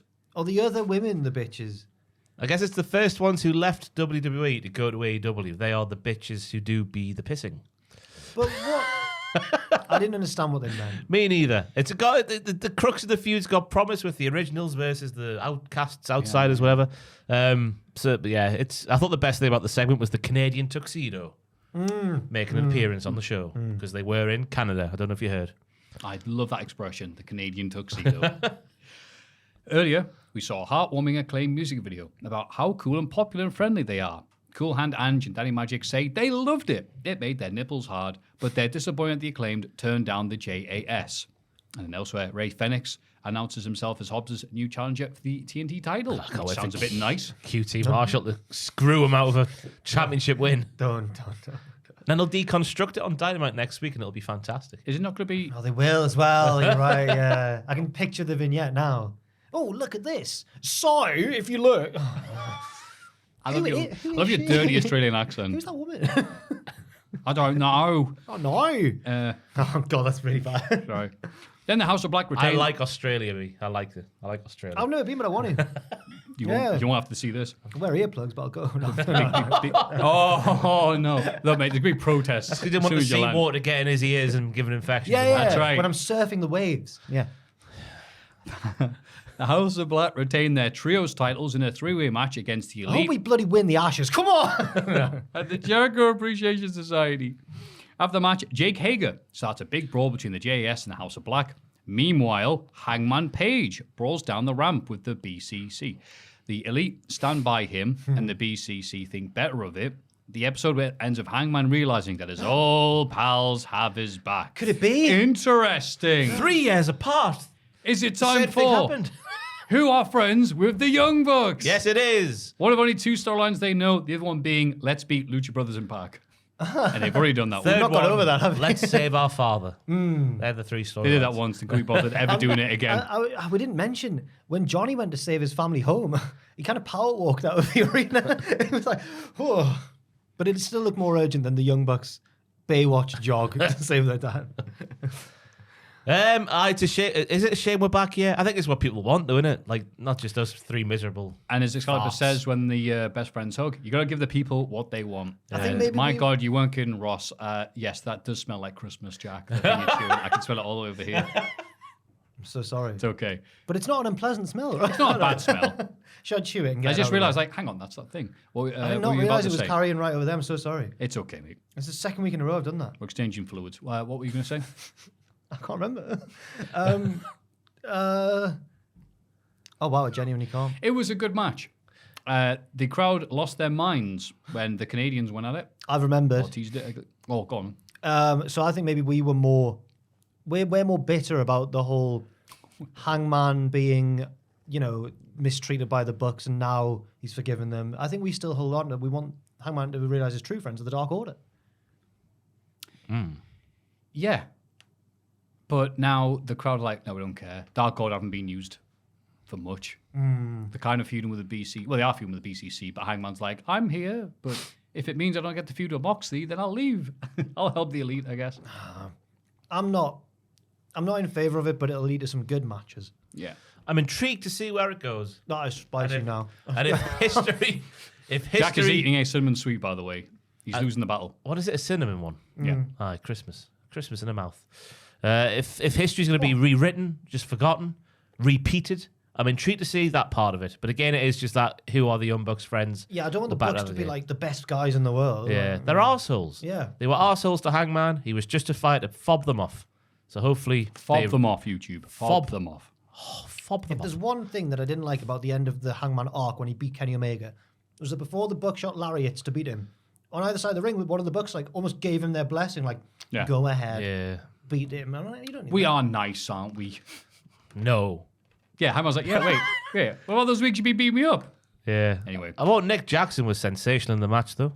When Buddy caught him off the moonsault of the floor and then threw him back into a knee, I got a little fizzing sensation. Oh, you do prefer Nick Jackson, don't you? Oh, he's the I was best. telling Joel about this when we were watching the last pay-per-view. Go on then, Joel. Tell me that Matt Jackson's the best. Joel was like, which one's which? What? So I was like, Joel shoots hard on Cultaholic. so I was like, Matt Jackson's the one who's funny and charming, and Nick's the one who does more flips but cares less. Nick's the funny one. No, Matt's the cringe one that thinks he's hard, but he's not really. it's not true. thinks he's hard. Aye. Oh, me back sore. Oh. Yeah, Matt's the one who always hits his back. Yeah. Every match, all the time. Yeah. And Nick's the really funny one. Stockholm syndrome in the son of a bee. Sorry, my nose got in the way there. The only place in the world that the House of Black would be booed is where this match took place, and they still didn't get booed that much. Just Yeah. because of Kenny Omega and Chris Jericho being involved, that was nice. It was just a nice. It was exactly what you thought it was going to be in the end. Yep. Jericho and Omega getting their big moment finally together, doing the dance in the Canadian. I found Hangman brawling out with the BCC a little bit contrived. It was very convenient timing, but bless you. But it is wrestling, so you can't be too picky about this sort of thing. I suppose. Exactly, mate. Actually, we gonna can be have to- picky. Disinfect this entire area, Joel. Yeah, this place will get a good old wipe. So be all pristine and ready for next week's week of wrestling. It's so professional. That was great. Let's have a rummage in our mail bags. Let's have a little look in the mailbag before video stops working. Hello, it's the innocent men of Cultaholic. We're just normal men. That's us. After hearing about Jack's Postman Pat story last week, Jack Atkins, I took it from him. yeah, I felt this needed to be shared. Back in my stoner days, that's where you played with stones, I used to scroll through Netflix looking for ridiculous programs that would make no sense and found the Postman Pat movie one night. I originally had a long message about the movie wrote out, but when I went to the wiki to double check something, I realized I had forgot so much of the ridiculous plot, so I feel you should just read out the plot from Wikipedia for how mad it is instead. If you do read it, you would have read... Oh, okay, you know what then. Are you going to load that up? I've not got it, no. What do you want, the Postman Pat Postman film? Pat, the movie Wikipedia page. What if this is a really long plot Oh, synopsis? it's going to be long, isn't it? It's a Wikipedia How long page. is the Postman Pat movie? Like 4 hours? Is it like an epic? Oh, it's a big plot. Oh, my... I can't... They got Scorsese to direct it. Podcast's long enough. All right. Patrick Pat Clifton. It's just called Clifton. Yes. Before he was a postman. In a world, yeah. In a world where mail needs to be delivered. If you read it, you would have read that Ronan Keating was the surprise choice for the singing voice of Pat. Wow, what a set of pipes on Pat. The smile on your face. Were people in the crowd during the premiere going like, I didn't realise he could sing that well. Pat Hang Clifton. on. When Pat goes home and tries to tell Sarah about the fact that the honeymoon is cancelled because the new boss has cancelled all bonuses, his son Julian, in brackets Sandra Tellez, shows Pat a television talent show. You're the One, hosted by Simon Cowbell. But Robin Atkin Downs in a typical Simon Cowell voice, who states the next auditions are coming to Greendale. Yeah, Greendale's the Yeah. Cowbell also confirms that the person who wins the contest will be awarded a holiday to Italy and a recording contract. So, Pat's doing to win a honeymoon for someone. yeah. Wow. I hope he does well. Wait, and he what's turns out this? he can sing like Ronan Keating. Yeah. So wait, it's about a postman who didn't get the money he was supposed to get from the Royal Mail. I love these fantasies. Ugh. So this segues awkwardly to what is the most random place you have heard a wrestler doing a voiceover or where a wrestler has appeared. I know that Come Tuesday appears in all of our dreams every night, but unfortunately that doesn't count. Regards, former Irish international and Newcastle right back Stephen Carr. Oh, Stephen Carr. Thank you, Stephen Carr. And Tottenham. Thank you, Tottenham. Yeah, the Postman Pat movie. When did that come out, by the way? I don't know. 2014. Oh, okay. Running time of 188 minutes. Bloody hell. Not long really. now. 88 minutes. Most Great random if days it was. I've heard a wrestler do a voiceover. Just random time you say, like, hey, that's a wrestler. And I think I wasn't expecting to see him. I will Okay. never forget, year 8, I got home from school one day after I made brownies in cookery class. And I was sitting there eating my brownies, watching Paul O'Grady with me gran, like I used to. We used to be Deal or No Deal, Paul O'Grady, The Simpsons, and then you go and do something else with the evening. And on Paul O'Grady rocked up Dave Bautista. Whoa. And I didn't understand why or who, or this would have been like 04, 05 sort of time. So when he was massive and he's on Paul O'Grady. And I was just sitting there, I can't remember what he was doing, what he was promoting. I doubt it was the wrestling. Not over here, surely. It would have been something else, but I was just sitting on my bed eating my brownies, watching Batista getting interviewed by Paul O'Grady and his small white dog that I've forgotten the name of. Oh. He had Olga, the black one, the Scotty-looking thing. And then he had the white one, and I can't remember what it was called. But it died, didn't it? Rest in peace. Crufts was on the other day, by the way. It was. You watch it? Aye. Yeah, I watched a bit of it. Going next year. You going? Crufts away. Whoa. I've got my Twitter notifications turned on for when they announce the dates. I'll be going to Birmingham, booking the hotel. Wait to Lovely. hear the stories that you tell when you I'm return. just going to pet the dogs. Couldn't give a crap about the events. Oh, you say that now. Apparently, you just go. Did you get to pet them? You just walk around and meet all the dogs. Yeah. Oh, I didn't know that. You'll be... No, you're going to come back the Dave Meltzer of the dog world. I'm getting there slowly. The girlfriend's proper into Crufts. Like, Good. she knows all of the breeds, which I Wow. find impressive. All of them. Aw. Oh, that's a Nova Scotian duck-tailed terrier or something like that. I'm like, what the bloody hell you said there? You like the fluffy one? I like the fluffy. The one that won this year is like Best in Show. Looked like Marv from, the tall guy from Home Alone. Oh, yeah, the other one. I saw the dog that won. I know exactly what you Yeah. mean. Yeah. Yes. Was it the Wolfhound that won? in No, the no. end? Oh, right. I saw the Wolfhound. He Oh, won okay. the fan vote poll that they Here, do before the winners that announced. dog was massive. Like a horse. Yeah, it was. What if they just Shaggy horse. What if they snuck a horse in? Said, thought you just a meant big dog. It sounded like you were saying like Jimmy Snooker there. Yeah. So Batista and dogs. I can't think of it. Oh, man. I saw Batista in Home and Away. Whoa, Oh, yeah. yes. I saw that when it actually happened because me and my mate were tidying up at the place we worked in. Home and Away happened to be on. Obviously, that's the thing that kept us going. And it's out of nowhere, Dave Batista. Him and Toadie. Wait, no, is Toadie Neighbours Neighbours, I off? think, maybe. Neighbours. Just when he sorry. gives the kid like a little pep talk. Yeah. I can't think. Anything of anything of wrestlers. Well, everyone knows The Longest Yard's full of wrestlers, but I didn't when I first watched it. So I was like, Did you not? I knew Austin was in it, Oh. and I knew that Nelly was in it, and Adam Sandler. Yeah. But I didn't realize Nash was in it. I don't think I even recognized. Is it Bob Sapp? Yeah. Yeah, I don't think I knew who that was at the time.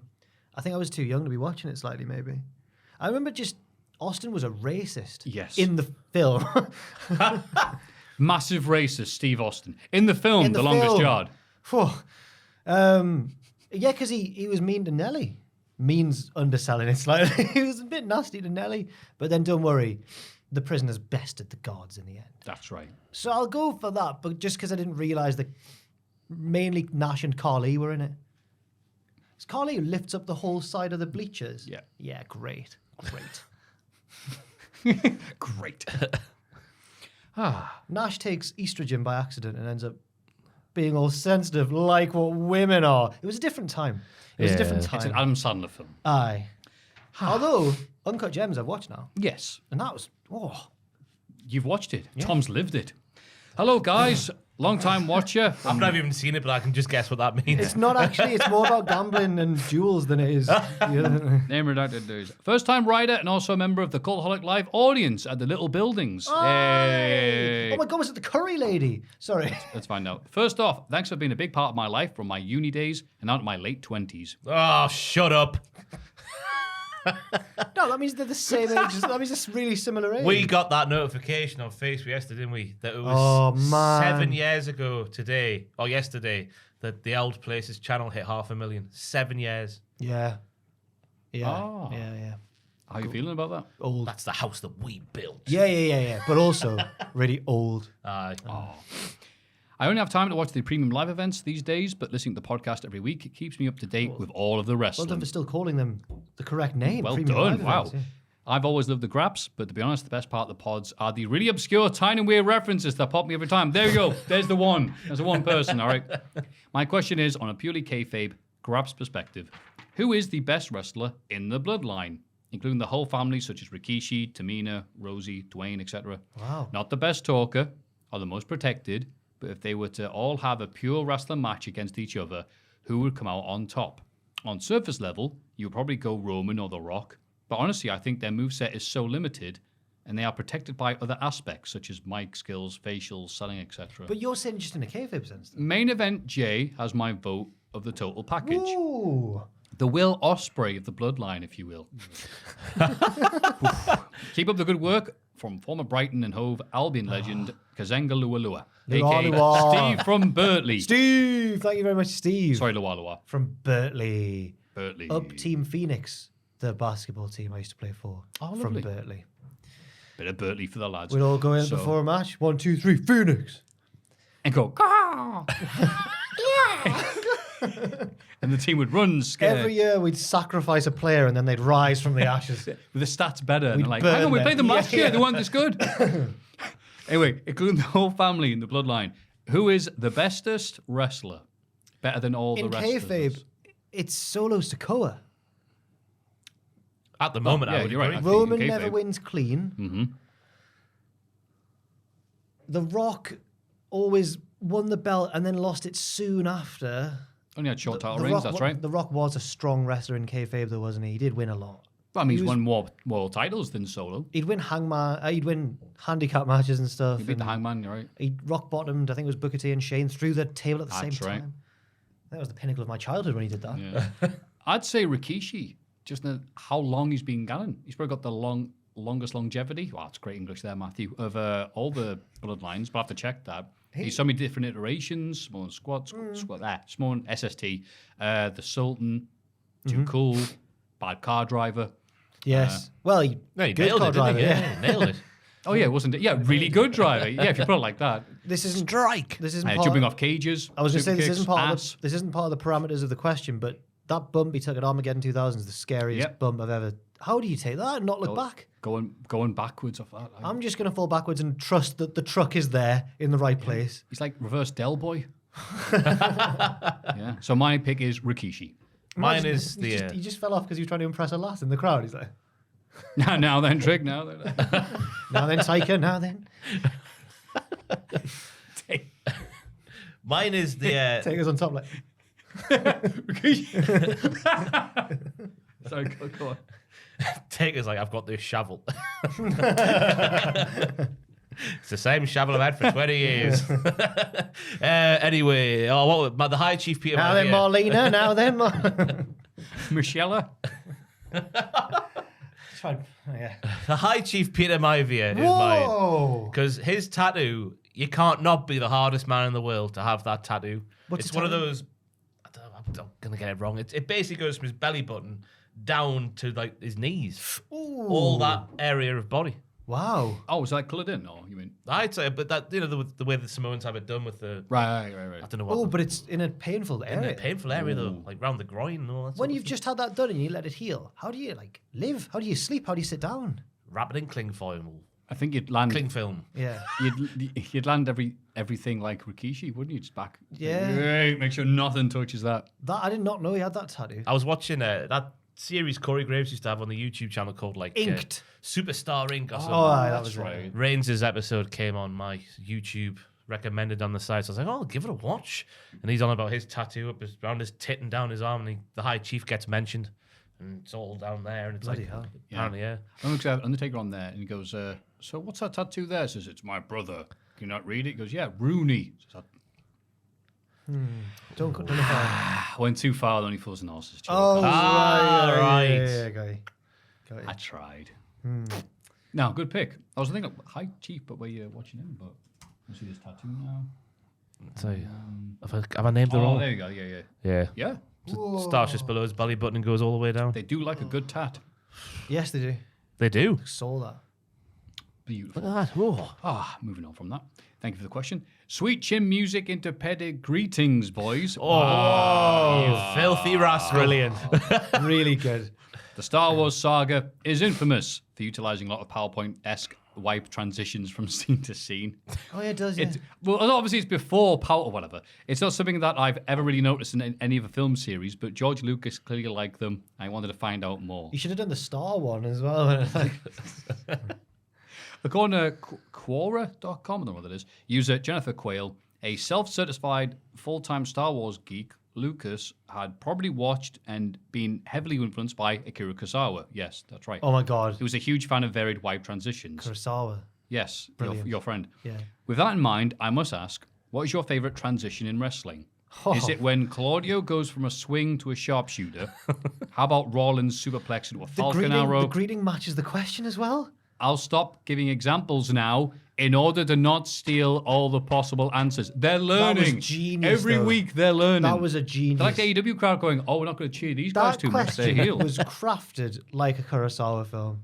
It was brilliantly done. Much love. Former Plymouth Argyle striker Ruined it. Sylvan Ebanks Blake. Okay. A.K. Lewis from Exeter, A.K. the man responsible for deafening everyone on a weekly basis with the Tubman Japan theme. Hey! That's how he knows the podcast. He's the only one listening. Thank you very much. Is that his voice? Tubman in Japan. Sylvan Do says do it's do in do do do do do. Tubman in Japan. louder for the people at home. So yeah, that's that intro met the rest of it. Wow. And it's Kurosawa. You love him. So favorite Yeah, I do. Favorite transitions in wrestling. Oh, it's a tricky one. I mean, they've taken the two obvious ones. I've got one, and so I've been a big little Go boy. on. Like favorite transition in wrestling. There's a few people I'd name, but I'm not going to because they wouldn't take offense to it. They get mad that they weren't the favorite. Instead, I'm going to pick Batista and Undertaker at Elimination Chamber. Batista's like, I'm going to ram you in this here chamber. Oh, I am. And Undertaker's like, no, you're not. Bounce over the ropes, tombstone. Very nice. Very nice indeed. Failing that, it's the clue for you guys if you want to think of one. Goldberg It's really DDP. hard. I'm really going blank. Oh, the cutter. Yes. Yes. Out of the jackhammer. I wish I could think of one now. God, my mind's good going for blank one. as well. Insert any Bryan Danielson string of submissions. Oh, there we go. Yeah, Wrestling Observer, we love you. You're such good guys. You know a lot about wrestling. I like The thing and the thing. I need inspiration here. God. Let me have a think. Well, Best I thought when wrestling. you said Batista and Taker, I thought you meant the reversal of the tombstone over the ropes. Like the Yeah. boing. That's what I said. Oh, you went. I thought you Elimination were talking about a Chamber. different one. That was a Hell in a Cell. No. Oh. Damn. Elimination Chamber, 'cause they're Oh, on the bit yeah. outside. They were the final two, weren't they? Yeah. I thought it was a singles match. What am I talking about? That's no help, that. No help at all. Do you know what? I like, it's not is it a sequence more than a transition? It's one of the big reasons I really like the machine guns, the Mustang machine guns, because when they go on a roll, you know the Yeah. ones where they hit the ropes like 5 times and they come off at different angles and do all Yeah, the bang, that's bang, good. bang. I like that. It's called the Motor Madness. I've made that up. But we don't know enough. So yeah. Point at. Do the David Blaine. Aye, Shazam. There's got to be a better answer. The key How change. about- the key change in the Undertaker's theme from 1998? Oh, Yeah. That's the best transition. Oh, that's nice. Yeah.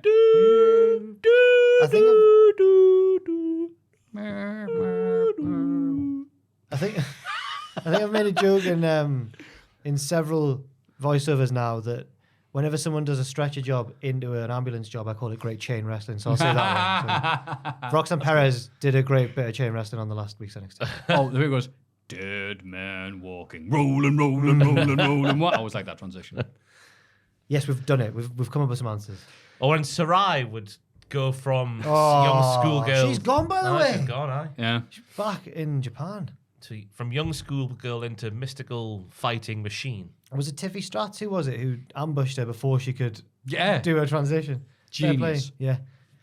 Genius. They're almost as smart as the people who send in these questions, thoughts, and Postman Pat stuff every week to mailbag@cultaholic.com.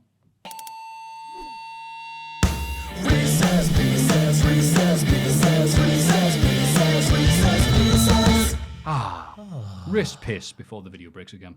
Hello and up to the Cultaholic lads, to quote Ross. Hello and what? Up to the cult. It's up the Hello and Cultaholics. up to the Cultaholic lads. It's Up like- to the pools.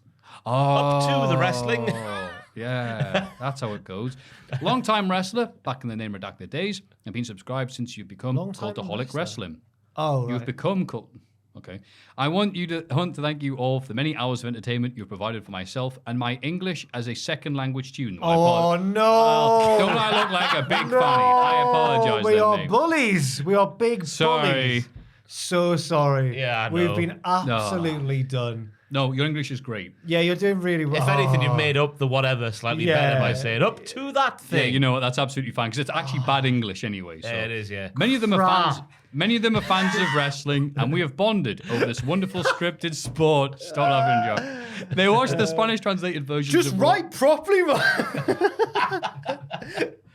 We're so This so guy would have sorry. detention at Owen School, Picture the three of us in God knows what they Tenerife think we're screaming saying. at a poor weirdo.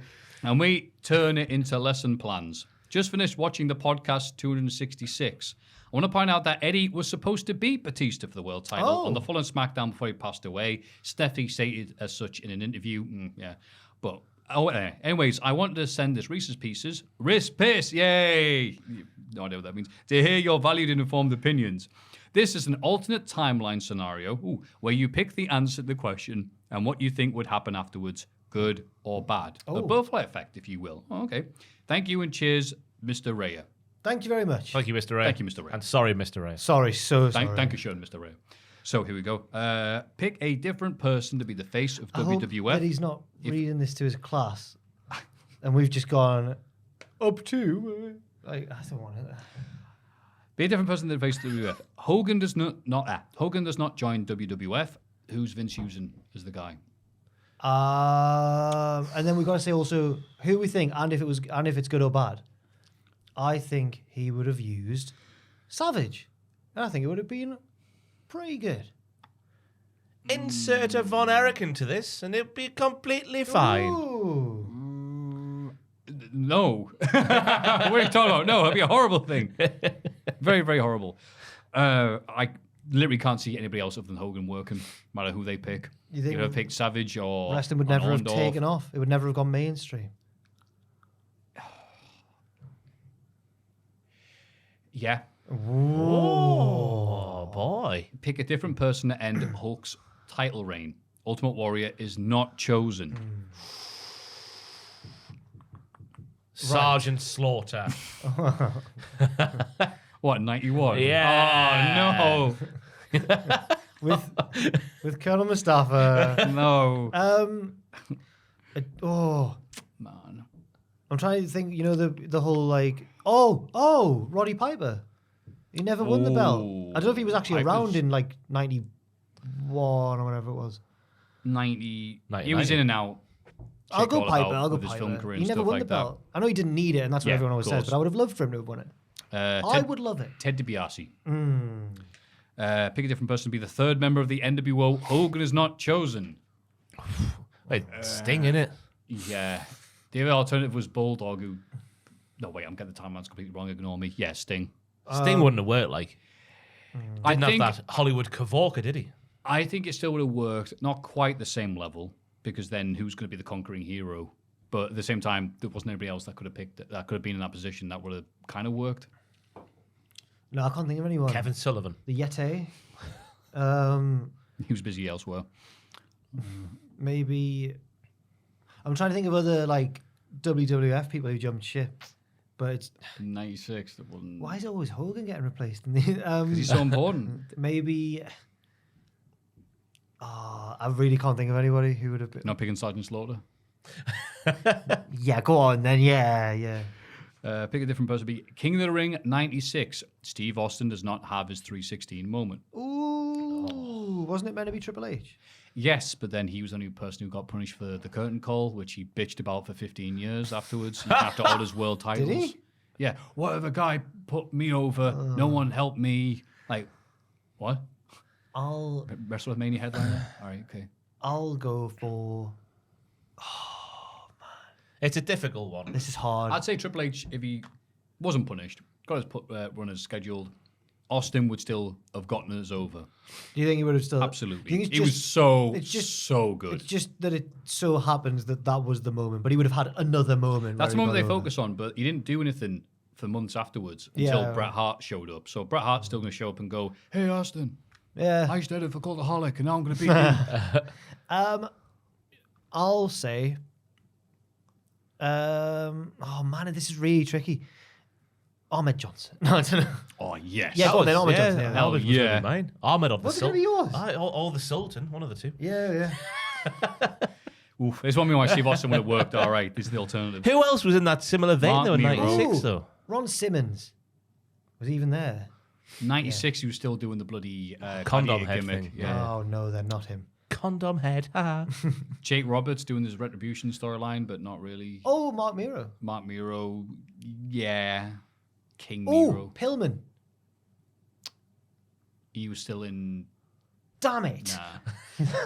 Even this fantasy world, we can't win. No. A different person to be the fourth member of Evolution. Hulk Hogan is not chosen. Batista is not chosen. Mark Jindrak. Oh, hair for me. Oh, there's a good job. Oh, yes. Is there anybody else you could have picked? I don't know. Who's young and fit? Shelton Benjamin. Yeah, that's a good shot as well. Mark Jindrak's not my serious pick. That was a joke because obviously He shot the vignettes, didn't he? I'll go. With his horrible suit. $15 spent on it. Go on. No, I can't think of anyone better than Batista. Matt Morgan. Oh God, no. No, yeah. He was rubbish. No, it was not. Yes, he the was. blueprint. Come on now. Blueprint for mediocrity. Oh, boo. One of the Bashams with hair. The good Basham. When he was champion in OVW or whatever, and they shaved yeah. him bald. Yeah. But he was a handsome fella. Was it Doug or Danny? Danny. Yes. I'll go for the Fallen Angel, Christopher Daniels. They might have made him look a bit small. But Little Christopher Daniels in Evolution. yeah, there we go. You look like a magician when you put him in a suit. No, I've nailed it. I've done really well. Leave it. Pick a different person to end CM Punk's title reign. The Rock is not chosen. Good, I like that. Well, I know who you're going to say. Get it out, Never stop talking about it. Spit it out, Maffew. The man who should have ended CM Punk's The man who predicted his mate. Oh, you know what? no. His tweet was so weird. Yeah, I'll it leave was alone. weird, yeah. Ryback. at Hell in a Cell. Right. Along with Brad Maddox, apparently had came out of whatever cave he's living in to give some sound bites this week, saying that his porn addiction ruined his career in WWE. Yeah, apparently so. Bloody hell. Crazy. It is. Who should have ended Punk's reign? Santino Marella. Nobody ever. No. He could have ended the Daniel Bryan reign, but the CM Keep it Punk going reign. for it. Keep it going for the year. I think Would have been fine. I think Punk's reign should probably have been ended by Bryan. I guess. Sure. Ron Killings. Oh, but it would never have had WrestleMania 30.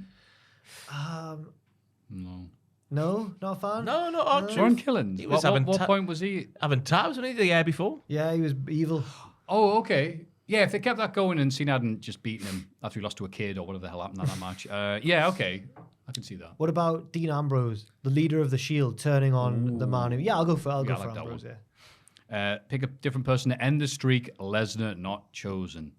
Now looking back at it, it's almost as if Roman did beat the streak, but he didn't. Taker was talking recently about Roman and how he could see him as someone. He thinks that while he doesn't mind that Lesnar was the one who broke it, he didn't think he needed it because he already was like a former UFC heavyweight. He was already Brock Lesnar. I think Lesnar was all right winning it because then they actually did something with it and he became elevated to, the Brock Lesnar run of 2014, 2015, 2016, 2017. So I think the streak could have been broken by... I'm glad it wasn't Triple H because it was really scary when it seemed like Triple H was going to... I think I'm glad it wasn't Punk because that would have been a sad ending because he was really evil then about the whole Paul Bearer stuff. I thought that was the year. Do it, me. Do you really? Yeah. You think Punk?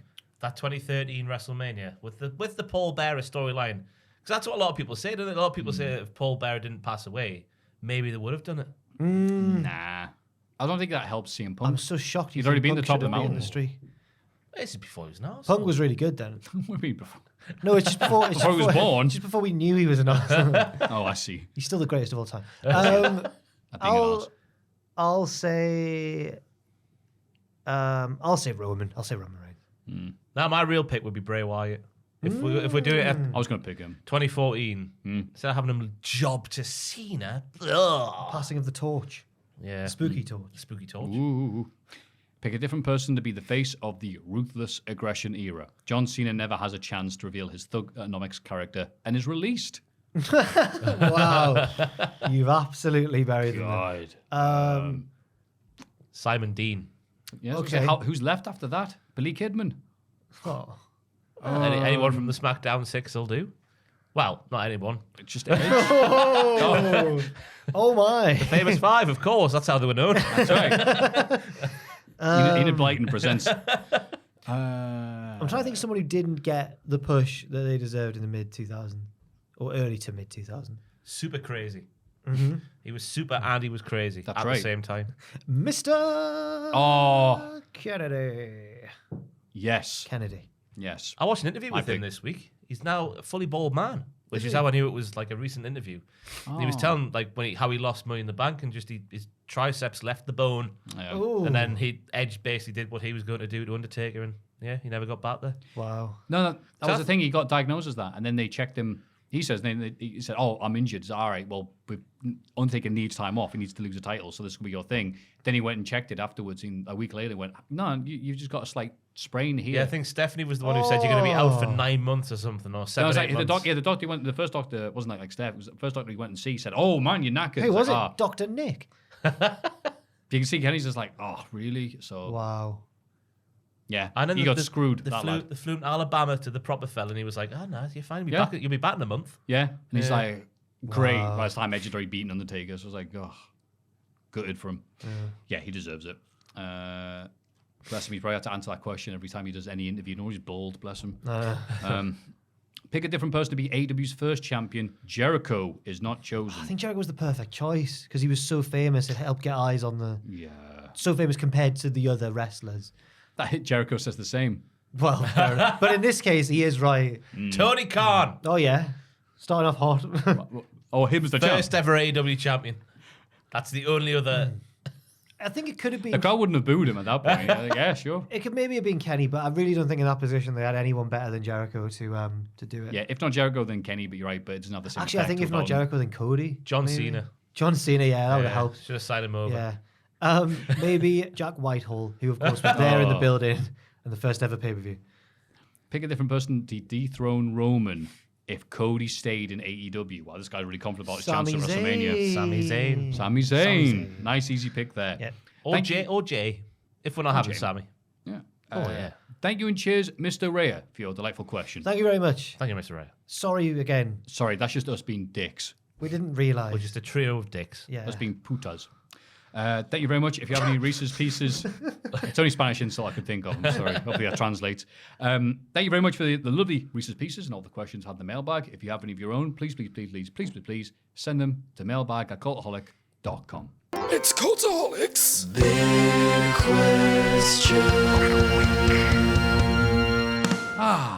What a long, lovely, stress-reducing episode of the podcast it's been. Oh, wow. Just a quick shout-out before we get the big question.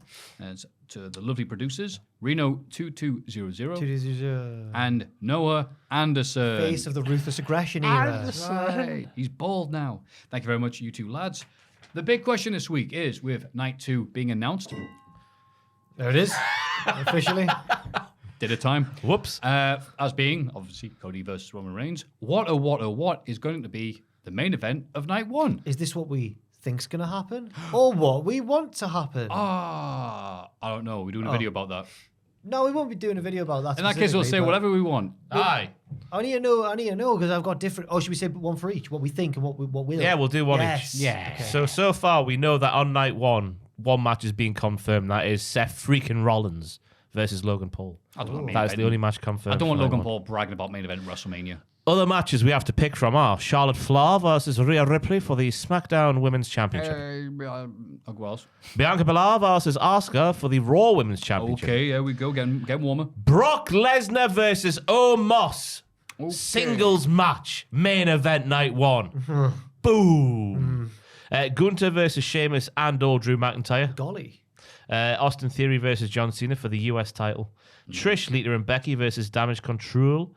And Edge versus Vin Balor in Hell in a Cell. So, I've realised that what I think is going to happen and what I want to happen are probably the same thing. So I think that if WWE play their cards right, they can create a new massive star in Rhea Ripley. So I think she should main event night one, beating Charlotte Flair.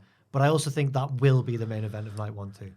I think if they do that match midway through the card, whatever night, it'll be okay for Charlotte. If it main events, it's not going to be okay for her. What do you mean not gonna be okay Like for her? crowd reaction wise. Oh, she's a face, isn't she? Maybe in my head I She's was like, supposed to be a face, In my head yeah. I was like, they'll Yeah, that's great. I get, we're all saying this, but on TV it's like, no, Rhea Ripley's the bad person. Yeah. She's very, very bad. She's evil. We're like, yeah, we cheer her because we. But yeah, I think the crowd are going to be like pro Charlotte No, unless it main events. pro Charlotte. No. The crowd are not going to be pro Charlotte. The No, booking will be. They've been cheering on the road. All the build of the WrestleMania, they've been cheering. But Mania crowds. Idiots at home. But Mania crowds are different. No, the more- Raw after WrestleManias. No, very Mania, European. No, I think Mania crowds are also. Yeah. With it being such a big crowd in the stadium and stuff like that, I think you're just going to be able to hear cheers. We've all got different opinions, and that's very interesting. I don't think it's going to be a main event. I think Bianca Belair. Sorry, she's in my head a lot. Bianca Belair versus Asuka will be main event. You dirty pervert. Saucy boy. You saucy man. A full-blooded man. A full-blooded man. That's what they say, right? Joe's laughing. I know I'm doing good. So, yeah, I think Bianca Belair, Asuka, main event, easy. See, I don't think that's been built. I don't think enough attention's been paid on that yet. I just feel like it's been simmering.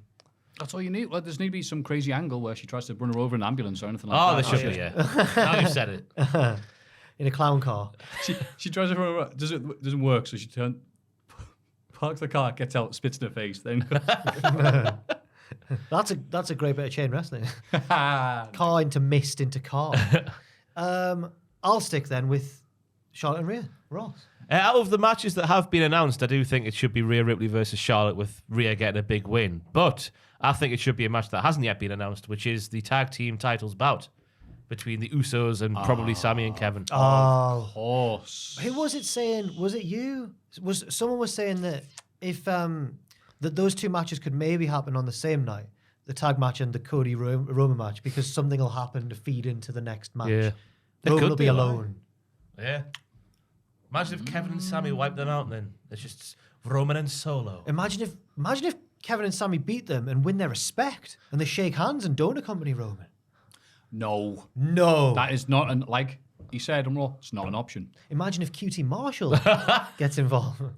I'm It's the biggest popular babyface in the company. I was Still trying to see- guess what both of you were going to say when I was listening there, and I'm surprised no one, and myself included, hasn't mentioned Austin the and IC. LA Knight. The IC titles, the Yeah. Banger Bros. Although that seems like prime opening match, maybe. Yeah, I don't think that's a main event. Nothing. No. It's going to be a banger. Oh, absolutely. It's in the name. Well, their ex-name. Oh my god, But- yeah, Austin and LA Knight. I didn't even think. Yeah. Oh my God.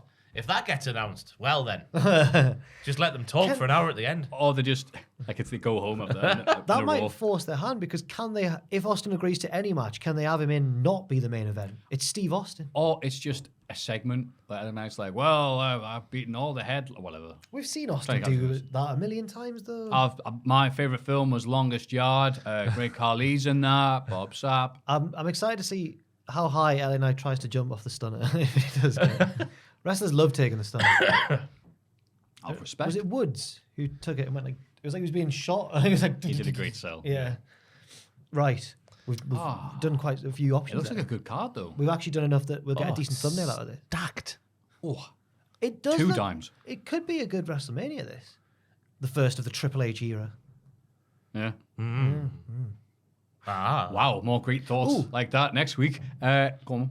You did it. Ooh. I was going to say, what about Edge Balor? But I don't want that. To No, be the main no, event. no, No. In the middle of the card. Yeah. There you go, Oh, Ed. sell.